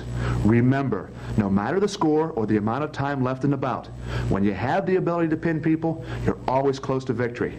Use this knowledge to your advantage. When you combine that with conditioning and a hunger to win, you will become the winner you know you can be.